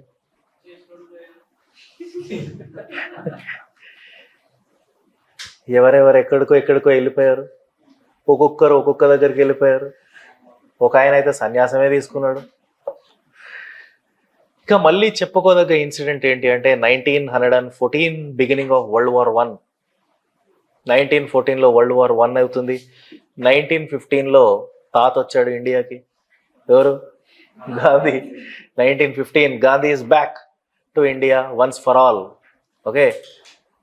1893లో సౌత్ ఆఫ్రికాకి వెళ్తే ఇప్పుడు వస్తాడు ఇండియాకి. ఇప్పుడు వస్తాడు ఇండియా కంటే మధ్యలో ఎప్పుడు రాలేదా అని కాదు, మధ్యలో కూడా వచ్చాడు. వచ్చి మళ్ళీ వెళ్ళిపోయాడు. పర్మనెంట్గా ఇండియాకి వచ్చింది ఎప్పుడు? 1915లో వస్తాడు. ఏం జరిగింది? What is Gandhi's views on world war 1? World War I was actually fought between Allied powers and Central powers. In Allied powers, there is England and France. In Central powers, there is Germany, Turkey. Understand?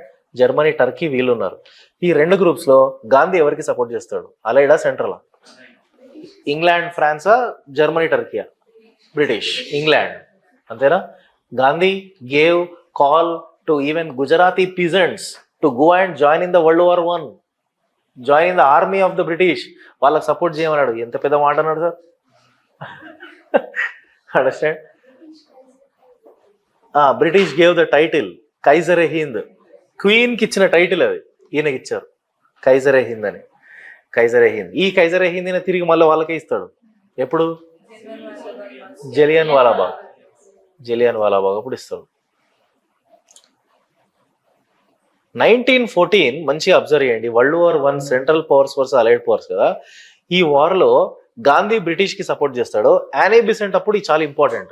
Annie Besant supported central powers. So Annie Besant supporting central powers and she wanted to put pressure on the British. That's why she started home rule movement. అర్థమైందా? 1916లో home rule movement ఎందుకు start చేసింది? డెలిబరేట్గా British మీద pressure పెట్టాలి ఇప్పుడు, ఎందుకంటే వీళ్ళు ఓడిపోవాలి. అది పాయింట్. అది Annie Besant idea. Okay. Right, World War I between Allied powers and Central powers.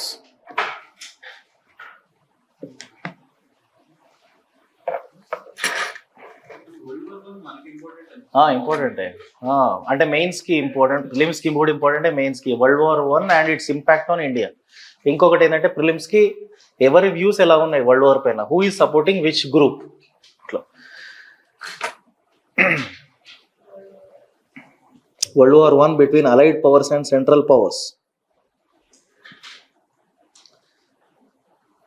Okay, Allied powers and Central powers. Allied powers, Great Britain. In Allied powers we have Great Britain, France, Russia, Italy. Great Britain, France, Russia, Italy. Central powers చెప్పండి. Actually Japan కూడా వీళ్ళదే, allied పవర్స్లో లేట్గా వస్తుంది Japan. Central పవర్స్లో Germany, Turkey, Austria, Hungary. Enough.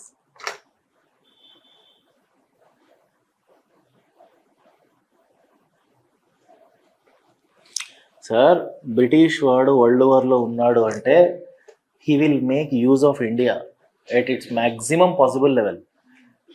బ్రిటిష్కి world war 1కి సంబంధించిన even jute bags also were sent from India only. Jute bags 1,70,000 animals were exported from India to England to use in the war. Understand? 1,70,000 animals. And even many volunteers even were joined in the World War I. ఇక్కడి నుంచి పంపించారు, అంత use చేసుకున్నారు ఇండియాని. Gandhi also supporting. Gandhi supported British. Annie Besant supported central powers.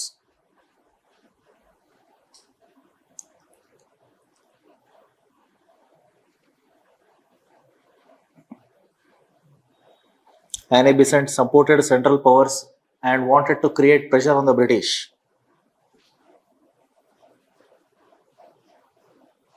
What is the stand of the Muslim League Party? Tell me. What is the stand of Muslim League Party? All India Muslim League Party opinion enti World War I by evarki support chestaru? Definitely they would support central powers sir. Muslim League enduku Muslim League lo evaru unnaru? Turkey. Central powers lo Turkey undi. Turkey is ruled by Ottoman Empire. The head of the Ottoman Empire is Caliph. Sir, ikkada virandi ఓ point. 1911లో king George V ఏం చేశాడని చెప్పాను? Annulment of partition, అంటే divided Bengal reunite అయింది కదా. ఆ reunite అయినప్పటి నుండి Muslim League became anti British. Till 1911 Muslim League was very much loyal to British because they got separate Muslim state. Understand? But now here divided Bengal was reunited. అరే ఈ divided Bengal రీయునైటెడ్ అంటే మళ్ళీ ఎవరు మోనోపోలీ ఉంటుంది బెంగాల్ పై? బెంగాలీస్ చాలా strong అయిపోయినారు కదా. అప్పుడు అది ముస్లిమ్స్కి Muslims understood why that British have taken them for granted. Understand? Muslims understood that British is playing game with them.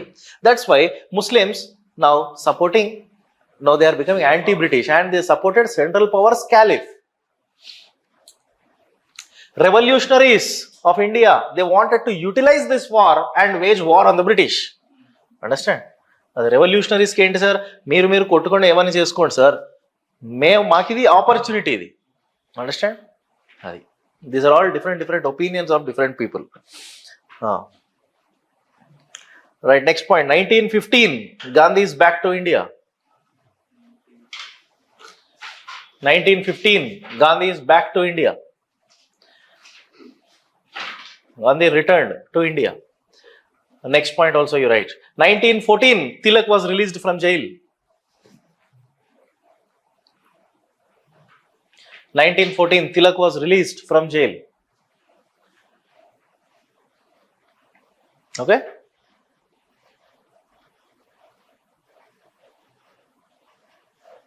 What happened when Tilak came out from jail? No extremists. Tilak became more moderate than moderate. Tilak, after coming out of jail, became a moderate leader.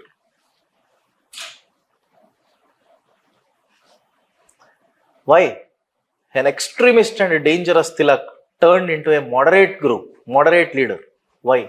Because he understood if he would continue as with his extremist views, then he wouldn't get a chance in the Congress party again. So Congress party lo malli na comeback ivvali ante nenu moderate leader అయిపోవాలి. అర్థమైందా? ఇచ్చాడు, comeback ఇస్తాడు, ఇప్పుడు moderate leader అవుతాడు. ఇంకొక అదృష్టం ఏంటంటే తిలక్కి ఉన్న రైవల్ చచ్చిపోయాడు. ఎవరు? Gokhale. 1915 Gokhale death. 1915 same year Feroz Shah Mehta also died. Staunch moderate leaders వీళ్ళంతా. 1915 Gokhale and Feroz Shah Mehta death.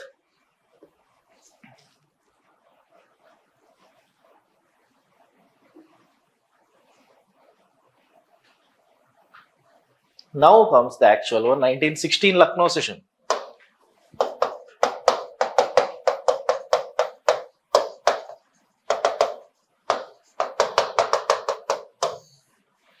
1916 Lucknow session of INC.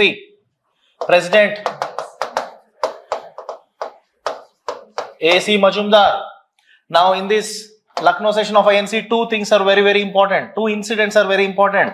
One is Lucknow reunion. Another one is Lucknow Pact. One is Lucknow reunion and Lucknow Pact. Lucknow reunion in the sense? Reunion of extremists and Moderates moderates. and Right. Reunion of both moderates and extremists. And how this is possible? Because of whose mediation? Annie Besant. This reunion is because of Annie Besant. 1907 Surat split, 1916 Lucknow reunion between moderates and extremists. And this reunion became possible only because of Annie Besant and only because of the death of Gopalakrishna Gokhale. Because if he would have lived, then he wouldn't allow this reunion. But even though there is a rivalry between the Gokhale and Tilak, after the death of Gopalakrishna Gokhale, Tilak praised him as the great soul of India. అనాలి కదా sir ఇక చచ్చిపోయినాడు కదా చచ్చిపోయినాడు మీ శత్రుత్వం ఏముంటుంది because of Annie Besant mediation.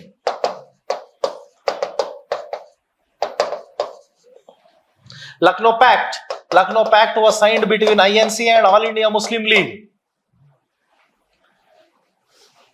Pact is an agreement which was signed between two different parties, two rival parties, All India Muslim League and INC. Why do you think, now tell me sir, please tell me sir, why do you think INC and Muslim League wanted to unite with each other? అదే ఎందుకు ఎందుకు unite అవుతున్నారు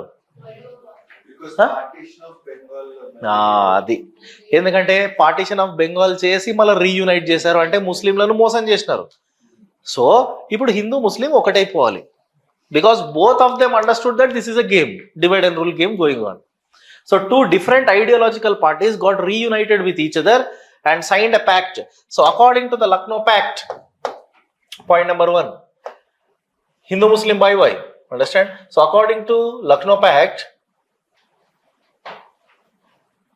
చెప్పండి sir ఏంటి pact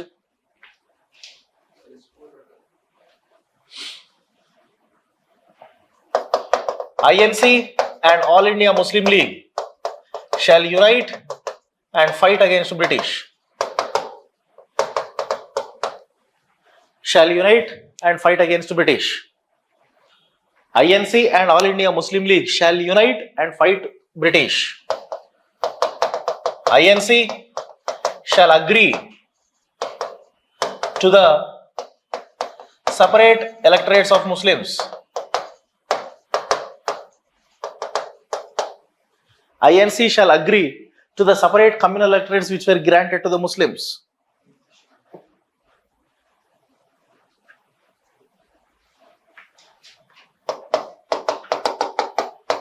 INC and All India Muslim League shall put joint demands and sought constitutional reforms. Shall put joint demands and seek or otherwise sought constitutional reforms from the British.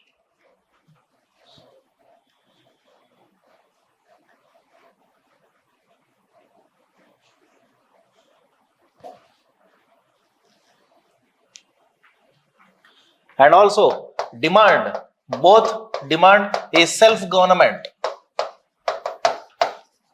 Both of them demanded self-government for India.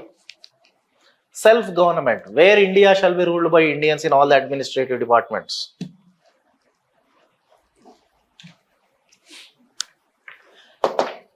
And Muslims shall be given 1/3 representation in central government. In center. All these are the provisions which are part of Lucknow Pact between Muslim League and Congress.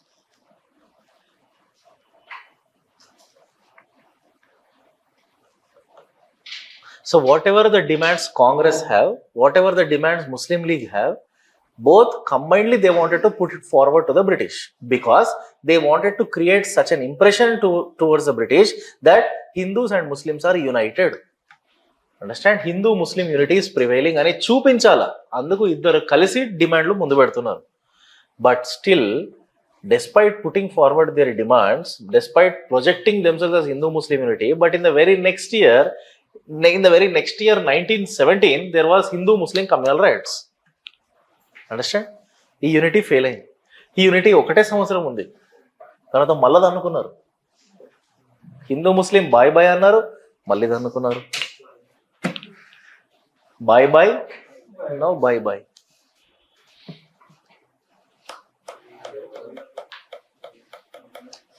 Now comes the last topic in the extremist movement, home rule movement. 1916 to 1917, just 1 year.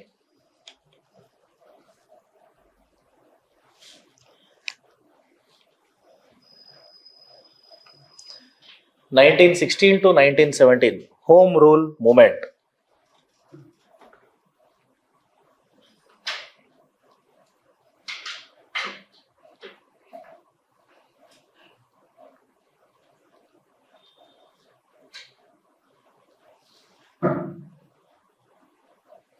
Anyone in this class, tell me what is this home rule movement? It is actually an idea of Ireland, Irish idea. It's an idea of Anne Besant. She derived it from the Ireland because Ireland already achieved home rule. First of all, tell me what is home rule. Be specific. What is home rule? Self-governance. India will be ruled by Indians, but under the control of British. Already, which countries in the world have achieved already home rule, and why we are demanding now? Chapter.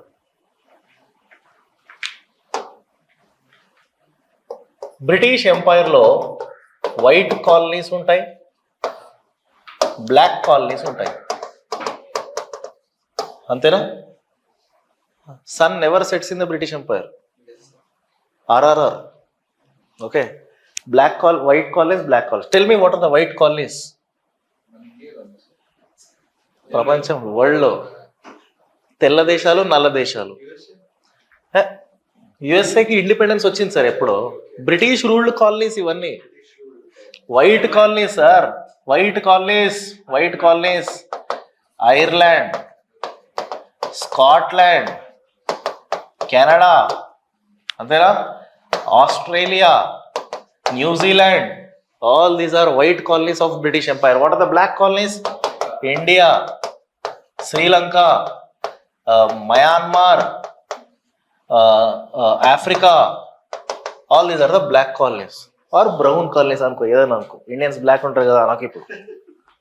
Okay, British granted home rule to all white colonies.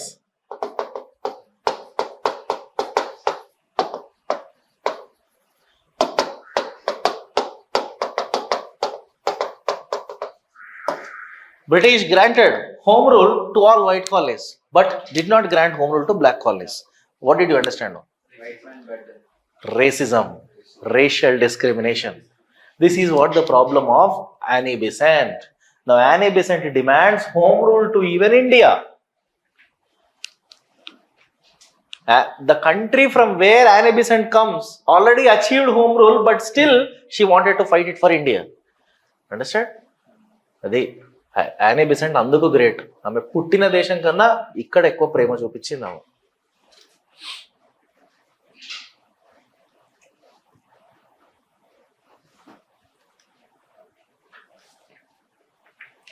British granted home rule to all white colonies, but not to black colonies.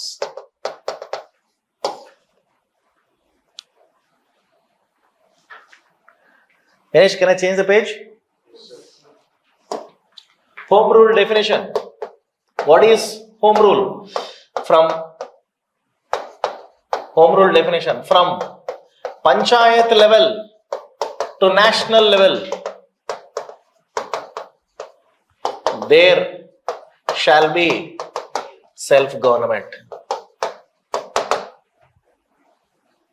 From panchayat level to national level, there shall be self-government in India, but still under the guise of British Empire, British rule. Under British sovereignty.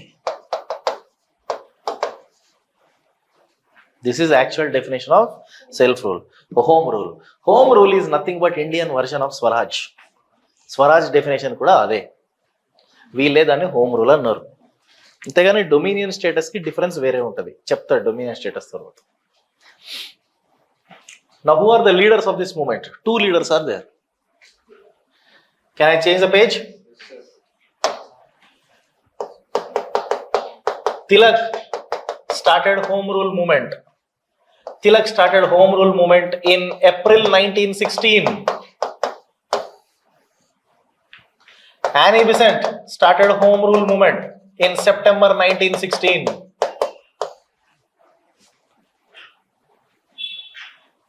Tilak's home rule movement is different. Annie Besant's home rule movement is different. Tilak Home Rule League. Tilak started Home Rule League, an organization. Annie Besant also started her own Home Rule League.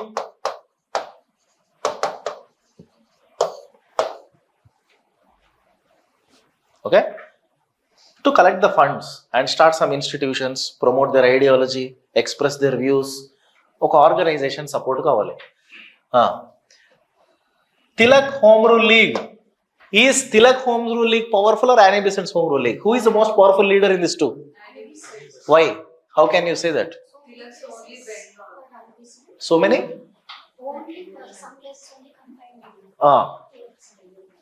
Tilak's Home Rule League had only 6 branches, and Annie Besant's Home Rule League had 200 branches. 6 branches, 200 branches. Ever sir ikkada powerful? Annie Besant.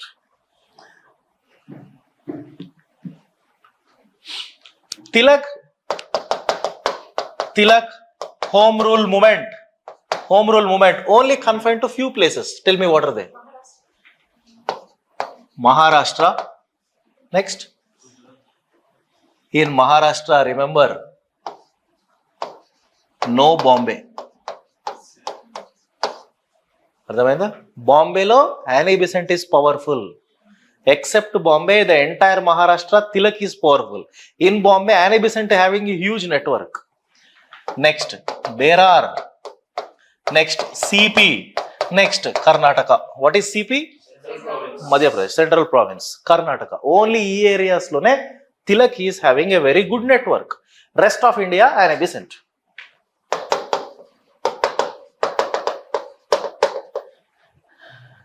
Rest of India lo particularly ekkada powerful? Annie Besant. Madras. Theosophical Society network akkade undi kada sir? Adyar, Madras.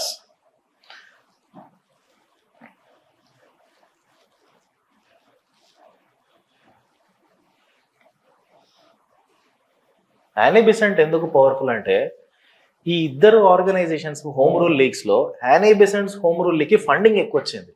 అర్థమైందా? ఆ funding ఎక్కువగా ఎవరు ఇచ్చారు తెలుసా? Annie Besant కి treasurer ఉంటాడు ఒక అతను, the treasurer of Annie Besant. He will give funds. He is the richest industrialist. Who is he?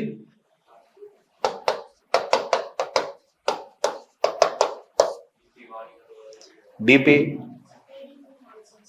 BP Wadia is a trade union leader. He is the richest industrialist. He established the first Madras Labor Union.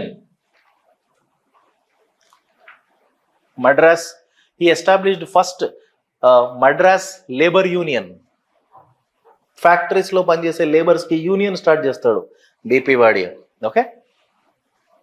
The richest industrialist from Bombay. He is the chairman of one of the biggest enterprise. Entadi? He is from Madras, but he established a company, Bombay Dyeing Cushions. He is a chairman of that company, Bombay Dyeing.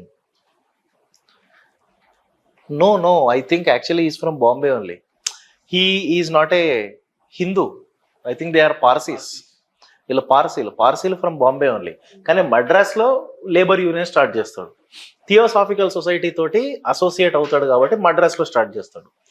ఈ BP Wadia కొడుకే అనుకుంటా నెస్వాడియా, నెస్వాడియాలో నస్లీ వాడియా అని ఉంటుంది. అతని కొడుకు మళ్ళీ నస్లీ వాడియా అని ఉంటుంది. వాడే ప్రీతి జింతాస్ బాయ్ ఫ్రెండ్. అర్థమైందా?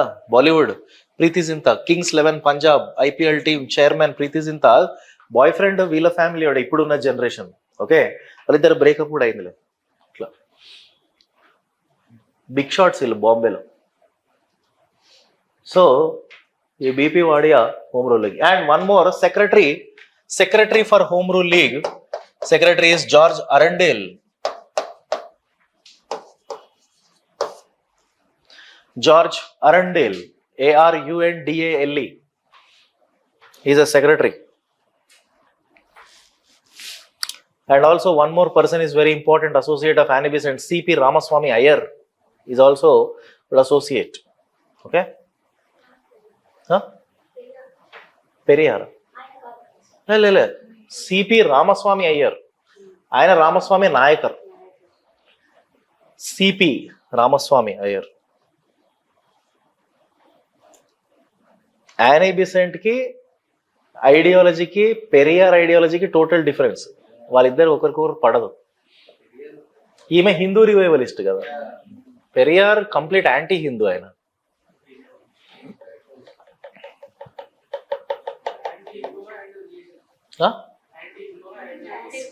యాంటీ హిందూవా, anti caste, anti Hindu general. Anti caste అని ఉన్నారు అంటే వాళ్ళు యాంటీ హిందూనే, అందులో యాంటీ బ్రాహ్మినిజం మళ్ళీ. అంతేగాని పెరియార్ యాక్చువల్గా చెప్పాలంటే ఆయన పర్సనల్ ఐడియాలజీ వ్యూ ఏంటంటే ఆయన ఏథిస్ట్, ఆయన నమ్మడు, కానీ ఆయన గుడికి తీసుకొని పోతాడు అందరినీ. అది ఎందుకు? బ్రాహ్మినిజంని టార్గెట్ చేయడానికి, అంతే.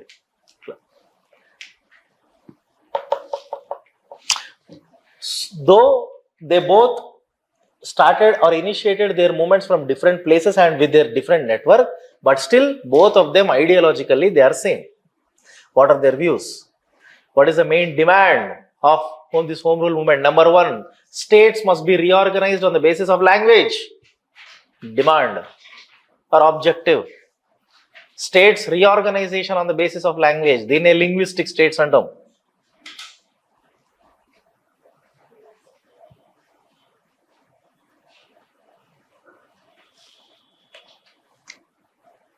Linguistic states. Number two, importance to vernacular cultures or vernacular languages. Importance to vernacular culture or languages.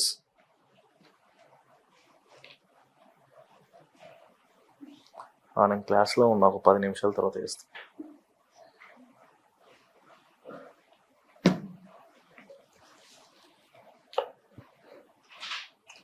So as part of this point, giving importance to vernacular institutions or vernacular languages, Annie Besant started BT College. Understand? Annie Besant started BT College. Ekkada? Madanapalli. BT College.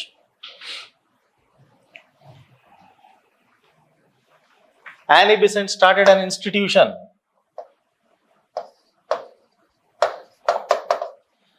Sons of the Order of India. Annie Besant started another institution, YMCA. What is YMCA? Young Men's Christian Association. Sons of the Order of India, YMCA. She started another organization, Young Men's Prayer Union.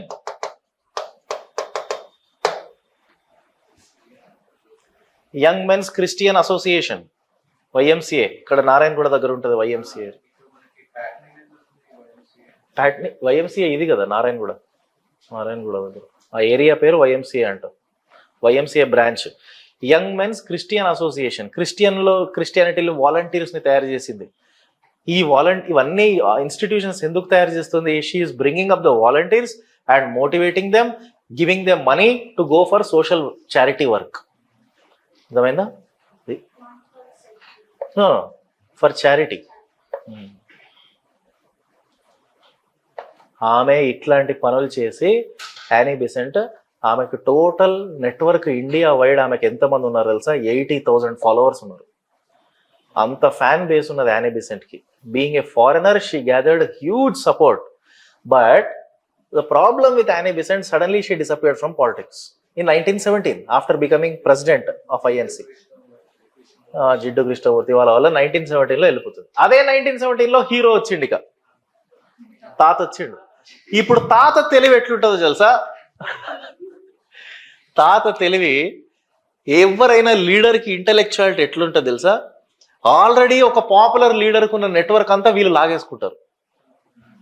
80,000 network of Annie Besant turned to Gandhi when Gandhi became a mass leader because of Champaran, Kheda, Ahmedabad mill strike. ఆ 80,000 అంటే ఇటు వచ్చారు. Otherwise let me tell you, Babu Rajendra Prasad, JB Kripalani వీళ్ళంతా Annie Besant followers. Example చెప్తున్నా, వీళ్ళందరూ ఇప్పుడు Gandhi followers అయిపోతారు next. అర్థమైందా?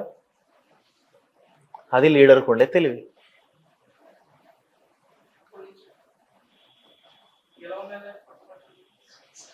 అంతే. అది శేఖర్ బందోపాధ్యాయ చెప్తాడు ఆ బుక్లో, ప్లాసీ టు పార్టిషన్లో. ఇట్లా అనలైజ్ చేస్తాడు గాంధీకి అంత పాపులారిటీ ఎట్లొచ్చింది, ఇంకొకరిది యూజ్ చేసుకున్నాడు. అది తెలివి.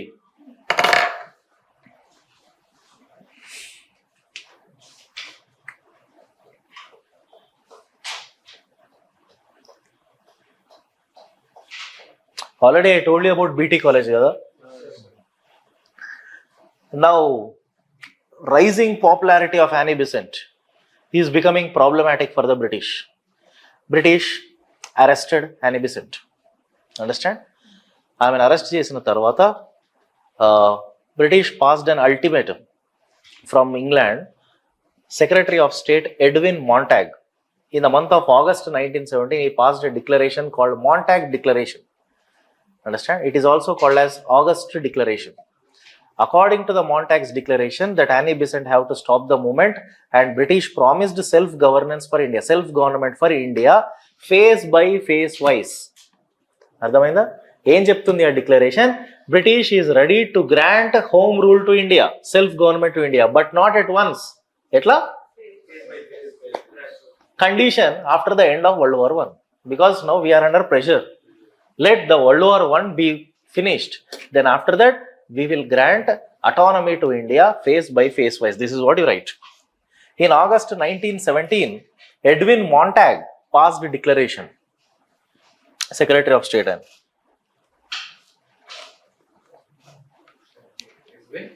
Edwin Montag, Montague.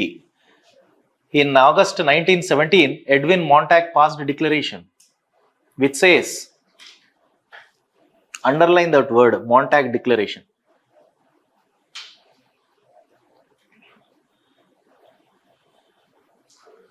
Which says 2 points చెప్తాడు. ఈ డిక్లరేషన్లో 2 points ఉంటాయి. Point number 1, self government to India face by face wise.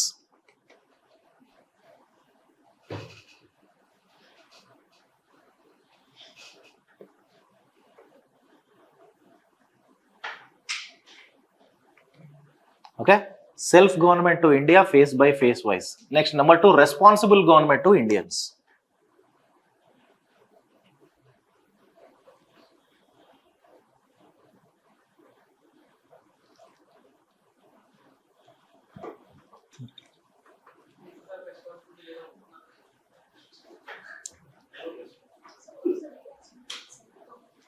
Responsible government means where executive is responsible to legislature. These many years, bills are passed by British, discussion by British, they are not at all responsible to Indians. So ఇప్పుడు మీకు self government స్లోగా ఇస్తూ దాంట్లో responsible government తీసుకొస్తాం. అంటే ఆ self గవర్నమెంట్లో వాళ్ళు ఉంటారు, అర్థమైందా? Now they will behave responsible to Indians. అట్లా. సో గ్రాడ్యువల్గా వస్తాయి సార్ రిఫార్మ్స్ అనేవి, constitutional reforms. So this is what you call transfer of power. 1947లో we call it as transfer of power from England to India. That transfer of power is not all of a sudden, it's not over the night. ఎప్పటి నుంచో 1857 అప్పటి నుంచే transfer of power జరుగుతుంది గ్రాడ్యువల్గా, ఒక్కొక్క act. That's all. With this movement abruptly came to end. Annie Besant was released. Annie Besant became INC president.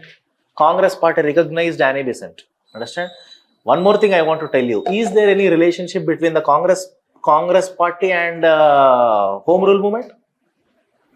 Congress party చేస్తున్న మూమెంటా ఈ మూమెంట్, లేకపోతే యానీ బిసెంట్ తిలక్ ఇండిపెండెంట్ గా without any relation with Congress చేస్తున్నారా? ఇట్లా కూడా వస్తుంది statement based question. This movement have nothing to do with Congress. Annie Besant and Tilak are running this movement without the support of Congress.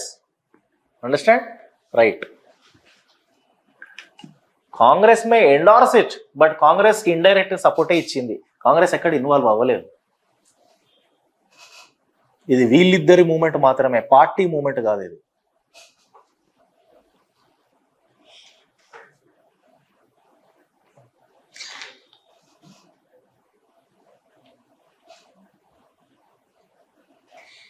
And one more thing I want to tell you, with this movement, for the first time, young leadership is emerging in the party, in India. Young leadership. This young leadership is only Jawaharlal Nehru, Muhammad Ali Jinnah, Nehru అందరూ ఈ మూమెంట్లో నుంచే lime లైట్లోకి వస్తున్నారు. అది Jawaharlal Nehru, Mohammad Ali Jinnah, young leadership emerged in the Indian politics. Even Jinnah participated. Jinnah is supporter of Annie Besant only. Jinnah is not still the supporter of Muslim League. Maybe he joined Muslim League party, but still he supported Annie Besant. Jinnah is a very, very good Muslim. Jinnah is initially he was a secular Muslim. Jinnah, in his personal life, always he behaved like an atheist. Understand? Jinnah never bothered about Islam. Jinnah is a very, very elite Muslim. అన్ని బాగానే ఉన్నాయి స్టార్టింగ్లో, కొన్ని change అవుతాయి, దారుణంగా change అవుతాయి. Elite ముస్లిం ఆయన mass ముస్లిం కాదు. ఎలీట్ ముస్లిం అంటే చదువుకున్నాడు కాబట్టే రిలీజియన్ని లైట్ తీసుకున్నాడు. జిన్నా పోర్కు తింటాడు సార్, జిన్నా పోర్కు తింటాడు. ఒక ముస్లిం పోర్కు తినడానికి ధైర్యం చేస్తాడా? ఆయన తింటాడు. అట్లాంటి జిన్నా 2.0 చూస్తారు మీరు. ఎందుకు మారిపోతాడు అంటే, నాన్ కోఆపరేషన్ మూమెంట్ గాంధీది ఫెయిల్ అవుతుంది. గాంధీ ఫెయిల్ అయిన తర్వాత ఈ యంగ్ లీడర్స్ ఎవరెవరు అవుతున్నారో వాళ్ళందరికీ ట్రస్ట్ పోయింది గాంధీ పైన. ట్రస్ట్ పోయింది కాబట్టి జిన్నా ఏం చేశాడు, లండన్కి వెళ్ళిపోయినాడు. ఇక్కడ ఉంటే వర్కౌట్ కానీ లండన్కి వెళ్ళిపోయి బ్యారిస్టర్, ఆయన అడ్వకేట్, అక్కడికి వెళ్ళి ప్రాక్టీస్ చేసుకున్నాడు. అక్కడికి వెళ్ళి ప్రాక్టీస్ చేసుకుని then he thought of coming back to India and rejoin in the politics. అప్పుడు కమ్ బ్యాక్ ఇచ్చినప్పుడు జిన్నా ఒకటే ఆలోచించాడు, ఇక్కడ పాలిటిక్స్లో గెలవాలి అంటే మతాన్ని యూజ్ చేసుకోవాలి. Then he became communal. మతాన్ని యూజ్ చేసుకుంటేనే రాజకీయాల్లో నెగ్గుతాం. ఎమోషన్స్, పీపుల్స్ ఎమోషన్స్తో ఆడుకోవాలి అంటే ఆర్టిఫిషియల్గా ఆయన కమ్యూనల్ ముస్లిం అయినాడు అంతే. అది ఆయన వ్యూ కాదు, పొలిటికల్ బెనిఫిట్స్ కోసం అయినాడు. అది it is like KCR having love towards Andhra but still out side జై తెలంగాణ అంతే.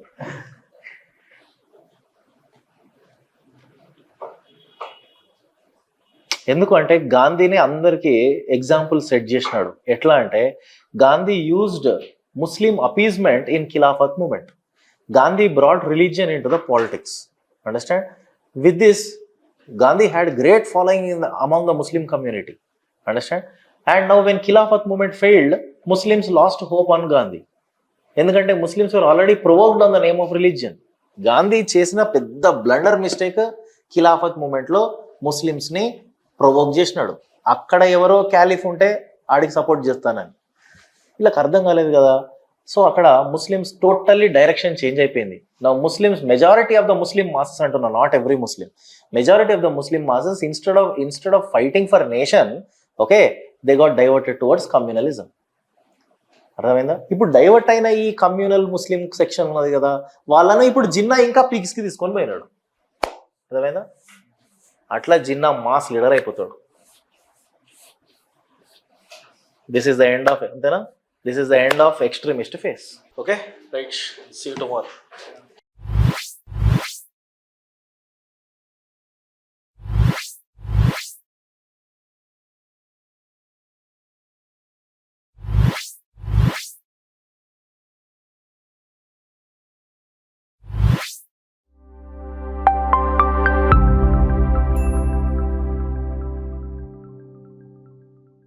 Right, so give the heading Gandhian phase 1917 to 1947.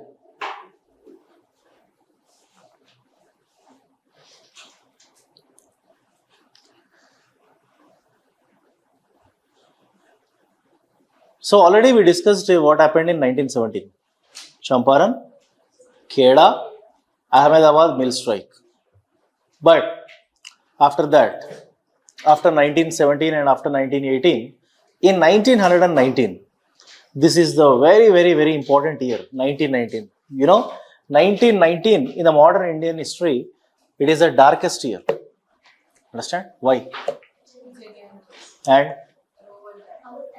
And Montag Chelmsford reforms, 1919 Khilafat movement, 1919 Rowlatt Act. First Gandhi's pan-India movement is Rowlatt Satyagraha. It's not non-cooperation movement. Even before non-cooperation movement, Gandhi led Rowlatt Satyagraha. This is the first pan-India movement. Write down 1919, the darkest year in the modern history.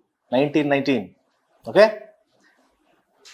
Gandhi's first national movement or all India level movement is Rowlatt Satyagraha.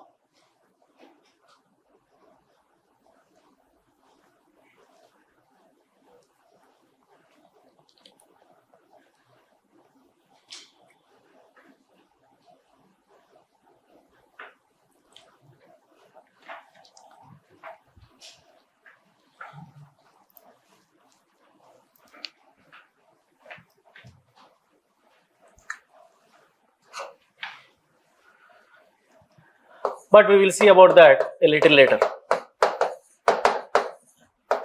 Gandhi in South Africa. Okay. First, Gandhi's career. His life starts in South Africa. In which year did he go to South Africa? 18. And for what purpose? For what purpose? To fight a case of his own friend, Abdullah and company. Understand? One of his Muslim friend. So to fight the legal case of his friend, okay, Abdullah, he has been to South Africa. In 1893, he has been to South Africa to fight a case. Abdullah and company, a legal case. So as an advocate, as a barrister, he's been. So right from the beginning, since the beginning, he had to face the bitter experiences in South Africa. Gandhi faced very bitter experiences. What is this bitter experience? Racial discrimination. Understand? That is racism. And do you know in South Africa what the untouchability is referred as? Apartheid. Understand? So not that apartheid, but he faced racial discrimination. On one day Gandhi is traveling from Johannesburg to Pretoria, or some Pretoria to Johannesburg. Okay, and here Gandhi was thrown outside along with his luggage. So this kind of bitter experiences were there all throughout his life in South Africa. And in 1894, okay, for the first time he wanted to fight for the public cause. Okay, and he started Natal Indian Congress. He started an organization called Natal Indian Congress. It is a platform where the NRIs are gathered to express their opinion. Congress generally what is the meaning of Congress? Meeting, union or meeting. And when Gandhi was in South Africa, he wrote a journal, Indian Opinion. He wrote a journal, Indian Opinion. Okay, wherever Gandhi lives, there he starts an ashram. What is ashram in India? In the same way, ashram in South Africa. It is Tolstoy farm. Gandhi starts a farm. Farm in the sense ashram only. Okay, where he grows even cattle also. Tolstoy farm. Huh? Because he is fighting for the public cause, so he wanted to lead a very simple life. So to show to the people that he is leading a simple life, so generally he stays in ashram. Ashram is his own residence. If you go inside the ashram and see, okay, you will understand how a man He is leading a very pious life, simple life. That is the way to attract the people. అంతే కదా, mass. లీడర్కి ఎప్పుడు attract అవుతావు నువ్వు? అతను ఎంత సింపుల్గా ఉంటే నువ్వు అంత అట్రాక్ట్ అవుతావు, అంతేనా?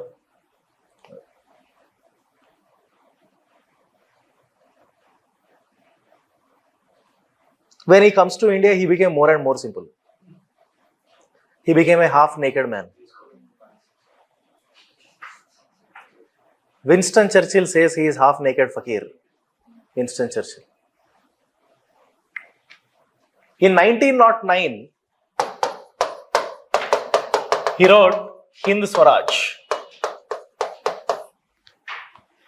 In 1909, he wrote a book called Hind Swaraj.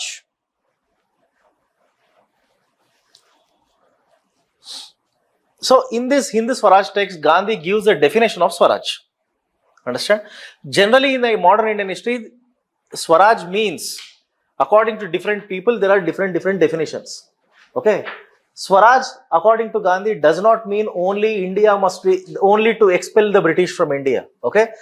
Gandhi's Swaraj means, really, India shall be ruled by Indians with Indian taste.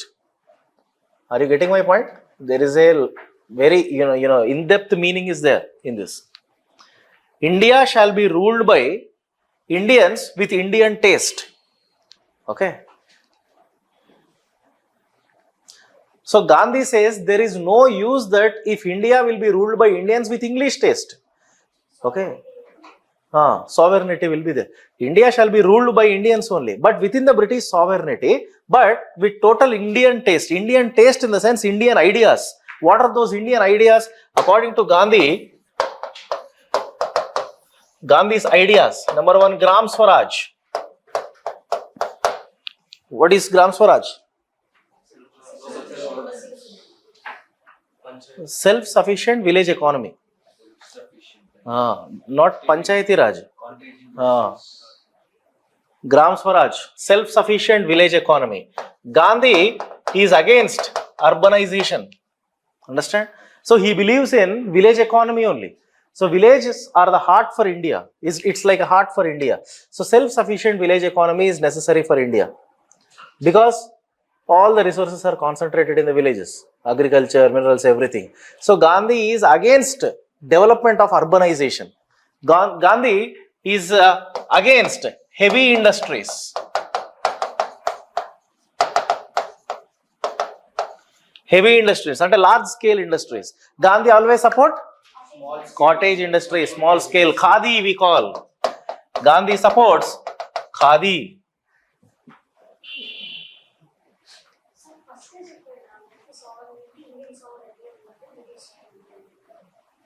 Hindu Swaraj lo na?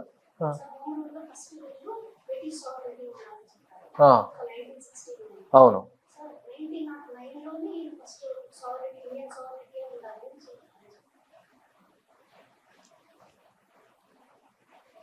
Hind స్వరాజ్లో అట్లా చెప్పలేదు.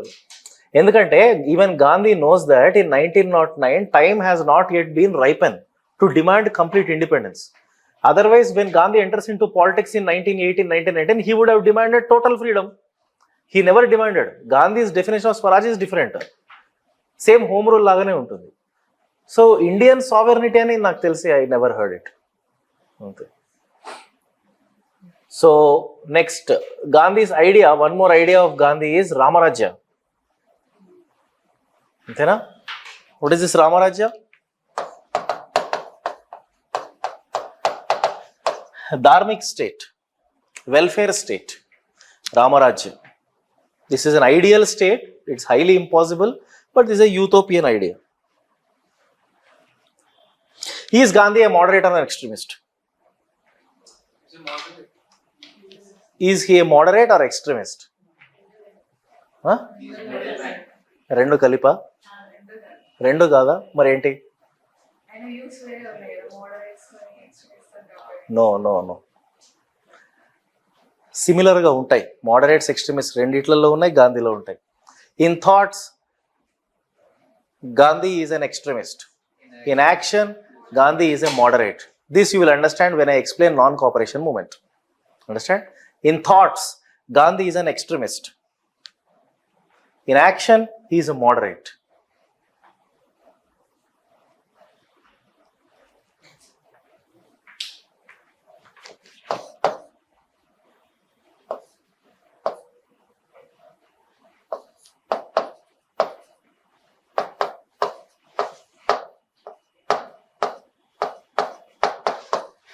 From 1893 to 1904, Gandhi employed moderate techniques.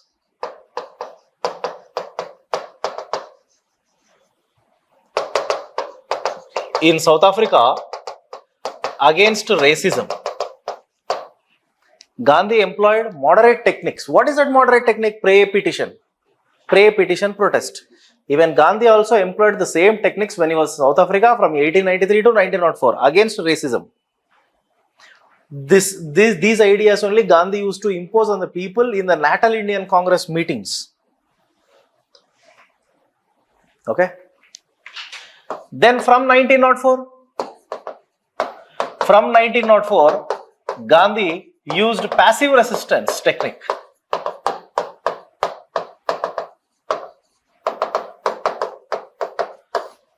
In fighting against the problems faced by Indians in South Africa. From 1904, Gandhi used passive resistance. There is a little bit difference between pre-petition protest and passive resistance. Passive resistance a little bit extreme when compared to pre-petition protest. Okay. In pre-petition and protest, you can't even question the British. You are just putting forward your demands, ante. Whereas in passive resistance, you are trying to break the law. Non-cooperation. Understand? In non-cooperation, you can break the law. Okay.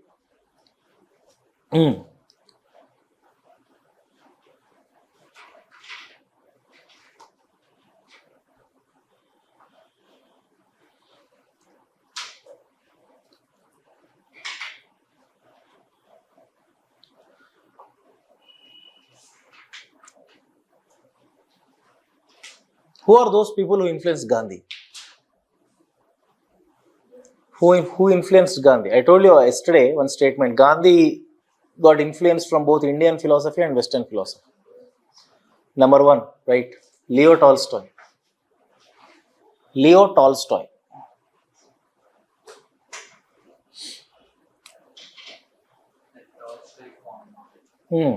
He named that farm, ashram, on the name of Tolstoy. A Russian. Leo Tolstoy is a Russian philosopher. John Ruskin. Ruskin. John Ruskin.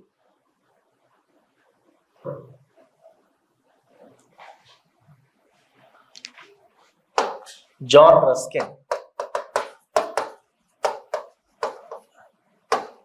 David Thoreau. Emerson. Karl Marx.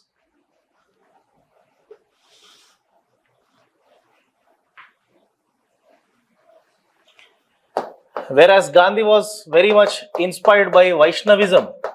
Karl Marx means socialism. He adopted the socialism from the Karl Marx, but he developed his own form of socialism in the politics. What is that socialism? What did I tell you? What is the Gandhi's form of socialism? Individuals. So trusteeship theory. Okay. Vaishnavism. Now Indian philosophy. Gandhi is influenced by Vaishnavite cult. Gandhi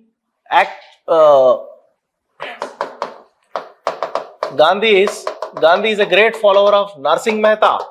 Gandhi is a great follower of Tulsi Ram. Gandhi is a great follower of very, very important philosophy, Jainism. In Jainism, the most important philosophy is Sallekhana. What is this Sallekhana in Jainism? Starvation, gradual starvation till death. Sallekhana. Fast unto death of general.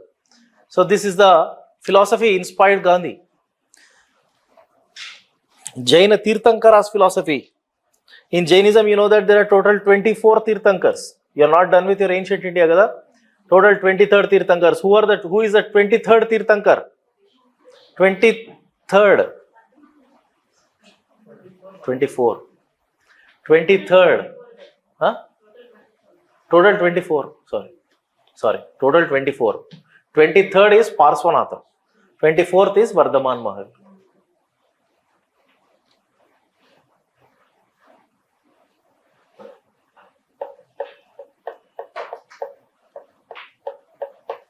Gandhi's the most important idea or philosophy, Satyagraha. Satyagraha, what are the components of Satyagraha? Speaking truth, be non-violent, simple life, yeah, fearlessness,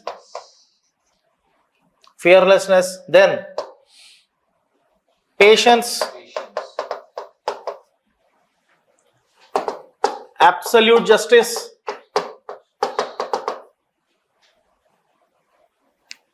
all these are the components in Satyagraha. What is the definition? What I told you now, these are the components of Satyagraha. Then what is the definition? It always, Satyagraha is an idea which aimed at changing even enemy's mind, okay, by conquering his heart.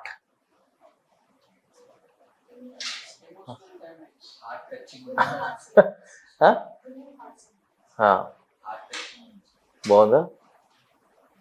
Right definition of Satyagraha. Satyagraha means changing the mind or heart and mind of enemy, or changing the mind of enemy by conquering his heart.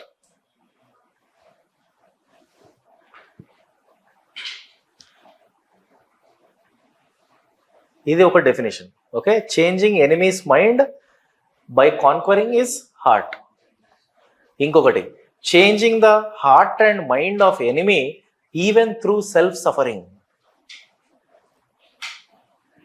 Changing heart and mind of enemy even through self-suffering. Sir, Satyagraha antene sir self-suffering, sir. Nuvu self-suffer avutu, you have to win the heart of your enemy. That is the only way. Changing the heart and mind of enemy even through self-suffering.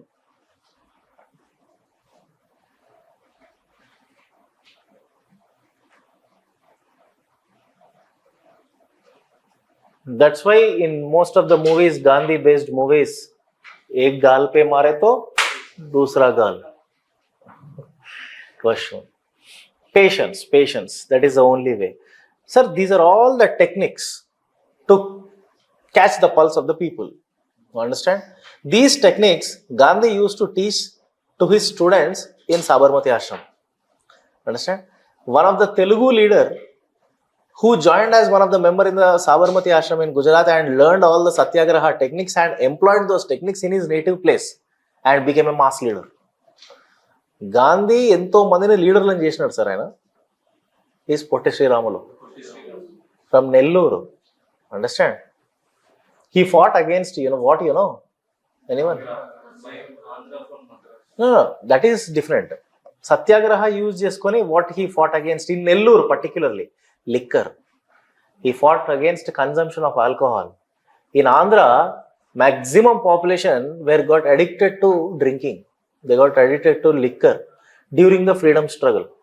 That's why as part of Salt Satyagraha movement, Gandhi also led the anti-liquor movement. Anti-liquor movement is part and parcel of Salt Satyagraha. He particularly gave the task to women to fight against the liquor. Understand?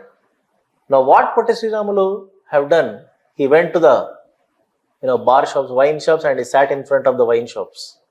Understand? And he started fast unto death. If this is going to be continued, if you guys are addicted to alcohol, then I will die fast unto death. Understand? So నీ కోసం ఒకడు లైఫ్నే sacrifice చేస్తున్నాడు అంటే then starts the real change. అనుకుంటావు నువ్వు స్టార్టింగ్లో ఓడరేడ్ పోతే పోని అనుకుంటావు స్టార్టింగ్లో. But after a few days, gradually, you will start thinking. Understand? Potti Sriramulu success అయింది. అట్లా అని చెప్పి ప్రతి చోట వర్కౌట్ అవ్వదు. ప్రతి చోట వర్కౌట్ అవ్వదు. ఎట్లా ప్రతి చోట వర్కౌట్ అవ్వదు? అంటే if you go to Israel and do this in front of the Palestinians and Muslims, it doesn't work out. వాడు ఈ పోగులు కొడతాడు వాడు. అండర్స్టాండ్? ఇండియా లాంటి కంట్రీలోనే గాంధీ సెట్ అవుతుంది. సెకండ్ వరల్డ్ వార్ వచ్చినప్పుడే అది వర్కౌట్ కాలేదు సార్. అండ్ ఇంకొకటి చెప్తున్నా ఇక్కడ వినండి. Gandhi told that be non violent. Then now you tell me that is this non violent, being non violent is compulsory in satyagraha? No. Even you can go for violence also, but that violence should be the last resort. Understand? Violence is the last option. So where did Gandhi go for violence? When Gandhi gave a call to all the people, do or die, quit India movement. Violence is the last resort, or last option.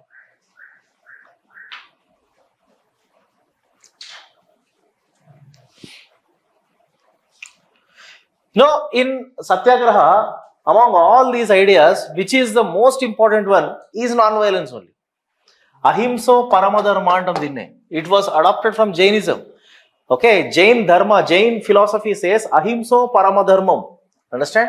Even Jains in India, I will tell you, in the ancient India, the first people in this country who started the concept of mask is Jains only. Understand? That too, they wear mask after 6. After sunset, because they don't want microorganisms even to go into the stomach, because they will die. If they die, it comes under violence. Bacteria. That is the reason Jains do finish their dinner even before sunset. Actually, that's a very good habit. Sunset ki mundu dinner అయిపోయింది అంటే నీ అంత healthy ఇంకెవరు ఉండరు. అప్పుడు నిద్ర తొందరపోతావు. నిద్ర తొందరపోతావు కాబట్టి సౌండ్ స్లీప్ ఉంటుంది. అప్పుడు ఎర్లీ మార్నింగ్ లేస్తావు. అప్పుడు డేలో ఎర్లీ మార్నింగ్ లేచినప్పుడు ఏంటి, నీ డే అంతా లాంగ్ ఉంటుంది, నువ్వు వర్క్ చేసుకోవచ్చు. కరెక్ట్ సైకిల్ ఇది, అర్థమైనా? But we people night 10:30 family pack biryani. అందుకే అన్న 9:30 10కి family pack. Listen, according to Gandhi, violence is 2 types: active violence, passive violence. Active violence means murder, rape, physical assault. Passive violence means passive violence. అంటే చెప్తారా? Active violence, murders, rapes. Passive violence, anger, jealousy, hatredness. This is also violence for Gandhi. According to Gandhi, both active and passive violences shall be avoided. అర్థమైందా sir? ఏది ఉండకూడదు అంటాడు, right? Gandhi says both active and passive violence shall be avoided.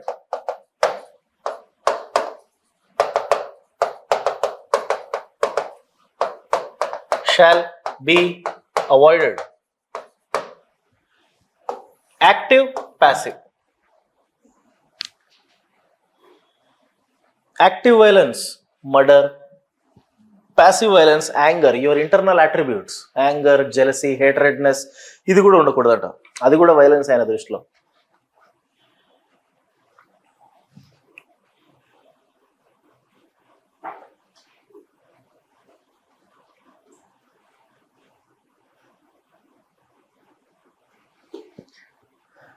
Gandhi followed secularism in the Indian politics. Gandhi believed in secular approach to Indian politics.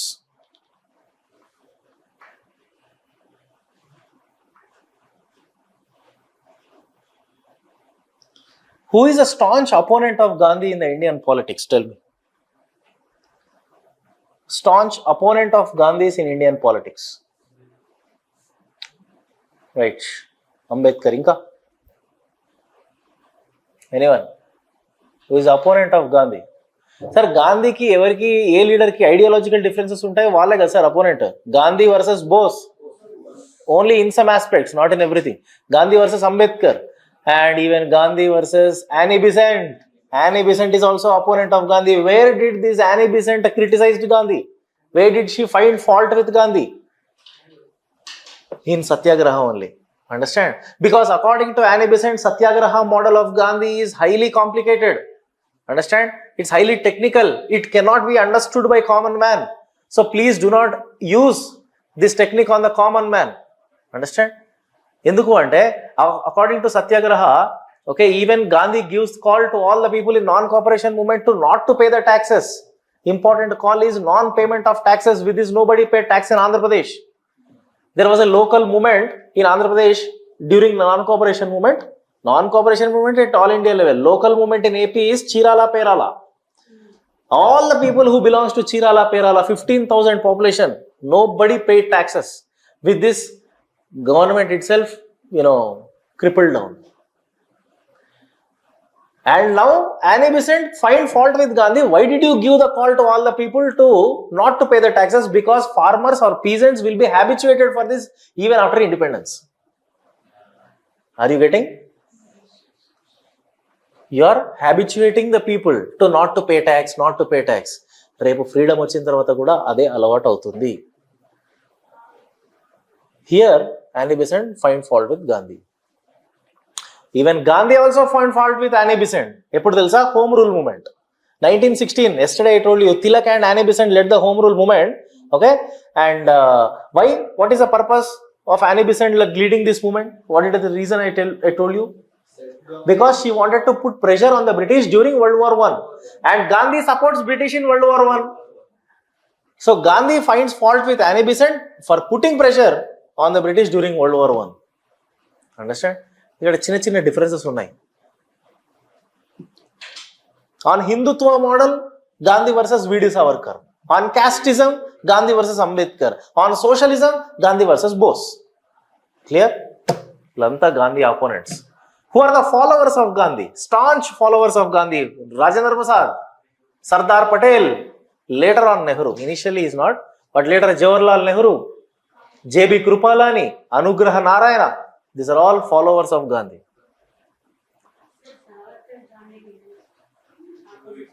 ఎవరికి? సావర్కర్ గాంధీకి హిందుత్వ model Khilafat movement పైన differences ఉన్నాయి. In Khilafat movement Gandhi brought religion into politics and this is the beginning of communalism.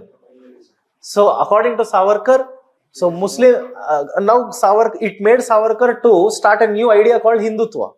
According to the Hindutva concept of Savarkar, okay, every Indian is a Hindu. Akhanda Bharat. Every Indian is a Hindu. Once upon a time, your ancestors have got converted to other religion, but your roots are in Hinduism. If every Muslim or every Christian or every other minority community agrees with this, then India will be in harmony. He is not asking everybody to convert to Hindu. No, he is not asking for that. Today you are a Christian, okay, but you have to believe that your roots are in Hinduism. That is Hindutva. Ante.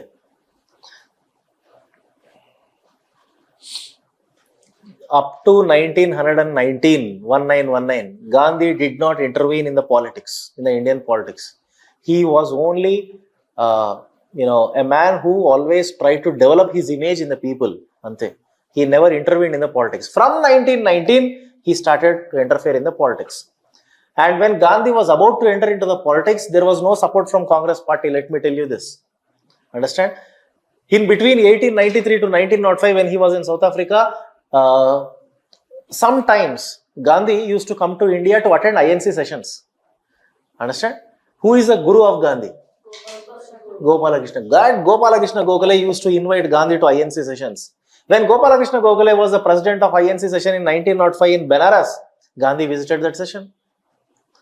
And once for all, Gandhi decided to come to India also in 1915 because of Gopalakrishna Gokhale. But as soon as Gandhi comes, this man died. Gopalakrishna Gokhale died. And somebody is happy. Adi. Gandhi's autobiography is a source for many things. My experiments with truth.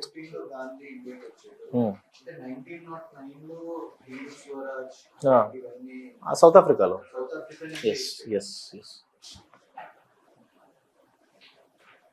Now, when Gandhi came to India in 1915, once for all, there was no bed of roses waiting for Gandhi. Understand? It was a very, very tough situation for Gandhi to become successful in politics. Because the moment when Gandhi came to India, who is a top class leader in the Congress party, you know, Annie Besant and Tilak. They both. Because understand, 1907 lo Surat split ayindi. Appat nundi up to 1916 there was no leadership in the Indian politics. Moderates are moderate leadership only. There were no extremists after Surat split. Then again reunion happened in 1916. So there was a lacuna. There was a vacuum in the Indian leadership. So now Annie Besant brought back that Indian leadership thing. Okay. Now after 1917, Gandhi is becoming. So that's why I told you, Gandhi used the Annie Besant's existing network to become a mass leader. So give the heading Rowlatt Satyagraha. First Gandhi's movement.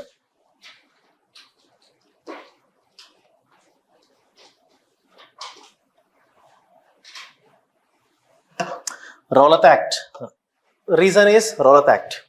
Rowlatt Satyagraha 1919. Reason is Rowlatt Act. Rowlatt Act is an act which was designed by Sidney Rowlatt, a British officer.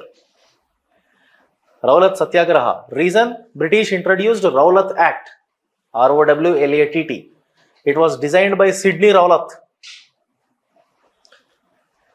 There is one technical name for this Rowlatt Act. Anarchical and Revolutionary Crimes Act. That is a technical name for Rowlatt Act. Anarchical and revolutionary. A-N-A-R-C-H-I-C-A-L. Revolutionary Crimes Act.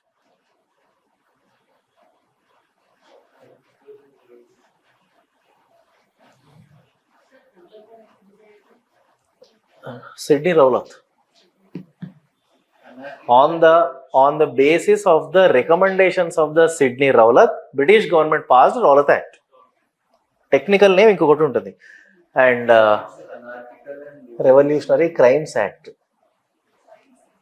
Crimes. C-R-I-M-E-S.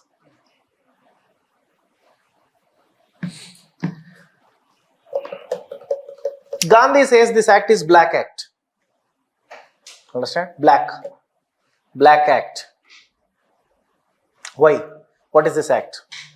This act this act provided enormous powers to the police, okay, to arrest any suspect, to arrest any person with just a suspicion, and he can be detained for a maximum period of 2 years. Understand? Without any warrant. Clear? Ardhamainda? What is this Rowlatt Act? Rowlatt Act gives enormous powers to the police, to British police, to arrest anyone with just a suspicion. Huge powers to police to arrest, particularly to arrest anyone ante that suspicion ante ekkada suspicion ravali? Revolutionary and suspicion kavali. Understand? If there is a suspect that you are a revolutionary, then you can arrest him. And he can be detained for maximum period of 2 years without issuing any warrant.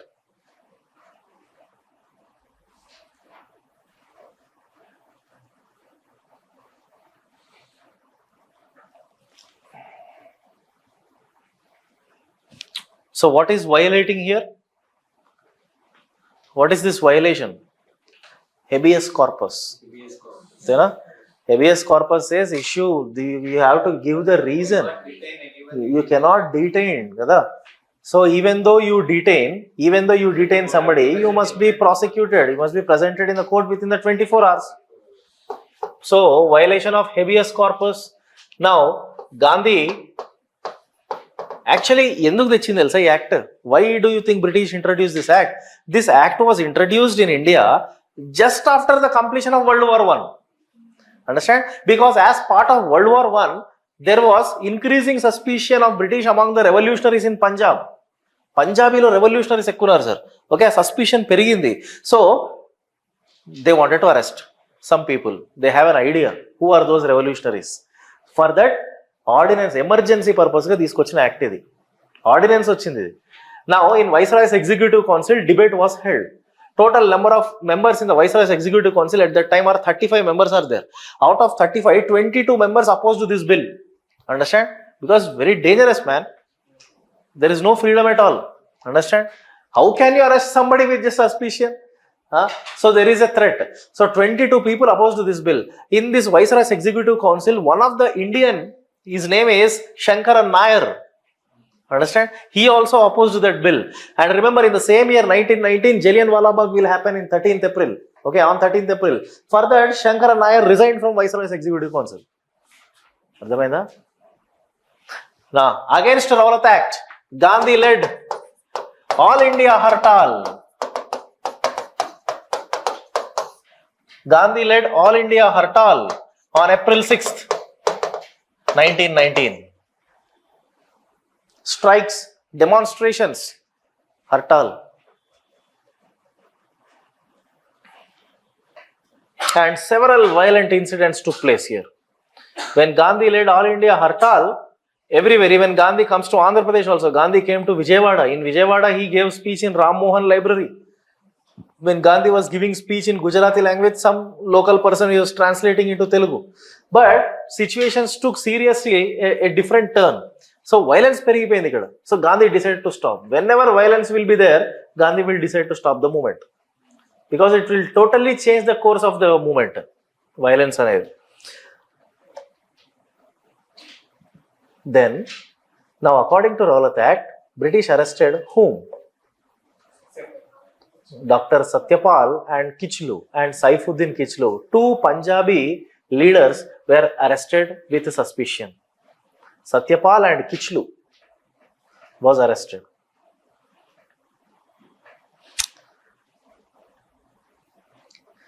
And when All India Hartal was started on April 6th, Gandhi visited some states and Gandhi really apologized to the people that Gandhi realized that he started this movement without any prior preparation. Gandhi really felt sorry for the people because he was not at all prepared. Just all of a sudden, he started the movement. And Gandhi admitted his mistake that it is a Himalayan magnitude.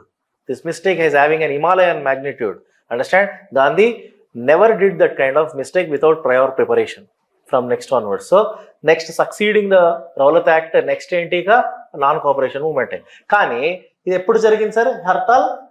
April 6th. కదా? April 6th. On April 10th, Satyapal and Kichlu was arrested. On April 13th, meeting in Jallianwala Bagh. April 10th, arrest. April 13th, 1919, Jallianwala Bagh. Massacre.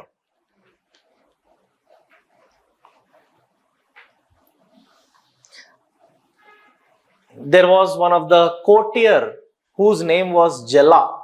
He was the courtier of Maharaja Ranjit Singh. Once the princely state Punjab ruled by the great Maharaja Ranjit Singh. Maharaja Ranjit Singh's courtier named Jella. Atani paira a place vastundi Jallianwala Bagh. Jallianwala Bagh issue actually happens on the Baisakhi festival day, April 13th. Baisakhi festival day is a Em festival? Peasants harvesting festival. Okay. On that day, I think around 2,000 people have led a peaceful protest. They are discussing regarding the arrest of Satyapal and Kichlu. And they were arrested and their whereabouts are not known to the people. So they are just discussing about this. And unfortunately, just a few days, I think few hours prior to this incident, Punjab Governor Michael Dyer, he imposed martial law. Understand? And he passed the orders to Punjab military commander General Dyer. Unfortunately, name is same. Two are Dyers. General Dyer to open the fire. But unfortunately, the way Jallianwala Bagh ground was built in such a way that only one entrance and the same entrance and same exit. Yeah, very narrow entrance and exit. And it was closed. General Dyer opened the fire. According to official estimates, 489 people brutally died. And other 400 people were actually died in the stampedes. Understand? Around 800 among 2000 died. Some women carried their small babies in their armpits and jumped into the well. Understand? And against this Jallianwala Bagh massacre, actually whose fault is this? People, sir. Without giving proper information, he imposed martial law. Punjab governor imposed martial law without giving proper information. Fine. You did not give proper information. People without knowing, they have gathered. Now you told the violation of law. Fine. But there must be some humanitarian grounds. You have even killed small children also. On humanitarian grounds, at least you should have released. You should have leave somebody. Understand? It's a grave mistake of the British. Now Gandhi returned back his title. Kaise rahe? Rabindranath Tagore returned back his title. What is it? Knighthood. Shankaran Nair resigned. I found this on the web for Rabindranath Tagore returned back his title. What is it? Check it out. Siri. Mistake touching. Shankaran Nair resigned from Viceroy's Executive Council. Shankaran Nair, Nair.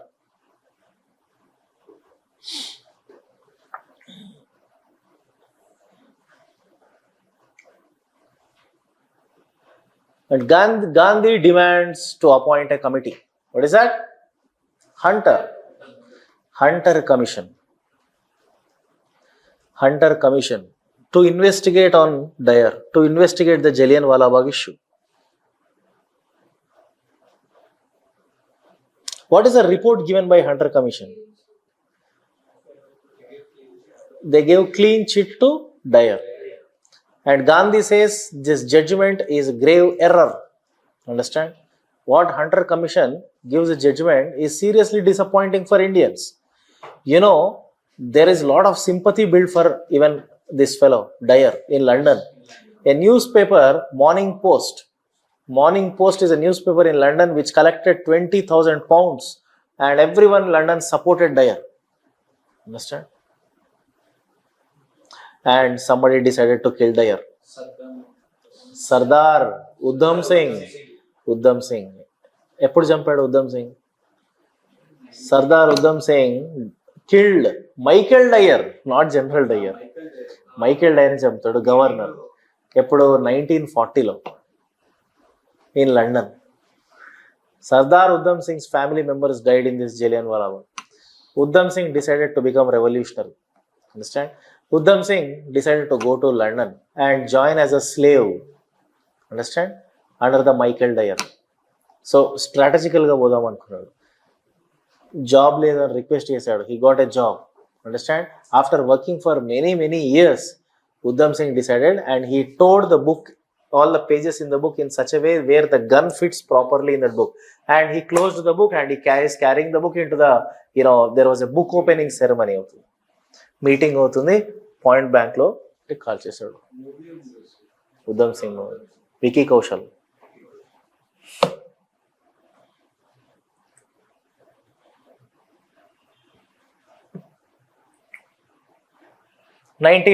Montag Chelmsford reforms or Montford reforms కూడా అంటాం.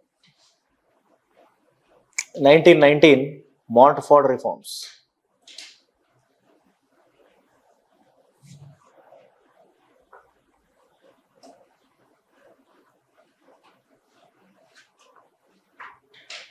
Number 1,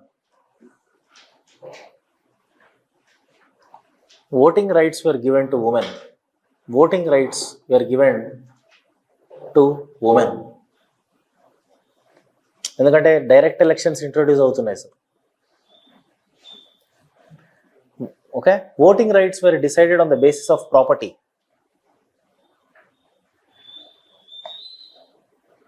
Voting rights were decided on the basis of property. Literacy rate, education. Minimum education ఉండాలి అన్నారు ఓటేసేవాడికి. Next, what is another constitutional reform? Anyone? 1919.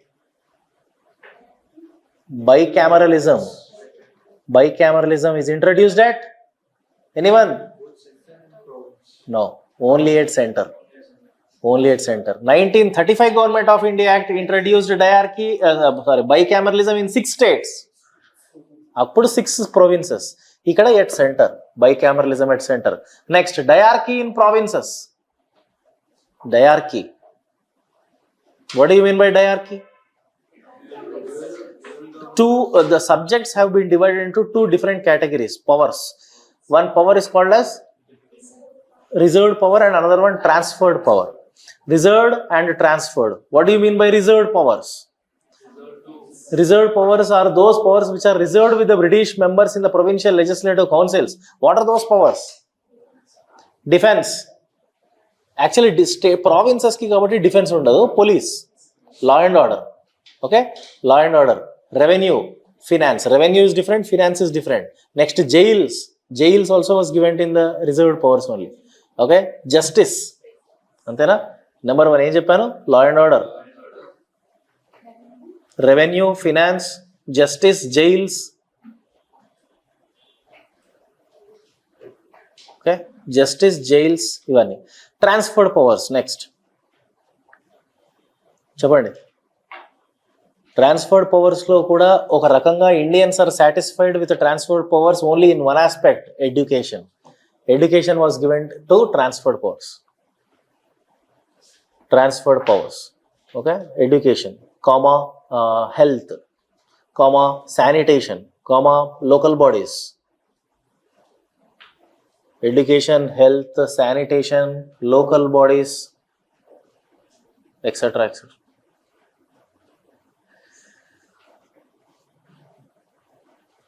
ఇది ఎందుకు ఇచ్చారు sir ఈ dyarchy? Anyone? Why did they provide this dyarchy in provinces? Tell me.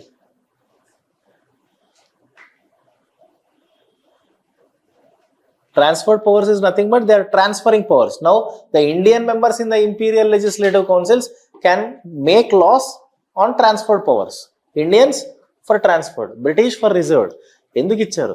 Because in 1917 Montague Declaration they promised that they will grant self-government to India phase by phase wise. నేను చెప్పాను కదా, phase by phase wise. What do you mean by that phase by phase wise? Initially we will give some powers, then next gradually we will increase the powers.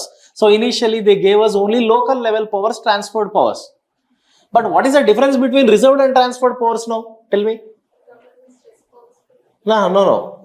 Within the powers, what is the difference between them? ఒకటి high level, ఒకటి low level కదా. Difference ఏంటి అంటే reserved powers are revenue generating, transferred powers are revenue spending. So ultimately, transferred power subjects, Indians have to depend upon the foreigner, Britishers only, to make law or to for the budget. అర్థమైందా? అందుకు Gandhi serious అవుతాడు. Now Gandhi is seriously disappointed with diarchy. Gandhi says diarchy shall be taken back. Now to investigate this diarchy, how this diarchy is implemented in the states, for this British government appointed a committee called Muddy Man. M-U-D-D-I-M-A-N. M-U-D-D-I-M-A-N. Muddy Man Committee was appointed to investigate on diarchy implementation. But no much expected report came from this committee, because diarchy was passed in 1919, but it was implemented in 1921. But committee was appointed in 1922. Committee 1922 so no much observation was made in the states. Within 1 year, what you can expect? The Muddy Man Committee was appointed in 1922. Right, this is Montfort reforms, Montague Chelmsford, bicameralism, diarchy, voting rights, direct elections. Yeah.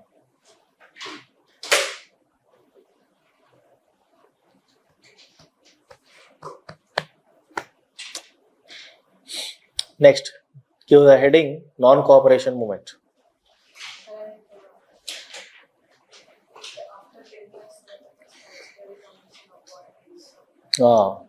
Within the 1919 Government of India Act, there is one provision of clause 10 of 2.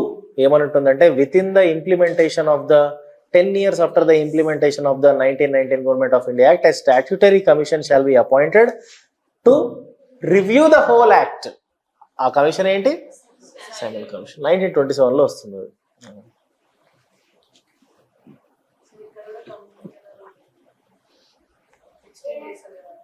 Communal ఎలక్టరేట్సా? కాదు. Separate communal electorates will be extended to all communities in 1935 act. 1919లో ఉండదు.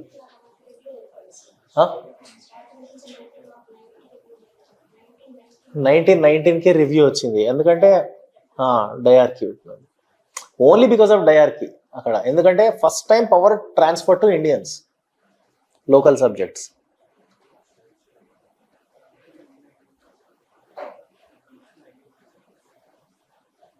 Okay, అదే Simon commission. Now Gandhi, after looking at all these issues, 1919, Gandhi decided to launch All India Movement, non-cooperation movement. Now for this, Congress party gave approval. 1920 INC session president is Veera Raghavachari. He formally accepted the resolution of non-cooperation movement and gave powers to Gandhi to launch this movement. Then non-cooperation movement. 1920, 20 to 22.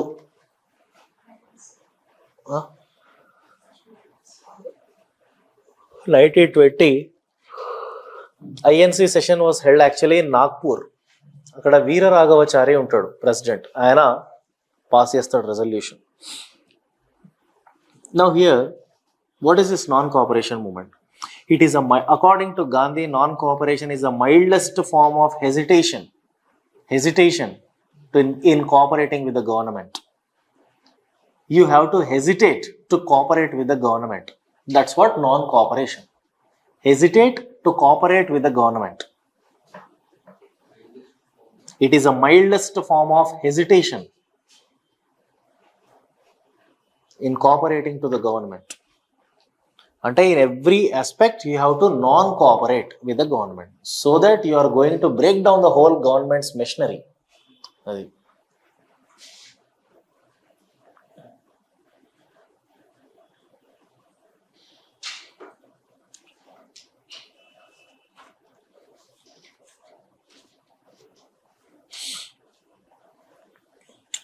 slogan of the movement is total boycott, Swadeshi, Swaraj.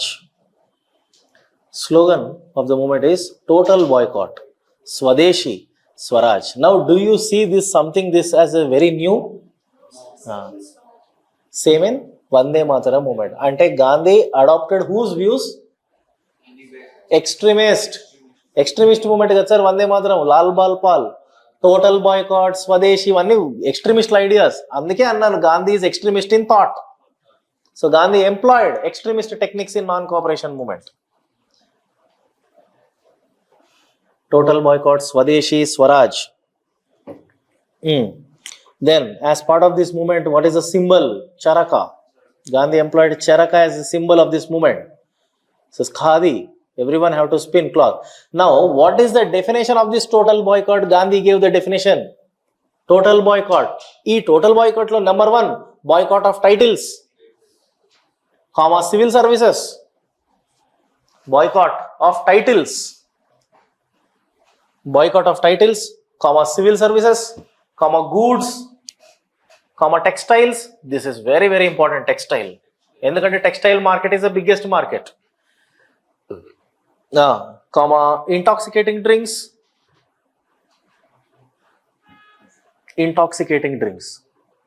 alcohol, untouchability, boycott of untouchability.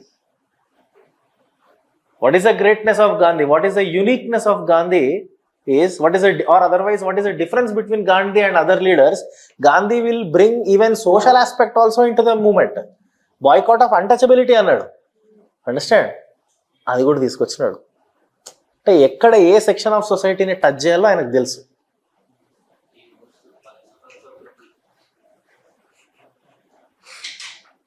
అంతే కదా sir. ఇప్పుడు ఒక untouchable ఉన్నాడు, వాడిని ఎవడు ముట్టుకోడు. వాడు ఎట్లా వస్తాడు? వానికి నువ్వు ఇండియాకు నేను ఫ్రీడమ్ తెచ్చిస్తాను రా అంటే వాడు రాడు. నీ అన్టచబిలిటీ పోగొడతా అని చెప్పి వాడు వస్తాడు. ఒక రైతుకి ఏం కావాలా? ఇండియాకి ఫ్రీడమ్ తెస్తాను నేను, నువ్వు వచ్చి పోరాడంటే వాడు పోరాడు. నీకు ట్యాక్సులు లేకుండా చేస్తానంటే పోరాడతాడు. అర్థమైందా? రేపు మీరు నీ డ్రీమ్ ఏంటి? ICS, civil services. నీకు సివిల్ సర్వీస్ ర్యాంక్ నేను తెప్పిస్తా, నువ్వు రా మూమెంట్కి అని అంటే నువ్వు నీకు చెప్పినట్టు నీకు చెప్పాలా. ఏ కమ్యూనిటీకి ఏది కావాలో అది ఇచ్చేయాలి. అదే రాజకీయం. ఇప్పుడు ముస్లింలకు ఏం కావాలా? కాదు. సపరేట్ నేషన్ ఎవరు డిమాండ్ చేశారు? 1919లో ముస్లింలకు ఏం కావాలి? అది కాదు, ఖిలాఫత్ మూమెంట్ అవుతుంది. Separate electorates for Muslims are granted కదా in 1909. In 1919, 1920, during the non-cooperation movement, what is the issue of Muslims in India? Khilafat movement is going on. So now Gandhi promised all the Muslims of India that we will protect the caliph. Understand? From British. Because as part of World War I, British occupied Turkey and putting sanctions on the Ottoman caliph. Understand? Caliph ante evaru telusa sir? Caliph have huge powers of preserving all the Islamic monuments. అర్థమైందా? ఇస్లాంకి సంబంధించిన sacred places ఏవైతే ఉంటాయో అవన్నిటిని protect చేసే powers క్యాలిఫ్కి ఉంటాయి. He is the head of Islamic community, religious head and also political head. So he is like godly man for all the Musalmans of India.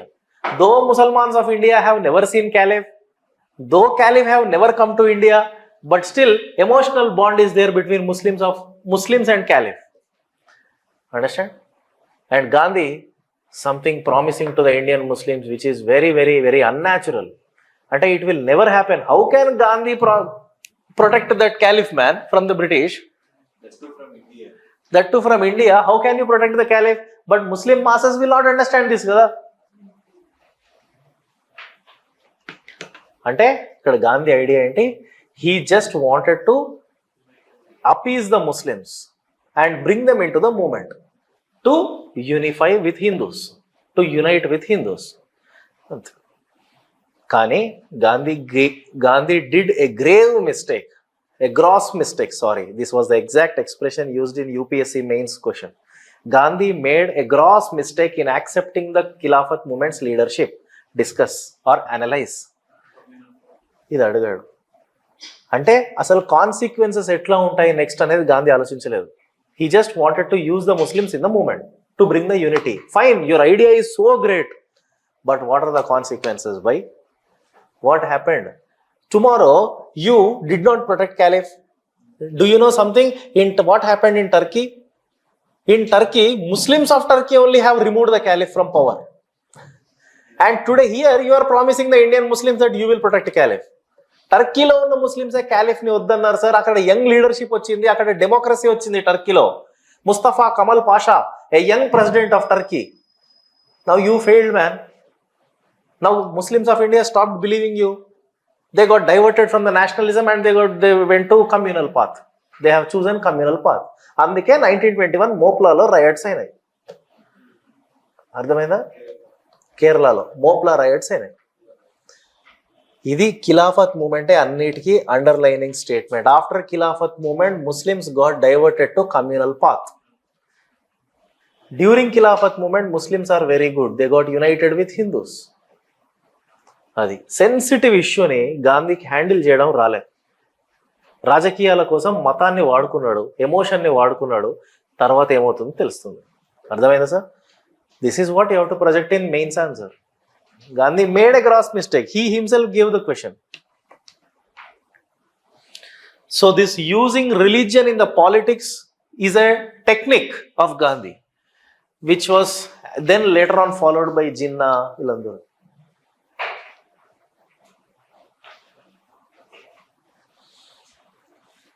But the uniqueness of Gandhi, what is the greatness of Gandhi in this non-cooperation movement is, he brought all the local issues into the national platform.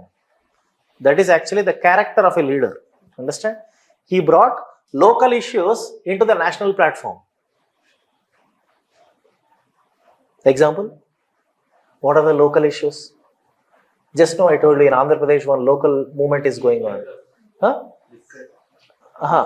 Chirala Perala. Liquor అనేది salt సత్యాగ్రహప్పుడు అయింది, ఇప్పుడు కాలేదు actually. Chirala Perala movement example. కామా అకాలీ సత్యాగ్రహ అని పంజాబ్లో జరుగుతుంది. Okay, that Akali Satyagraha is a local issue of Punjabis, Gurudwara issue. Gandhi supported it and made it a national issue. Okay, etc. Chirala Perala, no tax issue. Gandhi asked to not to pay taxes. Okay, Chirala Perala issue మీకు తెలుసా sir ఏమైందో? అవి 2 villages, అక్కడ 15,000 population ఉంటారు. British have turned Chirala Perala village combined Chirala Perala village into 1 municipality and increased the taxes. 400 rupees ఉండే ట్యాక్స్ని అది 4,000 రూపీస్కి పెంచింది ఒకటేసారి, మున్సిపాలిటీ ట్యాక్స్. ఎందుకంటే రోడ్లు వేశారు, కెనాల్లు కట్టినారు, సో అది మంచి మున్సిపల్ టౌన్ అయింది. Now people are not in a position to pay 4,000 rupees tax because all the people who resides in that village are just local weavers, handloom weavers, okay, inka shepherds వాళ్ళు ఉన్నారు. Now what to do? Starting they are villagers. Now later that was turned into municipality and increased the taxes. People are not in a position to pay tax. Okay, then what to do now? All the local leaders of Andhra Pradesh came to Gandhi and asked for the solution. Gandhi told, I have 2 solutions. Go and ask the people to do that. Solution number 1 is, actually people anta pay taxes kattatledu. British even using violent methods on the people. Okay, British employed violent techniques on the people. People were beaten in lathi charge if they are not paying the taxes. Now Gandhi says there are 2 solutions. Solution number 1 is, you stay in Chirala Perala only and tolerate the violence. Understand? మీరు అక్కడే ఉండండి, తన్నులు తినండి అన్నాడు. Second solution is, all the people of the Chirala Perala, okay, migrate from there. Leave that municipality and migrate it to the neighboring Poramboku lands. You know what is Poramboku land? Barren, unused lands. ఈ చీరాల పేరాల దాటి కొంచెం దూరం వెళ్తే పోరంబోకు భూములు ఉంటాయి. అక్కడ ఎవడు ఉండడు, పోరంబోకు భూములు ఎవడు ఉండడు. అందరు కట్టగట్టుకొని అది వదిలేసి పోరంబోకు భూములకు వెళ్ళి సెటిల్ అయిపోండి, లేకపోతే అక్కడనే ఉండండి, వైలెన్స్ టాలరేట్ చేయండి అన్నాడు. ఏం చేసినారు ప్రజలంతా? They have taken second solution. All the people migrated to poramboke lands. Understand? So ఇది కూడా ఎఫెక్టింగ్ ద బ్రిటిష్ రూలే కదా. If 15,000 people stop paying the taxes, then how come income for British by? ఇదే నాన్ కోఆపరేషన్. అర్థమైందా? And ఇంకొకటి ఏంటంటే, Gandhi, where I was really very, very shocked regarding Gandhi is, Gandhi gave the same solution that to stay at that particular place and tolerate the violence, and he gave the same message to the Hindus of Kerala during the Mopla rebellion. Are you getting my point? When Muslims declared jihad on Hindus, Gandhi's message to the Hindus, tolerate the violence and settle there only. Gandhi gives the same message to the Jews in Israel when Hitler is attacking them in the poison chamber. Hey, how come it is possible? Revenue విషయంలో, tax payment విషయంలో అంటే నువ్వు migrate అయ్యి వెళ్ళిపోమన్నావు, లేకపోతే tolerate చేయమన్నావు, అటు చేస్తాడు. ఇక్కడ attack అవుతుంది, చంపుతున్నారు, రేపులు చేస్తున్నారు, మర్డర్లు చేస్తున్నారు. వాడిని టాలరేట్ అవ్వమంటే వాడు ఎట్లా అవుతాడు? జ్యూస్కి అదే మెసేజ్ ఇస్తున్నాడు. Why would Jews follow that?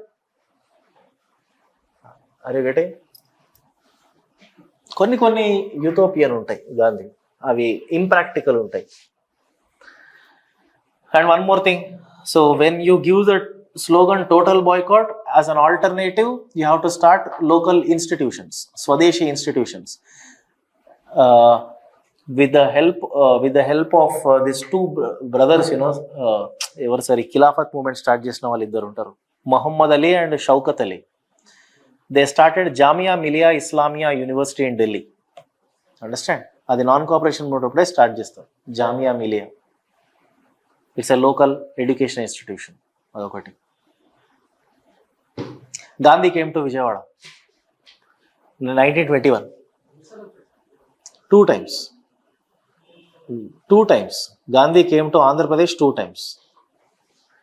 మీది విజయవాడ? గుంటూరు. విజయవాడకు 2 సార్లు వస్తాడు. గాంధీ ఎక్కడ 1921లో నాన్ కోఆపరేషన్ మూవ్మెంట్ అప్పుడు విజయవాడకు వచ్చి ఒక పెద్ద సభ పెడతాడు. Understand why Gandhi came to collect the funds from the people. Why? No, to collect the funds because Gandhi started a fund organization, Tilak Swaraj Fund, and start చేస్తాడు. Why? To distribute charakas to all the people. Charakas. To distribute charakas to all the people, Gandhi started collecting the funds on the name of Tilak Swaraj Fund.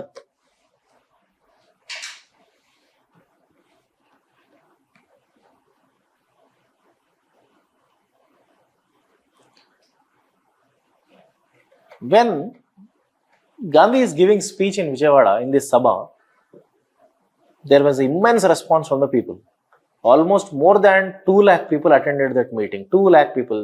That was the time where there was no media. Understand? Still people came just to see this man. And when Gandhi is giving speech, one of the lady, she came onto the dais and donated her property to Tilak Swaraj Fund.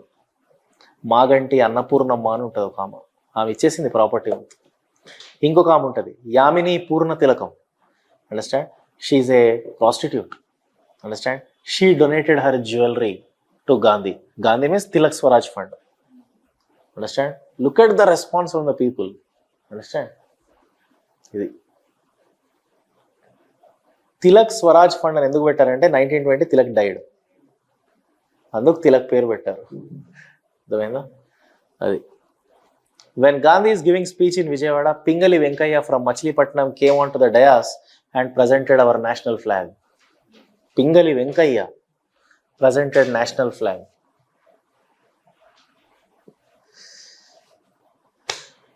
ఈ పింగళి వెంకయ్యకు ఎవరు చెప్పారు అసలు ఈ flag present చేయమని గాంధీకి?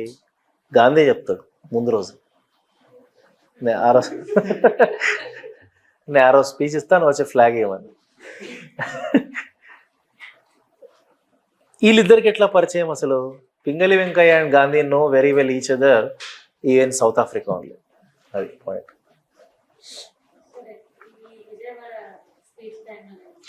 ఏంటి? Yes, అవును. అప్పుడున్న నేషనల్ ఫ్లాగ్ సింబల్ చరక ఉంటుంది.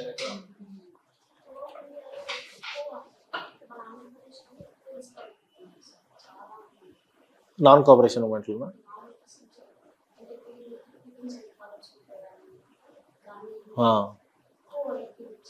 ఎక్కువగా ఏపీ నుంచి ఇన్ఫ్లుయెన్స్ అయ్యారా? Through out India, let me tell you this. Throughout India, Gandhian movements are highly successful in Andhra Pradesh only. Even non-cooperation movement and even salt satyagraha ఇంకా successful. First phase salt సత్యాగ్రహలో first phase, second phase ఉంటుంది. Even women also took part of this movement in second Gandhian movements.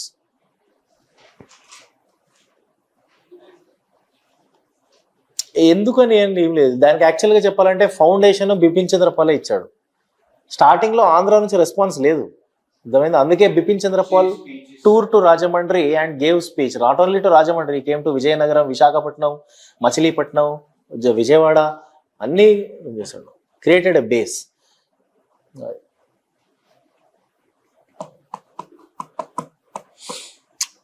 Then when the movement was at its peaks, understand, to cool down the movement, British have sent Prince of Wales to India. Understand? Prince of Wales visit to Bombay. He came to India at Bombay. As soon as he enters into the Bombay, Prince of Wales was boycotted by Indians. This is what you call boycott of visit of Prince of Wales. Subhash Chandra Bose kuda Gandhi ఇక్కడికి okay, అది తెలియదు నాకు. సుభాష్ చంద్రబోస్ కూడా వెళ్తా. Okay okay,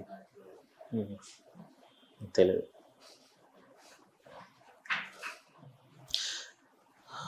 Now, all of a sudden, something serious happened. In 1920, actually, let me tell you this. Gandhi says, if non-cooperation movement is strictly followed by the people, within 1 year I will bring Swaraj. Gandhi promised Swaraj in 1 year. Even Gandhi knows that Gandhi will not bring the Swaraj within 1 year. But he will make promise. Today also all our leaders will promise X, Y, Z, A, B, C, D. But after coming to power, nothing will happen, everyone know. Andike anna, look at Gandhi as politician only. Okay. And in 1922, on February 5, in Uttar Pradesh, in Gorakhpur district, there is a village called Chauri Chaura. Okay. In Chauri Chaura village, 22 policemen were brutally killed. They were burnt alive by the local village people. Understand? Chauri Chaura incident అయింది. ఇప్పుడు Chauri Chaura incident అయింది sir. Okay, Chauri Chaura ఇన్సిడెంట్కి ఇమ్మీడియట్గా ఏమైంది తెలుసా? Eka movement అని అయింది. EKA, Eka movement is actually a peasantry movement in Uttar Pradesh. Eka. So 1922 Chauri Chaura incident violent. 1922 Eka movement in Uttar Pradesh. Leader of the Eka movement is Madari Pasi. Very, very violent movement. Madari Pasi. MADARIPASI. Peasants revolted against the British. Peasants revolted against Jamindars. Madari Pasi gave call to all the people of his community to go and kill Jamindars, even wives and children also. So violence very important. Okay. In the same year 1922, Mopla rebellion in Kerala. Mopla avutundi. Understand? Considering all this, Gandhi abruptly suspended the movement. Because what happened in Chauri Chaura?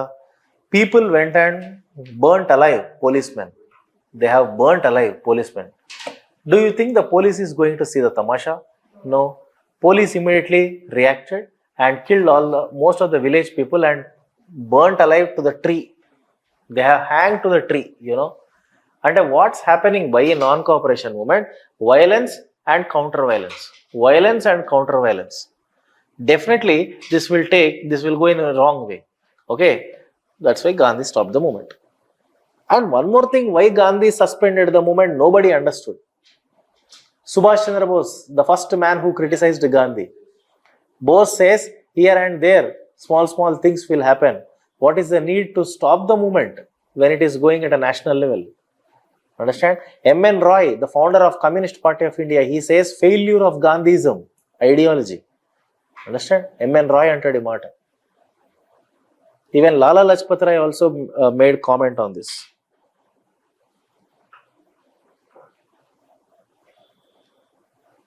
According to Subhash Chandra Bose, decision of Gandhi to stop the movement is a national calamity. This is a comment made by Bose. According to Subhash Chandra Bose, sudden decision of Gandhi to stop the movement is a national calamity. Disaster adi.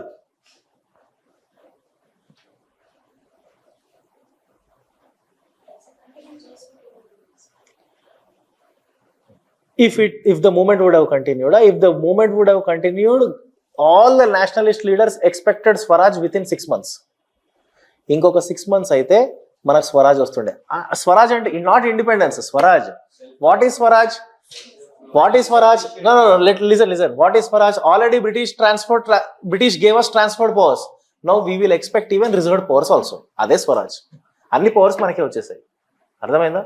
మరి అదే కదా sir Swaraj అంటే. స్వరాజ్ అంటే Gandhi freedom అని చెప్పలే, powers అన్ని మనకే అన్నారు. అందుకే టోటల్ ఇండిపెండెన్స్ అన్న ఐడియానే లేదు. ఫస్ట్ టైం 1929 లాహోర్ సెషన్లోనే పూర్ణ స్వరాజ్ అన్నారు first time. Then that is total freedom. According to Lala Lajpat Rai, entire nation have to pay price for a small mistake committed by the village people. Understand? Entire nation have to pay price for the mistake committed by village, or mistake committed in a village.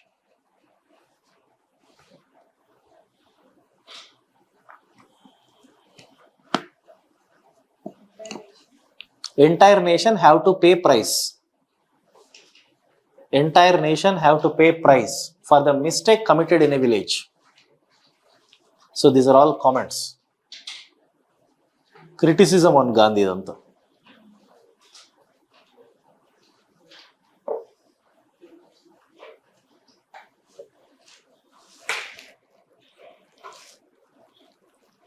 ఎందుకు, you know what happened? You asked the question, na? What would happen if the movement would be continued? What happened as part of boycott movement? You know, when Gandhi gave call for the boycott of textiles, the whole India responded in a positive way. When Gandhi gave a call to boycott educational institutions, 80,000 students in India have boycotted their education institutions. దీంట్లో surprise అయ్యేది ఏం లేదు, students అట్లానే ఉంటుంది, ఎవరికి పోవాలని ఉండదు. So immense response వచ్చింది పీపుల్ నుంచి. అప్పుడు బ్రిటిష్ పైన కదా sir pressure. And British also couldn't do anything when you are going in non violent way. Understand? Now you only gave opportunity for the British to suppress the movement with Eka movement, with Mopla. Finish. Gandhi thought, acha, it started in Chauri Chaura, tomorrow it went to Eka, tomorrow it goes to Kerala, then it will spread across the nation.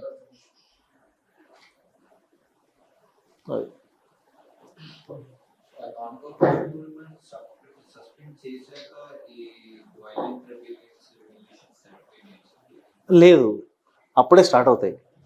Second phase of revolutionary movements అనేది started after the failure of non. First of all let me ask you, is non cooperation movement success or failure? Think and tell me, is it a success or failure? Only in one aspect it is successful, Hindu Muslim unity. But after the movement that was also not there. Actually it is a failure because Gandhi promised Swaraj, he couldn't bring Swaraj. Antena? He couldn't bring Swaraj. Number 2, Gandhi promised to the Indians that he will protect Caliph, but Caliph was removed by their own Muslims. Young Turkish leader Mustafa Kemal Pasha became the leader of Turkey. Failed. Understand?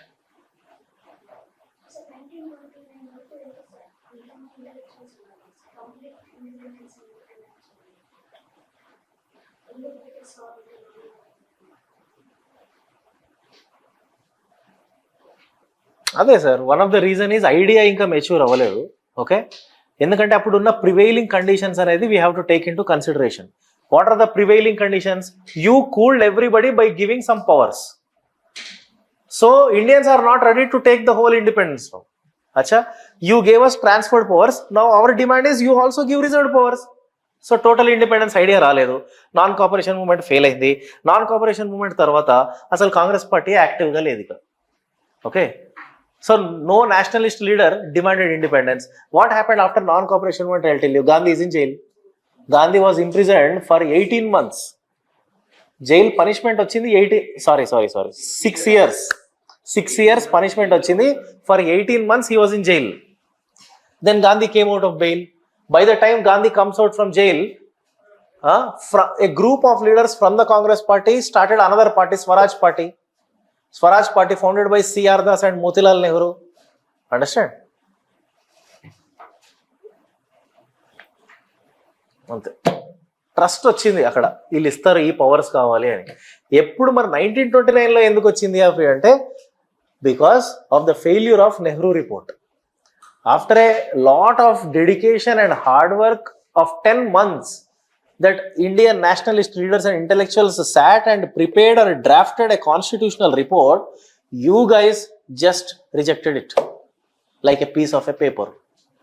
అప్పుడు అర్థమైంది, అచ్చా constitutional వే పనికిరాదు, reforms పనికిరావు, ఈ reserved powers, transfer powers పనికిరాదు, direct independence. అర్థమైందా? Then Swaraj party 1922. Within the Congress party, 2 groups are emerged: no changer, pro changer. Understand? No changer, pro changer. What do you mean by no changer? No change and enti. We did not. No changer means even though non-cooperation movement was suspended by Gandhi, still boycott movements must be continued. Ardhamainda sir? Boycott program shall be continued. No changers supported boycott movement. No changer అంటే no change from non cooperation movement. They supports boycott movement. And also these no changers supports not contesting in elections or at a boycott of elections. Elections will happen for every 3 years kada. 1920 already election అయింది, Congress contest చేయలేదు. Now next election is in 1923. So in 1922, 1 year before elections, Congress decided again not to contest election. Evaru no changer. Who belongs to this no changer group? Babu Rajendra Prasad, Sardar Patel, C. Rajagopalachari, ilanda no changers. Then what is another group? Pro changers.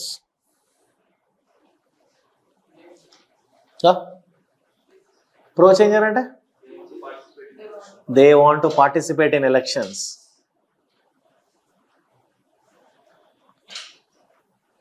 They want to contest in the elections. Pro changers want to contest in elections. Who belongs to pro changer group? C.R. Das and Motilal Nehru. C.R. Das and Motilal Nehru. Okay. So pro changer group have initiated a new party called Swaraj Party. Now the Swaraj Party is actually part of Congress Party only by. It is not different. ఏదో ఎలక్షన్లకు వెళ్ళడానికి ఒక party కావాలంతే, Swaraj party. Okay. And the Swaraj party, importance of Swaraj party ఏంటంటే, they successfully contested the elections 1923. Out of 105 seats, Swaraj party secured 55, I think 55. Swaraj party secured, okay, 55 seats out of 105 in CLA, Central Legislative Assembly.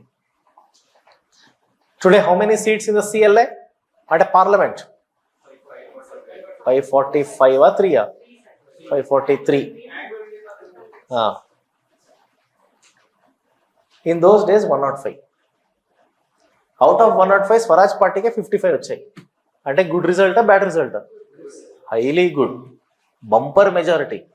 In CP, Central Provinces, Swaraj Party formed government. Clean sweep, Central Party. Central Provinces. Okay na? Swaraj Party లో నుంచి importance ఏంటి అంటే, one of the leader of Swaraj Party, his name is C. Vittalbhai Patel. He became president of CLA, Central Legislative Assembly. C. Vittalbhai Patel. Who is he? Brother. Is a relation of Sardar Vallabhbhai Patel. C. Vittalbhai Patel. He became president of CLA. What do you mean by president? What do you mean by president? Speaker. Good. In those days, speaker is called as president. అంటే the importance of C. Vittalbhai Patel is he is the first Indian speaker who was elected from Swaraj Party.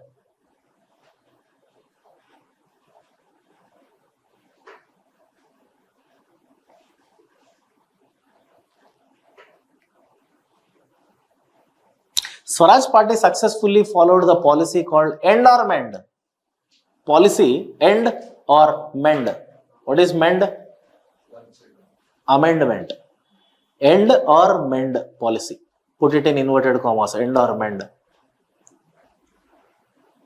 What do you mean by end or mend? End means end all the reactionary policies of the British, or otherwise at least amendment. ఏంటి మరి అవి? British imposed huge restrictions on press. Now Swaraj Party have to remove the restrictions on press. Swaraj Party fought against the restrictions on press. Swaraj Party fought against liquor. Swaraj Party fought for upliftment of women. Swaraj Party fought for free and compulsory education. Understand? ఇవన్నీ Swaraj party demands. అంటే కాంగ్రెస్ ఏం చేయలేకపోతుందో Swaraj party చేస్తుంది. It filled the vacuum.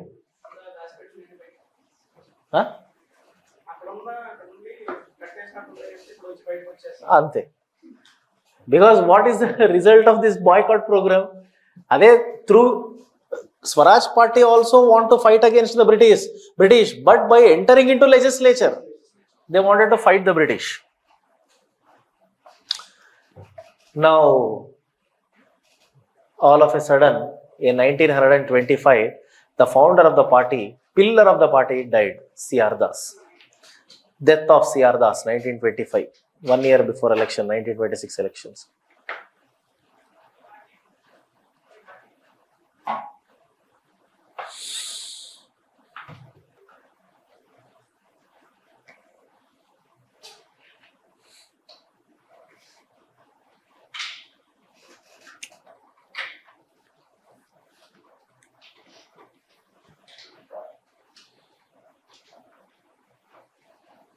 Split in Swaraj party.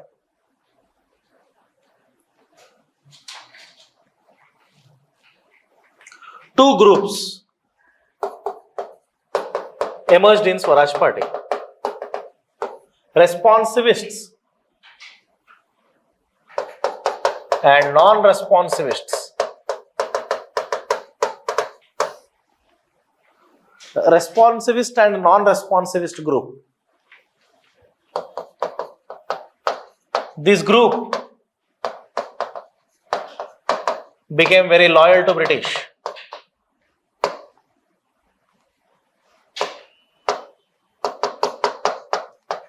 It emerged on the grounds of religion or communal basis. Understand? There is one group in the responsivist, there is one group in the Swaraj party called responsivist. They wanted to respond to the British government and be very loyal to them. That's why they are called as responsivist. Respond to the British government and be loyal and demand reservations for every Hindu. Demand reservations to Hindus.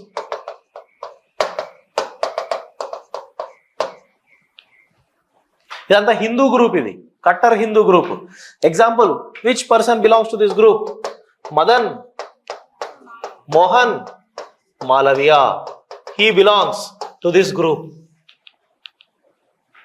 Madan Mohan Malaviya. He is a staunch Hindu revivalist. Madan Mohan Malaviya. Once upon a time he was a vice chancellor of Benares Hindu University. Now he is becoming very loyal to the British, because as Muslims are very loyal to the British, British granted reservations for Muslims. So in the same way, he wanted to uplift the Hindu community by being loyal to British. Ardhamainda? He was non-responsivist, not loyal to British.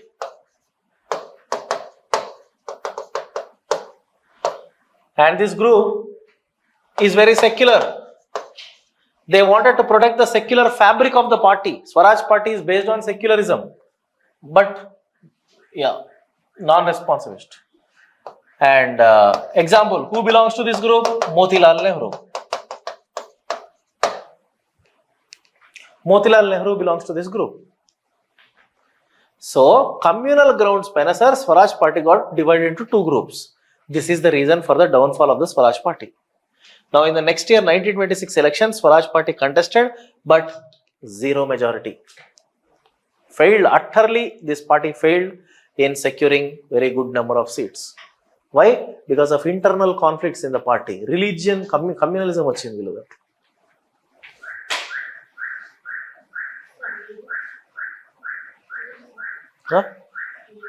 ఏమయ్యారు? 1926. 3 years ఒకసారి కదా sir. 1923లో అయింది, 26 ఇప్పుడు.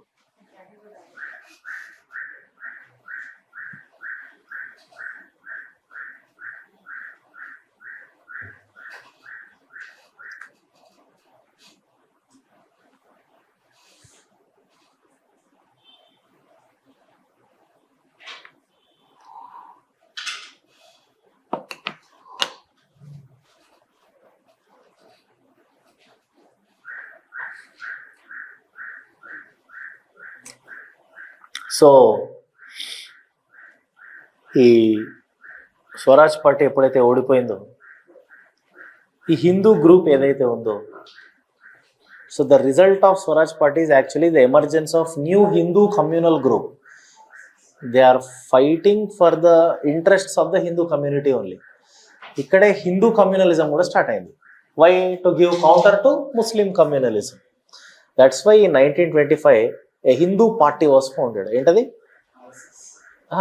అఖిల భారత హిందూ మహాసభ అంతేనా, Hindu Mahasabha, Akhil Bharat Hindu Mahasabha, all India Hindu Mahasabha. 1925 all India Hindu Mahasabha emerged as a new group. ఆ group కి leader ఎవరో కాదు, మాలవీయ. అదే గ్రూప్ లో నెక్స్ట్ సావర్కర్ కూడా పోతాడు.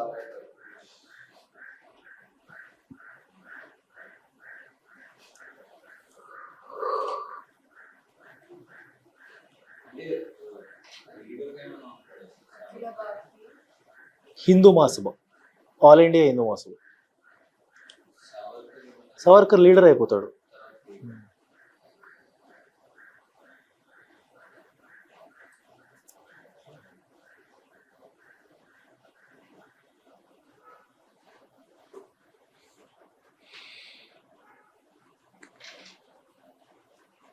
Then atmosphere cooled down in 1925-26. Nothing to discuss up to 1 year. So 1926 elections లో fail అయితే 1925 లో ఆల్ ఇండియా మహాసభ 1925లోనే ఆల్ ఇండియా హిందూ మహాసభ వచ్చేసింది. ఓకేనా, 1926లో ఎలక్షన్స్ అయినాయి కదా. 1926లో ఎలక్షన్స్ ఓడిపోయడానికి రీజనే ఈ హిందూ కమ్యూనల్ గ్రూప్. ఇట్లా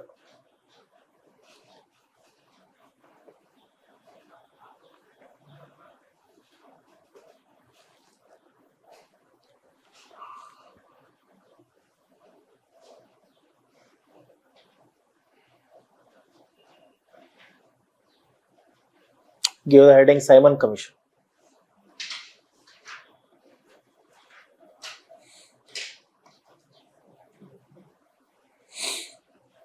(1927) Simon Commission.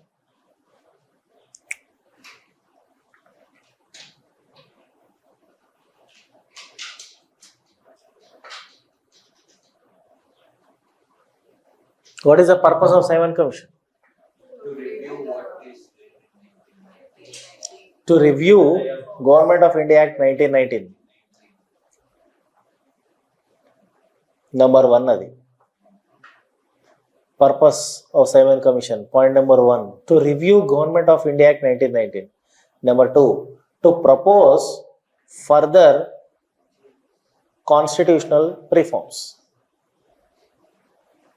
Or to suggest further constitutional reforms after reviewing the act.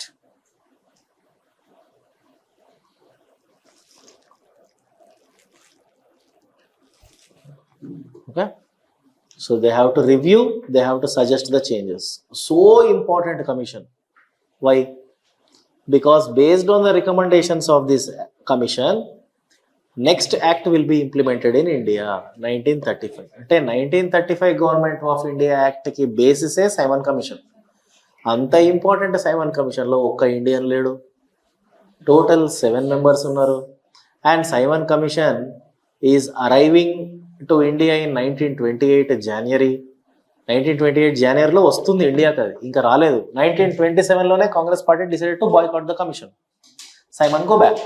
Slow 27 Simon go back slogan.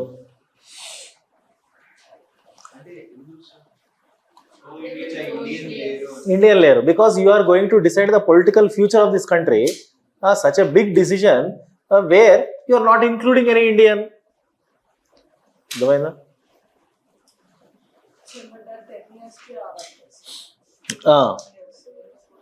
2 years 10 years లోపల ఉంటుంది యాక్చువల్గా. విత్ ఇన్ ముందే రావడానికి ఎందుకు లాజిక్ ఉంది? యాక్చువల్గా 1929 వరకైనా తేవచ్చు. Why they brought in a hurry ఈ 1927? బికాస్ కన్జర్వేటివ్ పార్టీ ఎలక్షన్స్కి వెళ్తుంది. 2 parties ఉంటాయి ఇంగ్లాండ్లో, conservative party and labour party. And this commission was appointed by conservative party because conservative party is in power, labour party is in opposition. Understand? And Conservative Party, before going to the elections, they wanted to show it to the people that they are for India. They are bringing reforms in India. Because Labour Party will question kada. Labour Party is Conservative Party alone ఓడిపోతారని. అవును, అంతే. వాళ్ళు ఓడిపోతారనే fear ఉంది కాబట్టి, insecurity ఉంది కాబట్టి they brought this commission. But generally, Labour Party Indian support. Labour Party is always supportive to India. Supportive to India and even they are also not supportive to freedom. Not freedom. Reforms. Reforms. Reforms.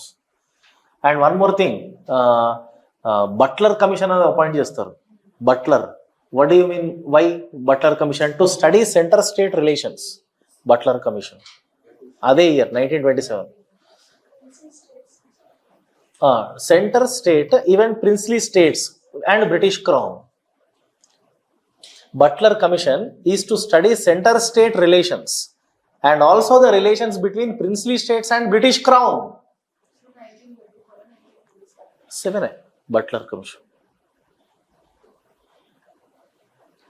Butler Commission ని appoint చేసింది Irwin 1927 లో ఉంటాడు.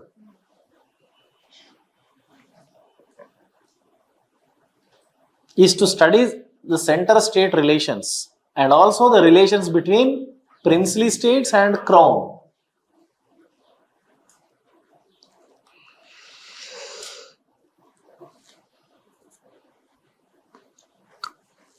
So who appointed Butler Commission? Lord Irwin. Butler Commission. Simon Commission appoint చేసింది Irwin కాదు sir. Simon Commission coming from England. ఇండియాలో appoint చేసిన commission Butler commission Irwin. And I want to put a note and write even Lord Irwin appointed another commission called Whitley commission because he wanted to bring labour reforms. WHITLEY Whitley commission appointed by Irwin. WHITLEY Whitley commission appointed by Lord Irwin on labour reforms.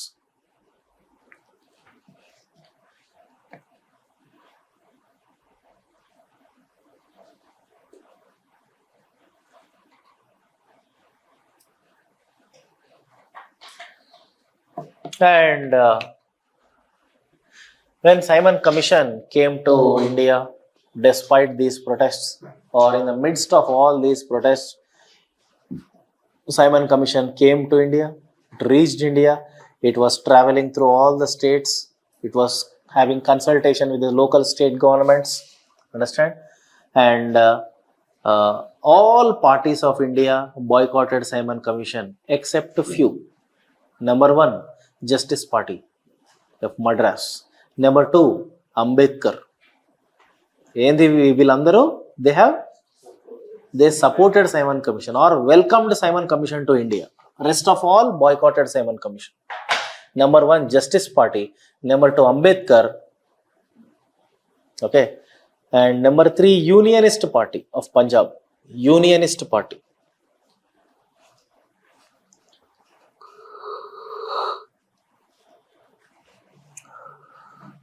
Why they have supported Simon Commission? When every party is boycotting, why do you think they have supported? Because they have their own reservations to deal with Simon Commission. వీళ్ళంతా depressed classes కి సంబంధించిన parties. So they want some recommendations to be incorporated in the commission that regarding the reservations of the lower classes. అది. And as part of this movement, this anti-Simon boycott movement, Lala Lajpat Rai lost his life. Lala Lajpat Rai was beaten by police with lathi charge. In lathi charge, he was admitted in hospital, and after 2 days he died. Lala, death of Lala in Simon Commission, and death of Lala avenged Bhagat Singh. He is a student. He is one of the follower of Lala Lajpat Rai, Bhagat Singh. And Bhagat Singh, along with his friends, decided to kill the police officer who was responsible for the death of Lala. Who is that? Who is that? British police. Actually, Scott. SCOTT. Scott. వాడు responsible లాలా death కి. కానీ mistaken గా భగత్ సింగ్ చంపింది ఎవరిని తెలుసా? Saunders ని. Mistakenly Bhagat Singh killed ASP Saunders, assistant superintendent of police Saunders. Bhagat Singh mistakenly killed Saunders, but actually Scott is responsible. But after killing Saunders, Bhagat Singh realized he did a mistake and he escaped.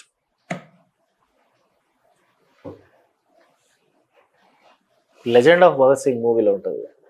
Ajay Devgan.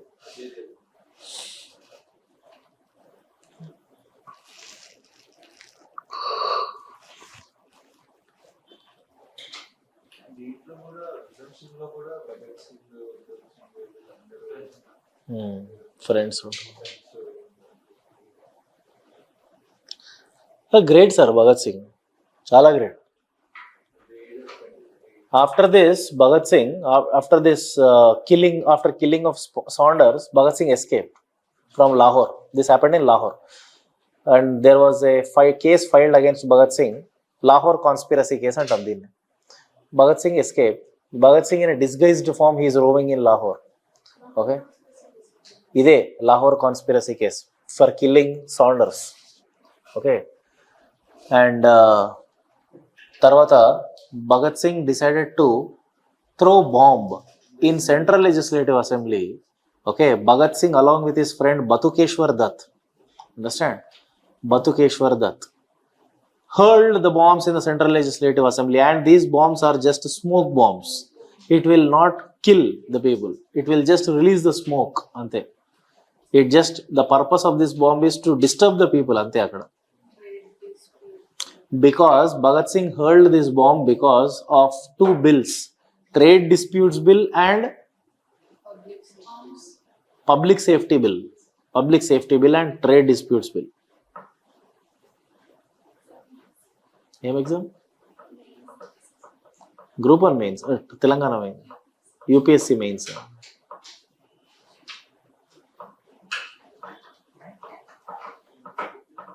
Trade Dispute Bill and Public Safety Bill. So against these two bills, Bhagat Singh and Batukeshwar Dutt hurled the bombs in CLA by giving the slogan Inquilab Jindabad. Inquilab Jindabad ani slogan istaru.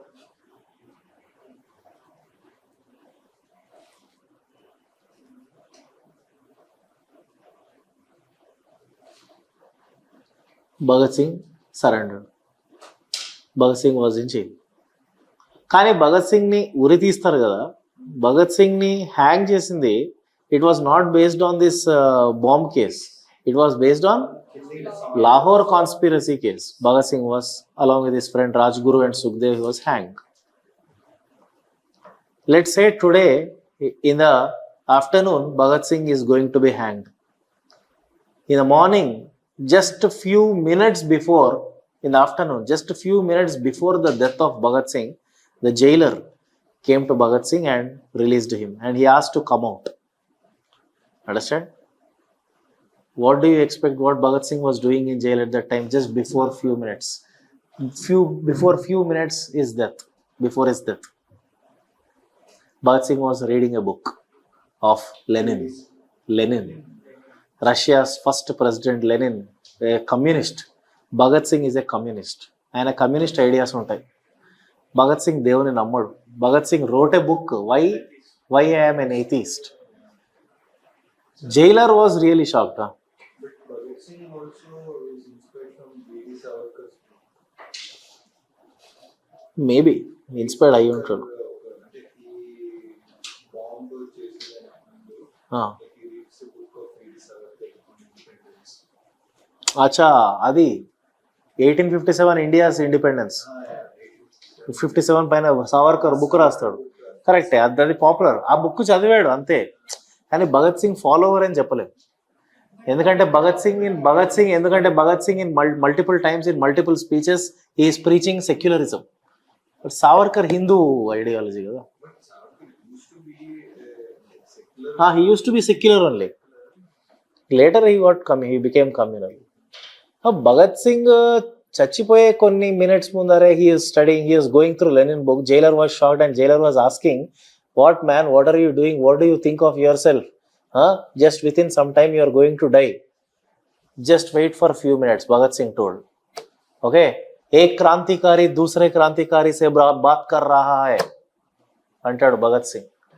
Understand? One revolutionary is speaking to another revolutionary. Understand? His age was not more than 24, 23. 23 ఇయర్స్కి చచ్చిపోయినాడు. Lenin book చదువుతున్నాడు. చచ్చిపోయే ముందు భయం లేదు. Understand? అంత heavy heart ఎట్లొచ్చింది ఆయనకు అంత చిన్న ఏజ్లో? At the age of 21, 22, 23, today WhatsApp, Instagram reels. అప్పుడు ఆ పిచ్చి ఉండే. ఆ రోజుల్లో అలా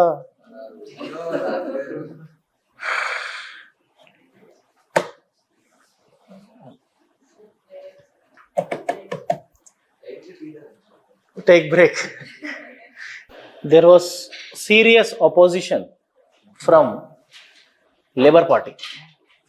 As Conservative Party appointed Simon Commission, but they did not include any Indian. So there was serious opposition from the opposition Labour Party, and Labour Party grilled Conservative Party in Parliament and counter questioning. Understand? With this, Conservative Party's Secretary of State is Lord Birkenhead. Understand? This fellow, Lord Birkenhead, Secretary of State, Lord Birkenhead, Birkenstock laga Birkenhead. ఏం చేశాడు Birkenhead? Anyone?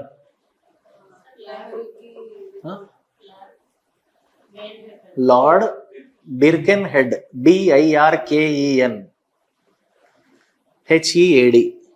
చెప్పండి. Challenge ఇస్తారు constitution prepare civil commission లో ఎందుకు include చేయలేదంటే మీకు administration అంటే reform చేసేంత టాలెంట్ మీ దగ్గర లేదు. ఒకవేళ మీ దగ్గర ఉంటే షుడ్ బి ఇంప్రూవ్. ఏమైనా ఉంటే మీరు రాసి చూపెట్టడానికి ఛాలెంజ్ ఇస్తారు. హూ? బిర్కెన్హెడ్. బిర్కెన్హెడ్ థ్రోడ్ ఛాలెంజ్ టు ఎవరికి challenge? Indians. Indians means all political parties of India. Jawaharlal Nehru Motilal Nehru. Right. So Birkenhead's challenge to all the political parties of India to prepare a constitutional report. Understand? Otherwise, you accept our Simon Commission report. This is a big challenge thrown by the Britishers to the Indians, and this is a prestige issue for all the political parties of India. And challenge accepted by the Congress party leader Motilal Nehru. Why Motilal Nehru accepted the challenge? Because 1928 INC president Motilal Nehru. Okay, and here there is one condition: the report which will be prepared by Congress party be accepted by everyone. మంచి form లో ఉన్నారు మీరంతా. It must be, there must be consensus among all the political parties. Consensus means agreed opinion among all the political parties. So this is a very big thing for the Indians. Why Congress have taken this challenge as very serious? Because it is very difficult to draft a report which should be agreed to all the sections of society. అది India లాంటి కంట్రీలో చాలా కష్టం. అంతేనా? Right. Now Motilal Nehru arranged all party meeting. He brought all the political parties to a platform and started a subcommittee. ఆ sub కమిటీకి head Motilal Nehru. ఆ sub కమిటీని కూడా మోతీలాల్ నెహ్రూ సబ్ కమిటీ అంటాం. And report prepared by this committee is called Motilal Nehru report. 1928 Motilal Nehru report. Motilal Nehru report is an alternative to the Simon report. What does Motilal Nehru report says? Point number 1, federalism, strong federalism. Dominion status, very good. Point number 1, federalism. Point number 2, dominion status. What exactly mean dominion status? British sovereignty with Indian.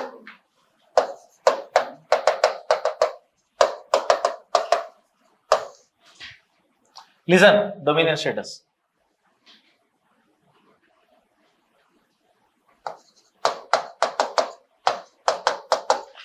MLAs, MPs, ministers, prime minister,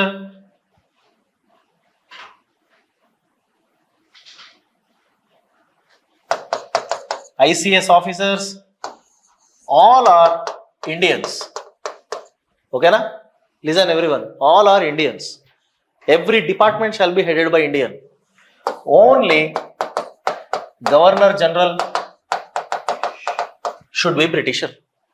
Viceroy. Except Viceroy, all the posts shall be given to Indians. This is what self-government, this is what dominion status.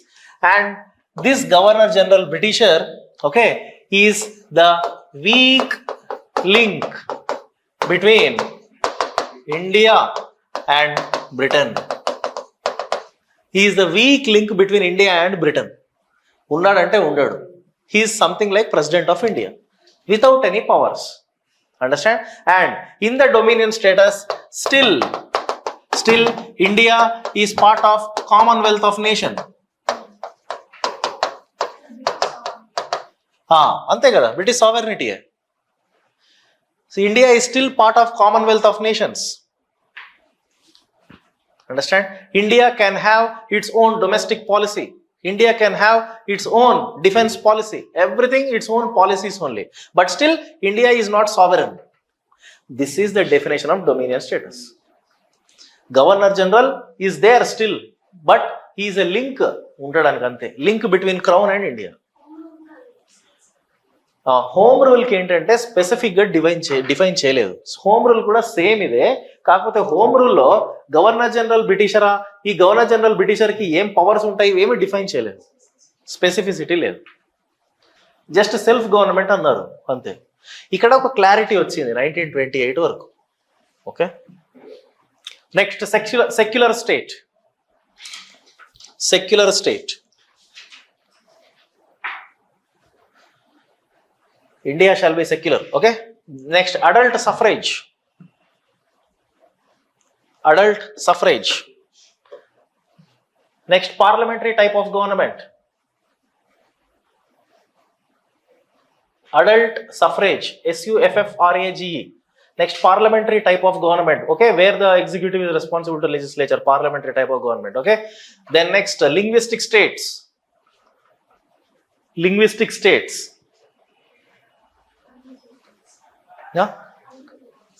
అర్థం కాలే. Fundamental rights, 19 fundamental rights. Fundamental rights, right. Next, no separate electorates for Muslims. ఇక్కడ start అయింది issue అంతే. No separate,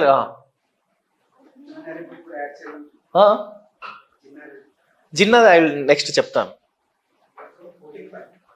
before voting,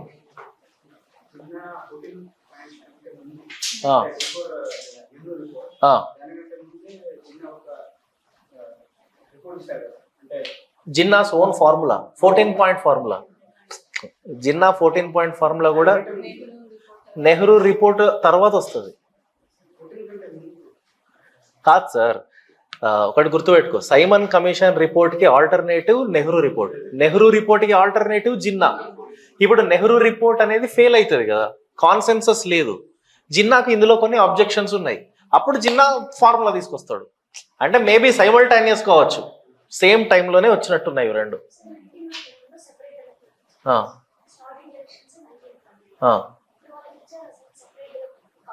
yes, 1920లోనే separate elections అనేది implement అయింది. Separate electorates implement అవుతూనే ఉంది in every election.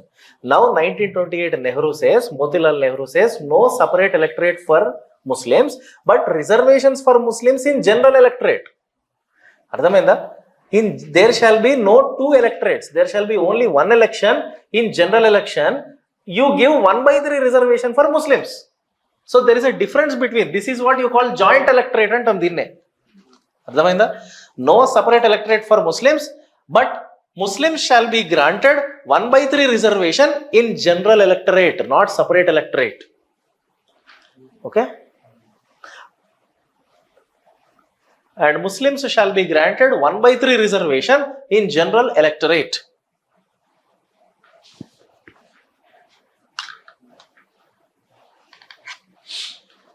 Muslims shall be granted 1/3 reservations in general electorate. ఇప్పుడేంటి, in general electorate what happens is wherever Muslims will get reservations, their contestant shall be the Muslim only, but voting everyone.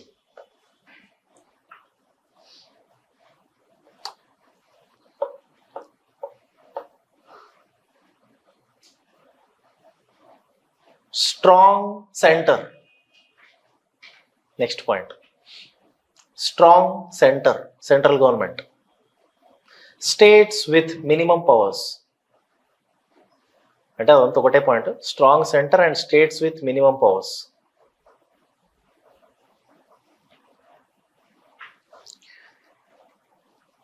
Residuary powers to center. Residuary powers to center.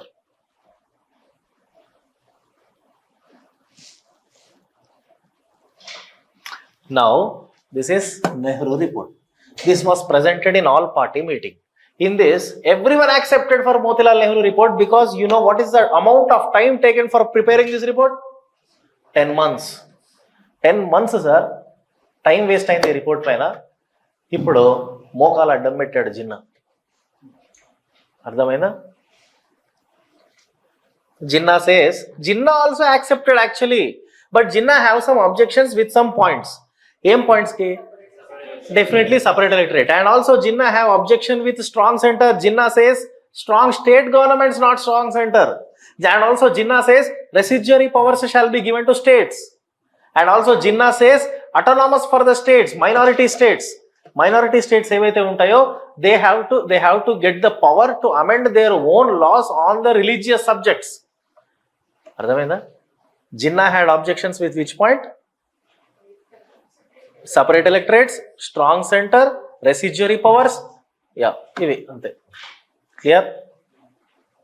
Motilal Nehru report failed because consensus failed.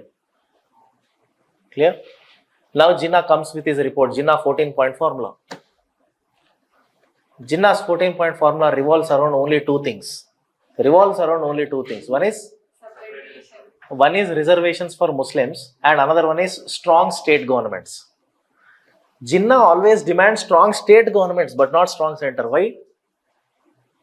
Why Jinnah demands always strong state governments? అంటే state governments కి maximum powers ఉండాలి, centre కి minimum powers ఉండాలి. Centre కి minimum powers అంటే ఏంటి sir? Defence, communication, railways, currency, only these huge powers అంతే.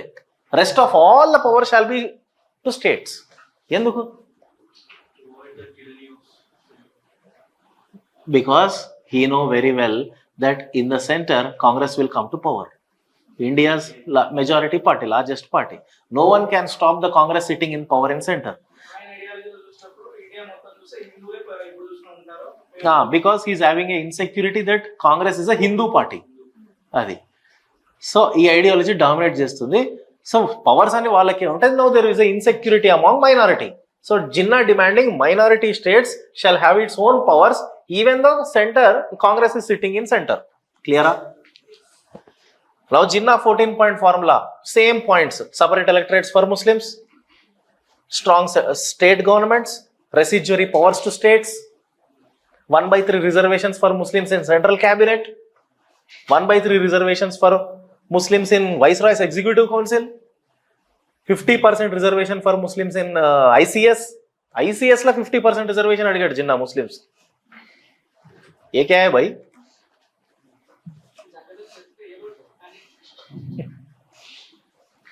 Jinnah bhai, danger bhai.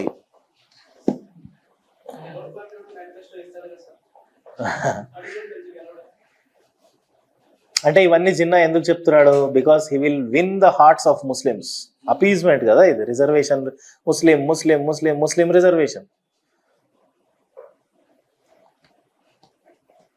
Now Congress party did not agree for Jinnah 14-point formula. There is no consensus. Nehru report not accepted by Jinnah, Jinnah report not accepted by Nehru, Motilal Nehru. Now consensus failed in the British Parliament. Birkenhead says that Indians are unworthy to prepare their own constitutional report. Indians failed. Okay? Now Simon Committee report will be implemented. So now one more chance Lord Birkenhead is giving to the Indians. Acha, still you have any objections in our Simon Committee report? Come to London. Let's sit for 3 roundtable conferences. Understand? So the purpose of roundtable conferences is to discuss or analyze or suggest any changes from the Simon Committee report. Roundtable conference. Roundtable conferences will be held from 1930 in London. Now this is a serious disappointment for Congress Party, and Congress Party decided. Will boycott. What boycott? Congress Party decided everything in 1929 Lahore session. Here Nehru became the president. Jawaharlal Nehru. Jawaharlal Nehru, he is actually the one who designed this ideology, Purna Swaraj. Official resolution. Huh? Simon Commission ఇంకా implement చేయలేదు. Simon commission మీద ఇంకా objections ఉంటే 3 round table conferences ఉన్నాయి. Simon కమిటీలో sir ఇప్పుడు మీరు అడగొచ్చు నన్ను question, sir you did not tell anything about Simon commission. Simon commission సపరేట్గా చదవద్దు. Whatever is there in Simon commission is presented in government of India act 1935. Complete. Bose also. Actually, let me tell you, in 1928 Motilal Nehru report చెప్పాను కదా, Nehru report లో second point ఏం చెప్పాను sir? Dominion status. Nehru's dominion status demand is not accepted by his son Jawaharlal Nehru and also Bose. That's why in 1928 only Jawaharlal Nehru and Subhash Chandra Bose both started an organization, India's Independence League. And that is actually the brainchild for Purna Swaraj. Ardhamainda? Bose and Nehru are good friends. Why? They both started India's Independence League. Now in 1929 Lahore session, official resolution passed, Purna Swaraj.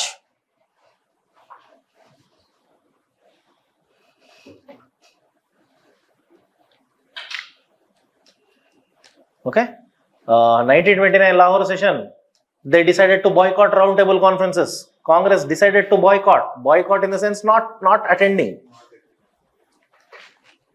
Boycott roundtable conference, Purna Swaraj. Next, number 3, 26th January 1930 is decided as a Purna Swaraj day. 26th January 1930.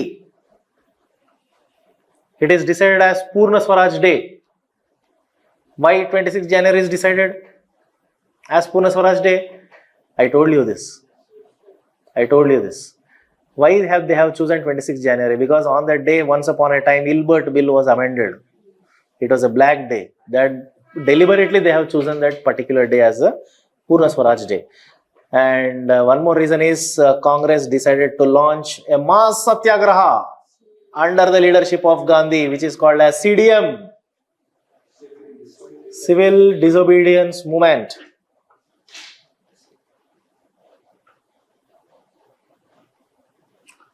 Civil Disobedience Movement.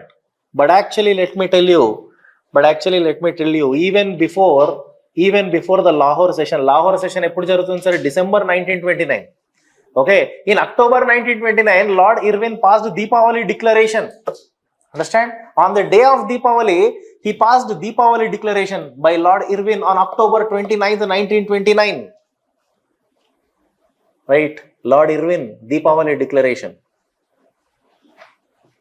In October 1929, and just 1 month before Lahore session. ఏం చెప్తుంది Deepavali declaration? British decided to grant dominion status to India. They decided to grant, they did not give. British decided to grant dominion status to India.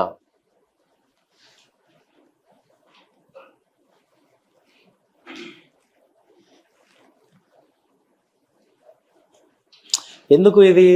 Because they wanted to calm Congress party. Congress party's voice is increasing like anything because of Nehru report. Okay, to participate in World War II in 1939.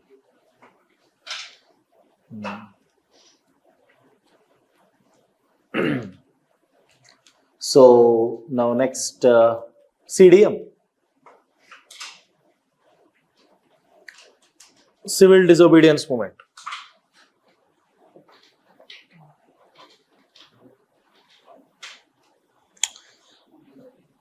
Civil disobedience movement is carried out in two phases: 1930 to 31, 32 to 34. In between, there is a gap of around 8 months or 10 months. Okay, 1930 to 31, 32 to 34 or 33. Enough, 33 is enough. 32 to 33, okay? 30 to 31, 32 to 33. Now, leader is Gandhi, okay? And before, actually, what is civil disobedience? Not only salt, breaking civil law. Disobey civil law. Understand? Only it is applicable for civil laws, but not for criminal laws. This is an idea of Gandhi, and he derived this idea from David Thoreau, an American nationalist, American philosopher. David Thoreau. Understand? He is an American civil rights activist. He actually propounded a philosophy called civil disobedience, and disobey the civil law. You can break the law. It is applicable only for civil issues. Civil issues and land revenue, any kind of sort of issue other than criminal, rapes, murders. Okay? ఇప్పుడు ఏంటి గాంధీ ఎప్పుడైనా కూడా ఒక అలవాటు ఏముంటుందంటే Gandhi had a habit before launching the movement. Gandhi will put forward some demands. So here Gandhi passed 11-point ultimatum to the British అంటే Irwin ki. Gandhi put forward 11 demands. Right? Gandhi's 11 demands. Gandhi's 11 demands. Can you tell me what would be the demands of Gandhi? Point number 1, I'll tell you. 50% reduction in land revenue. Point number 1, 50% reduction in land revenue. Okay? 50% cut in military expenditure. 50% cut in military expenditure. Abolition of salt tax. Abolish salt tax.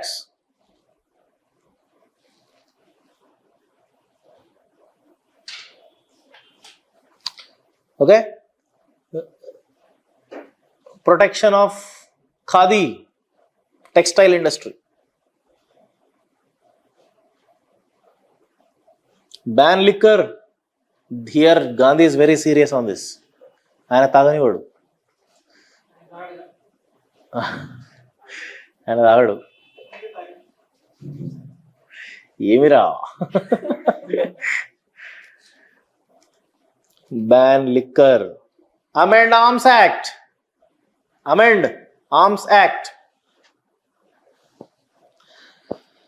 Reserve shipping for Indians. Coastal shipping, reserve shipping for Indians, etc. etc. Total 11 demands. A political leaders release అనేది Gandhi Irwin Pact అవుతుంది. అది Gandhi Irwin Pact is different. Gandhi's 11 demands is different. అది Gandhi Irwin Pact. Here Gandhi is putting demands to Irwin. Gandhi Irwin Pact is different. If Irwin clears all these demands, then no civil disobedience movement. Gandhi, after putting forward the demands, Gandhi was waiting for 41 days. No response from Irwin. 41 days wait into vain. January 1930లో ఈ demands పెడతాడు, 41 days wait చేస్తాడు.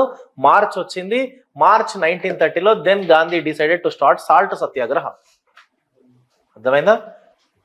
Movement started on March 12th, 1930, Salt Satyagraha.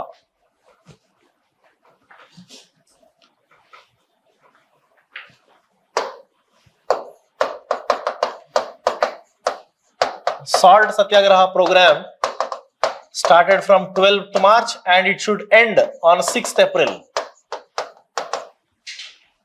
6th April 1930. 6th April. And as part of Salt Satyagraha, Gandhi decided to start Dandi March. Padayatra, Dandi March shall be started. Tell me. ఎక్కడి నుంచి ఎక్కడికి పాదయాత్ర దండి March. Dandi March was to be started from Sabarmati Ashram, starting point. Sabarmati Ashram to Dandi village. Sabarmati Ashram to Dandi village. Distance would be around 365 kilometers. 365 kilometers. And it should be covered in 25 days. It should be covered in 25 days, Dandi March. Okay? This is a revolutionary trend which was started by Gandhi in Indian politics. Gandhi is a trend setter. Gandhi is not a trend follower. Understand? He set the standards in the Indian politics which was employed by every politician even till date. Huh? Padayatra. What is Padayatra? Re. You are getting influenced by Sharmila.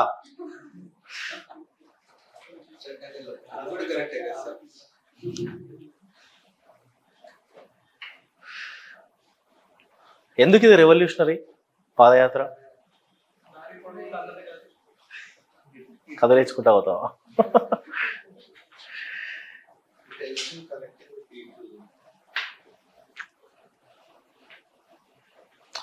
Before starting Salt Satyagraha, there was a debate going on in CWC meeting, Congress Working Committee meeting.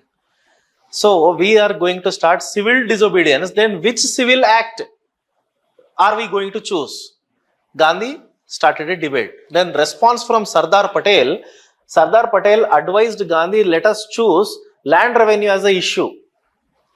But Gandhi told, no, not land revenue, let's go for salt. Why Gandhi decided salt as a symbol of the movement? Because he wanted to bring women into the movement. Because salt is more connected to women. Salt is a basic commodity every common man uses in India. Antena? ఒక్క రోజు కూడా గడవదు sir మనకు salt లేకపోతే. Yeah. Now this is a social constructive program of Gandhi. It's a social constructive programs antam Gandhi. Apart from politics, he will choose even different aspects also. And also one more point I want to tell you. Anti-liquor movement is also part of Salt Satyagraha. Anti-liquor movement. He gave this task to women only to go for anti-liquor movements. He confined to? No. Anti-liquor is across the nation, but successful in Andhra. Anti-liquor movement is part and parcel of Salt Satyagraha. How Khilafat movement is part and parcel of non-cooperation movement. So anti-liquor, abolition of untouchability, all these are constructive programs of Gandhi. Now, when Gandhi decided to launch Salt Satyagraha, the whole world media, international media was cracking jokes on Gandhi. Because Gandhi will start the movement, Gandhi will abruptly end the movement. Why? What is the use of all these movements? Everyone was making jokes on Gandhi. But still, Gandhi proved everyone is wrong. Because when Gandhi started his Padayatra on 12th March, there was just 78 people at the back of him. Satyagrahis walking along with him. Salt Satyagraha program in the walk along the coast, pick up the salt and break the salt law and manufacture your own salt. Understand? ఎవరి ఉప్పు వాళ్ళు తయారు చేయాలి. అది ఎవరు తయారు చేస్తారు? Coastal పీపులే. అందుకే కోస్ట్లో పాదయాత్ర చేస్తున్నాడు. సాల్ట్ మ్యానుఫ్యాక్చరింగ్ పైన చాలా రెస్ట్రిక్షన్స్ ఉన్నాయి. ట్యాక్స్ ఎక్కువైపోయింది. Irwin increased the tax on salt. And అప్పుడు ఇర్విన్ కూడా అడుగుతాడు అన్నట్టు గాంధీని, అరే సాల్ట్ తీసుకొని ఇంత ఇష్యూ చేస్తున్నావు ఏంది బాబు నువ్వు mister Gandhi? if you know your own Indian history, even Chandragupta Maurya also in the ancient times imposed a tax on salt. In the medieval time, Muslim rulers imposed tax on salt. Then what find you fault with us when we impose tax on salt? Understand? Gandhi wanted to make it a big issue. Ante. అది ఆ emotion తీసుకురావాల, ఉప్పుతోటి emotion తీసుకొచ్చినాడు ఆయన. Gandhi says now, with a pinch of salt in my hand, I will bring the Purna Swaraj. Understand? Before starting the Padayatra, Gandhi says, if I don't bring the Purna Swaraj, I will not come back to my Sabarmati ashram. Understand? With a pinch of salt, I will bring Purna Swaraj. If I don't bring Purna Swaraj, I will not come back to my Sabarmati ashram. మరి వచ్చిందా పూర్ణ స్వరాజ్ అప్పుడే? రాలేదు. మరి ఏమైంది? గాంధీ సాబర్మతి ఆశ్రమంకి వచ్చాడా?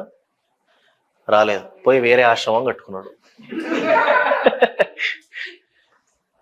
మహారాష్ట్రలో పూనా దగ్గర there was one more ashramam for Gandhi. After salt satyagraha, he never returned back. He settled in Pura. Sevagram, that is another ashramam of Gandhi in Maharashtra. Sevagram. Acharya Vinoba Bhave akkade untadu Sevagram.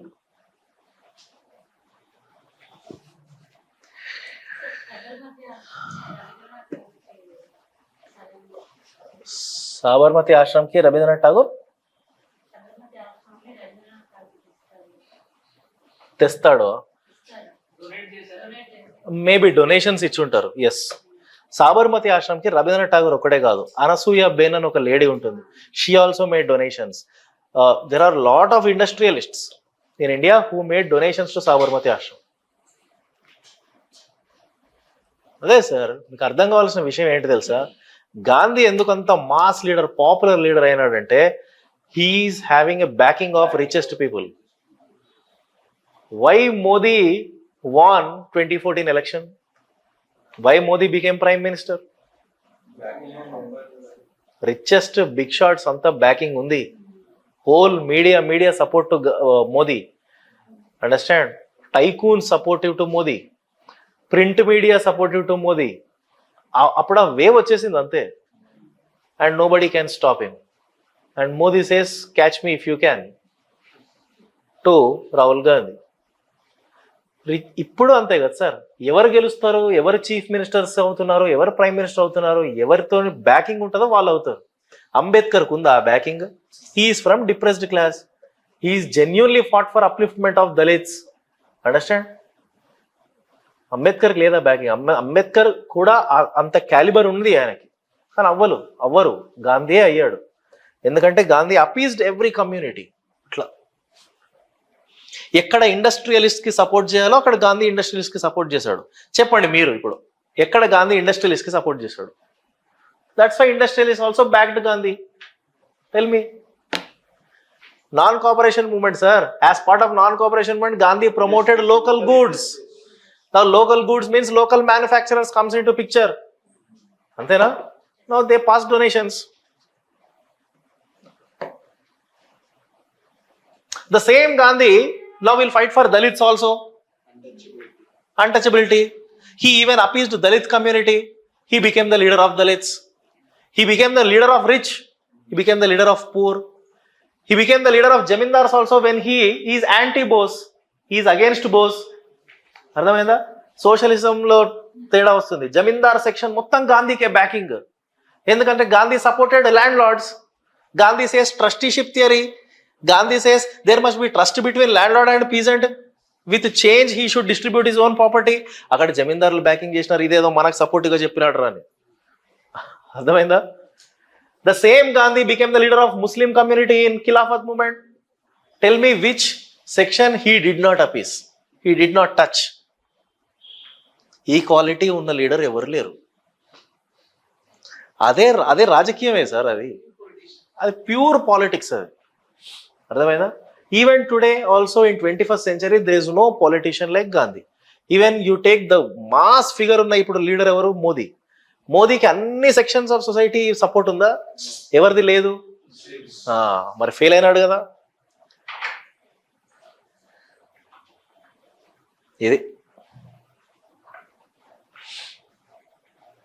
Gandhi's greatness lies in becoming the leader for two contradictory communities. Contradictory communities అంటే బూర్జియస్ ప్రొలెటేరియట్. bourgeois is an industrialist, proletariat is a labor. Now Gandhi will become leader for these two contradictory. అరే ఒకరంటే ఒకరికి పడదు కానీ Gandhi leader ఉంటాడు ఇద్దరికి. అర్థమైందా? అది ఎట్లా పాసిబుల్ అయింది? Gandhi became the leader for labour class in Ahmedabad mill strike. The same Gandhi became the leader for bourgeois in non-cooperation movement. Understand? Same Gandhi became the leader for Muslims Khilafat movement. Same Gandhi became the leader for Hindus also when he is supporting caste system against Ambedkar. Upper class, higher caste people ఇండియాలో ఉన్న వాళ్ళంతా గాంధీకే support. అర్థమైందా? అదే Gandhi lower class people కి కూడా support చేసి Ambedkar faction ని split చేసేసినాడు. అర్థమైందా point?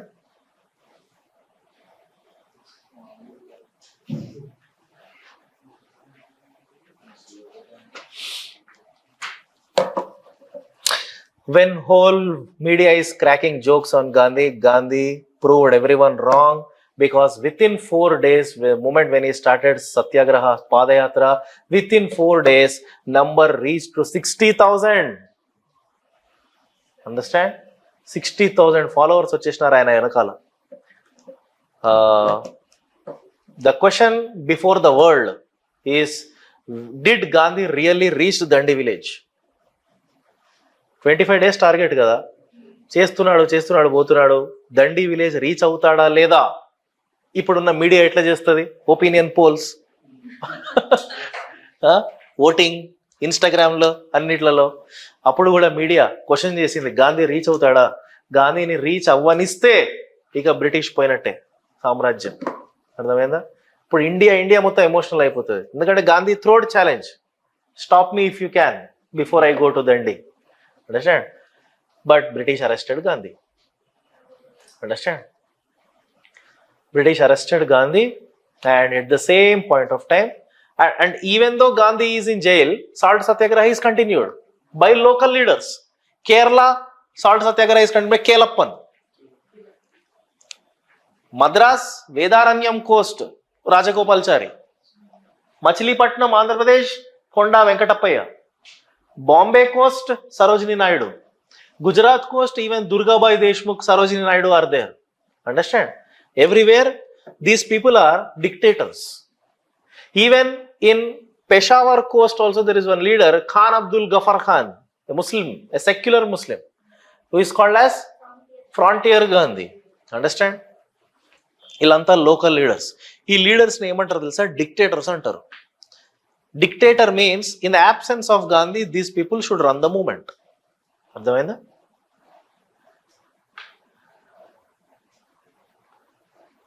First round table conference started in London.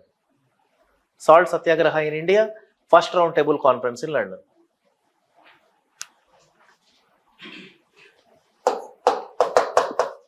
First round table conference in 1930. Chairman of round table conference is MacDonald, Ramsay.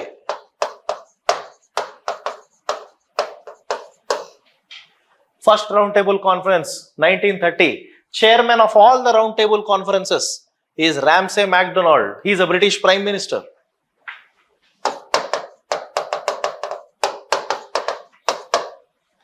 British Prime Minister. So the first round table conference was attended by total 58 delegates.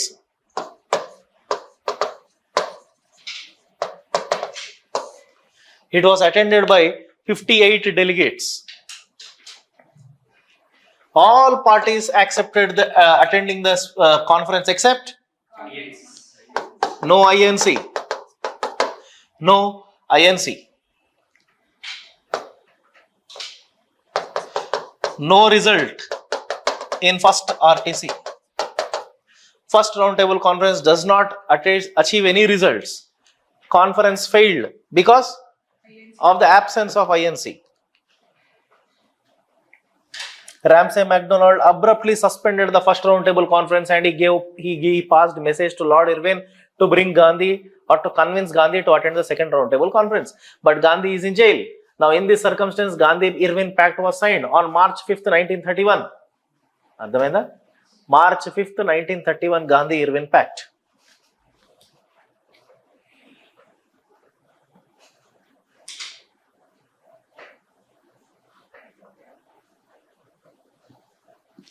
March 5th, 1931, Gandhi-Irwin Pact. Gandhi have some demands.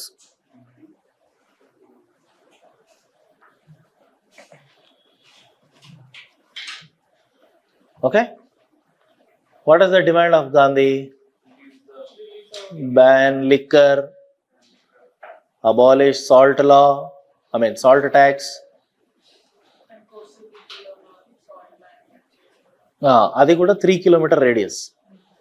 The people who are residing in the coastal areas, in the premises of 3 kilometers, in the radius of 3 kilometers, shall be given permission to manufacture their own salt. అందరికీ కాదు గాంధీ అడిగింది 3 kilometre radius లో ఉన్న వాళ్ళకి ఇవ్వు first salt preparations. అది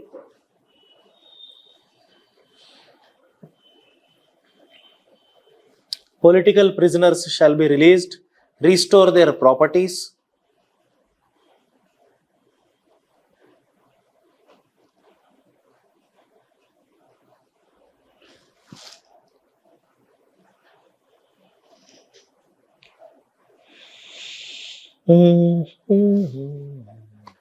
Okay, all the demands of Gandhi was agreed by Irwin, and Gandhi agreed to attend second round table conference. ఈ video YouTube లో కూడా ఉంటుంది, Gandhi attending second round table conference, original video. Gandhi second round table conference కి ఎవరితో వెళ్తాడు? With whom he attended second round table conference? Along with Sarojini Naidu and Madan Mohan Malaviya, he attended second RTC. Sarojini Naidu and Madan Mohan Malaviya.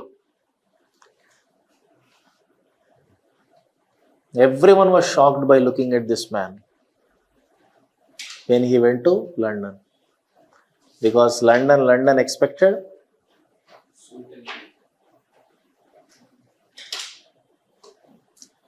there was discussion going on in second round table conference, but on one issue there was deadlock. What is that issue? Minorities, reservations. Minority reservation అనే ఇష్యూలో deadlock వచ్చింది between Gandhi and Ambedkar. Ambedkar demands separate communal electorates for Dalits, because he told that is the only way to uplift the Dalit community. The way Ambedkar had a conversation with Ramsay MacDonald is astonishing. Understand? The way Ambedkar convinced Ramsay MacDonald regarding the situation of Dalits in India, is really interesting. Ambedkar told to Prime Minister that in our country, particularly in Maharashtra, Nagpur, in some areas, there are some lakes, tanks, where dogs are allowed to drink water but humans are not allowed to go there. Understand? Alanti situations మేము face చేసాం. This is the reason we were pushed into backwardness since ages. We were not allowed to drink water, at least Mahar caste people చెప్పాను కదా. So the only way to empower our own community is to bring reservations, that to separate electorates. He was convinced, but not accepted by Gandhi. Gandhi's views on caste system, Gandhi supports caste system, okay, but that caste system must be associated on the basis of merit, not on the basis of birth. అట్లా Gandhi caste ని justify చేశాడు. ఇంకొకటి, for Gandhi, caste is just a social institution. Caste has nothing to do with Hinduism for Gandhi. Are you getting? But for Ambedkar, both caste and Hinduism are interconnected or intertwined with each other. It is impossible to separate both of them. So as long as you are a Hindu, you are associated with caste. So better not go for Hinduism. That's the reason Ambedkar adopted Buddhism. Understand? ఇది ఇక్కడ dead lock వచ్చింది, convince అవ్వట్లేదు. Gandhi boycotted second round table conference. Gandhi ఎక్కువసేపు ఎవరితో మాట్లాడు, ఆయనకు చిరాకు వస్తుంది, కౌంటర్ ఆర్గ్యుమెంట్లు ఇవ్వద్దు దానికి. గాంధీ చాలా స్టబన్. ఓకే, చూడ్డానికి అట్లుంటాడు సార్ ఆయన, మామూలుడు కాదు. డిక్టేటర్ యాటిట్యూడ్ ఉంటుంది అన్నట్టు ఆయనకి. ఓకే, నేను చెప్పాను ఇది final, you can't question me, you can't argue with me for more than some time. Ambedkar was keeping on arguing with Gandhi. Boycott, second round table conference, చిరాకు వచ్చి ఫ్రస్ట్రేషన్తో బయటకు వచ్చేసినాడు గాంధీ. ఓకే, ఎందుకు యాక్టివ్ వైలెన్స్, ప్యాసివ్ వైలెన్స్ కూడా ఉండొద్దు ఆయనకు. అది వెళ్ళిపోయినాడు, వెళ్ళిపోయి ఇండియాకి వచ్చాడు, రిటర్న్ బ్యాక్ టు ఇండియా.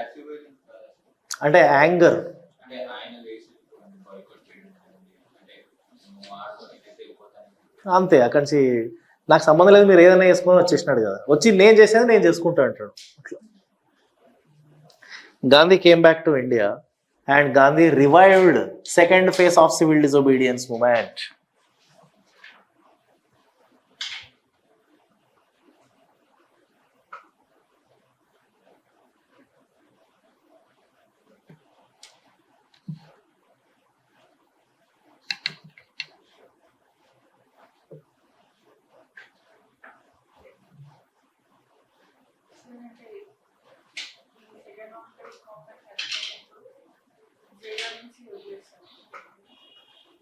అర్థం కాలేదు. సెకండ్ రౌండ్ టేబుల్ అటెండ్ అయ్యారు కదా, అంటే అప్పుడు జైలు నుంచి వదిలేసారు. అంటే before that Gandhi was released from jail. Okay, after now Gandhi returned back to India and started second phase of civil disobedience movement. This second phase of civil disobedience movement is an utter failure. అర్థమైందా sir? It's failed. No response from people. Why? Tell me why. Why no response from people? Ante. And one more thing, when Gandhi started second phase of civil disobedience movement, again Gandhi was arrested. Lord Irwin again arrested Gandhi. Now Gandhi was imprisoned in Pune jail, ade Yeravada. అర్థమైందా? Clear? And Ramsay MacDonald announced communal award in 1931 in second round table conference. 1932 communal award granted by Ramsay MacDonald. What does communal award says? Separate electorates for Dalits. How many separate electorates also was decided? 71 separate communal electorates for Dalits. అంటే 71 constituencies reserved for Dalits. Separate election ఉంటుంది అక్కడ. ఓకేనా? 71 contestant is Dalit, voters are Dalits. 71.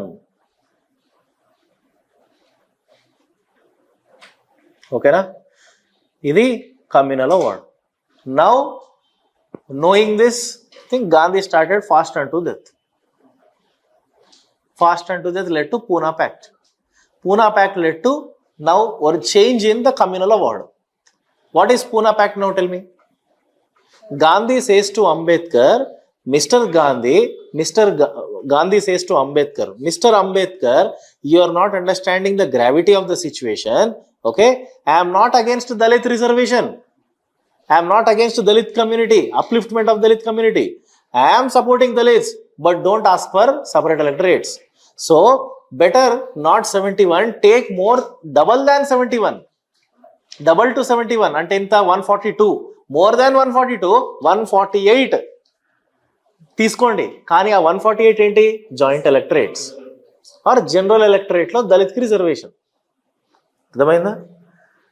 So Pune Pact is 148 constituencies reserved for Dalits, but joint electorate. And where a contestant is reserved for Dalit, but voting from all communities. Unwillingly Ambedkar accepted. That is where Ambedkar hates Gandhi and he wrote a book, What Congress and Gandhi Have Done to Untouchable. Ambedkar ఒక book రాస్తాడు, ఆ book పేరే అది, what Congress and Gandhi have done to untouchables. Enough. Okay, enough for today. Then after this, let me tell you last point. Okay. Then after this, second phase of civil disobedience movement anaga utter failure, violence breakout అయిపోయింది. Second phase of CDM లో total everywhere you see violence. So as civil disobedience movement failed, our national movement took a different direction. Beginning of socialism and communism ideas, spread of socialism and communism ideas only due to the failure of civil disobedience movement. Understand? Once again, people lost trust on Gandhi. Different ideologies are emerging now. Whenever Gandhi starts movement, everything will subside into it. Once Gandhi failed the movement, different ideologies will begin. Revolutionary path lo పోతారు, communal path లో పోతుంది, సోషలిస్టులు వచ్చినారు ఇప్పుడు కొత్తగా. అంతేనా sir?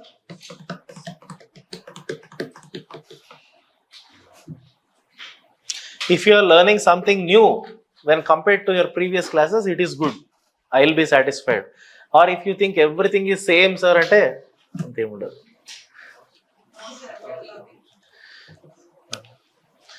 So let's catch up in again next class. Okay.